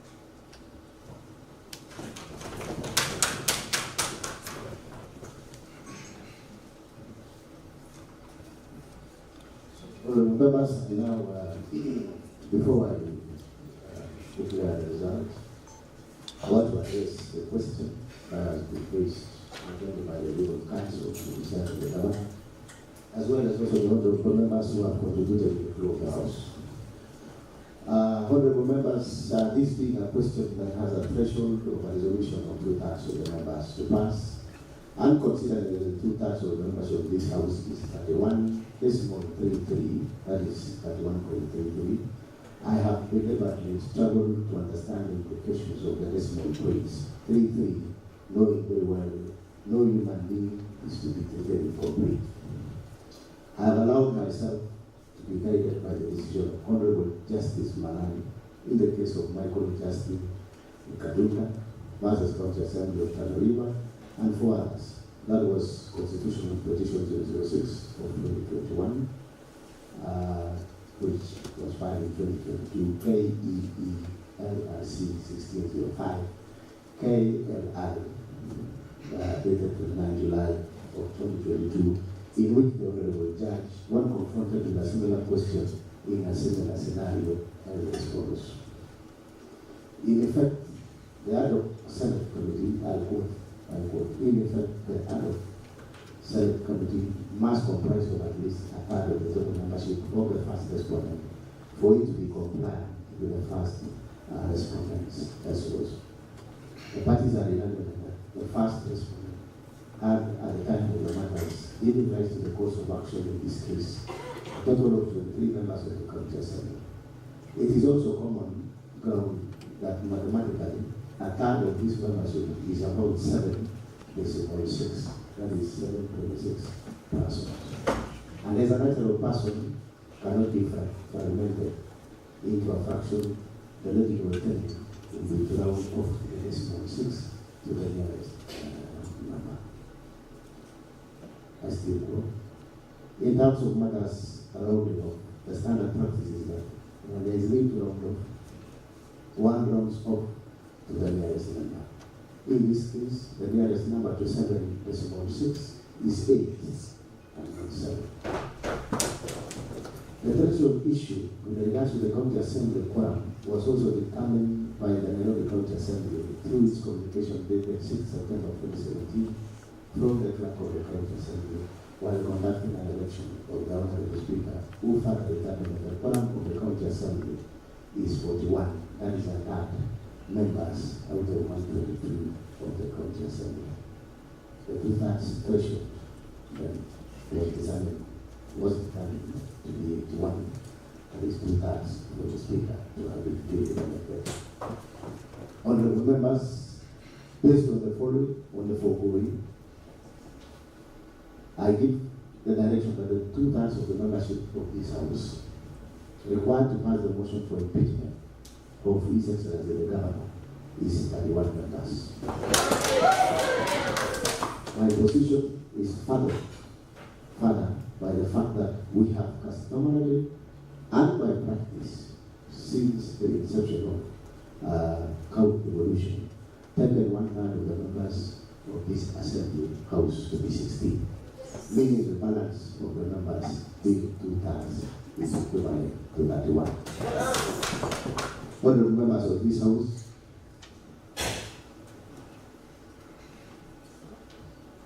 I have pronounced myself on that matter, and therefore declare that the motion seeking the removal of impeachment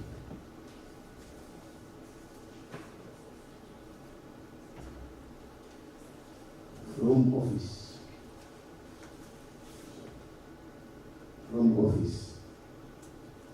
of the Governor for Kericho County, Honorable Dr. Eric Kericho by impeachment has been supported by 2/3 of the members of the County Assembly. I therefore declare that the motion is passed and the Governor, Dr. Eric Kericho, stands impeached by the County Assembly.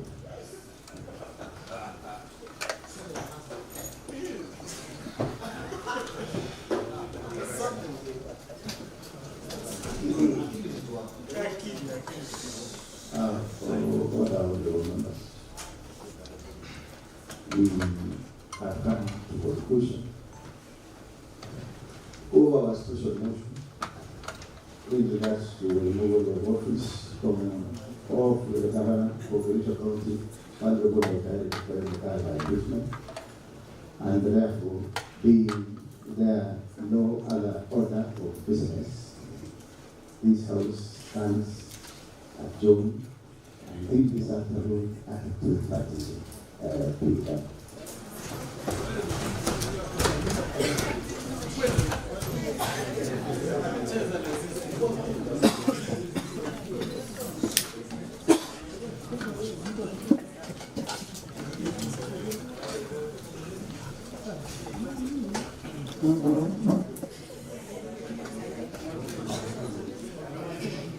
Viva!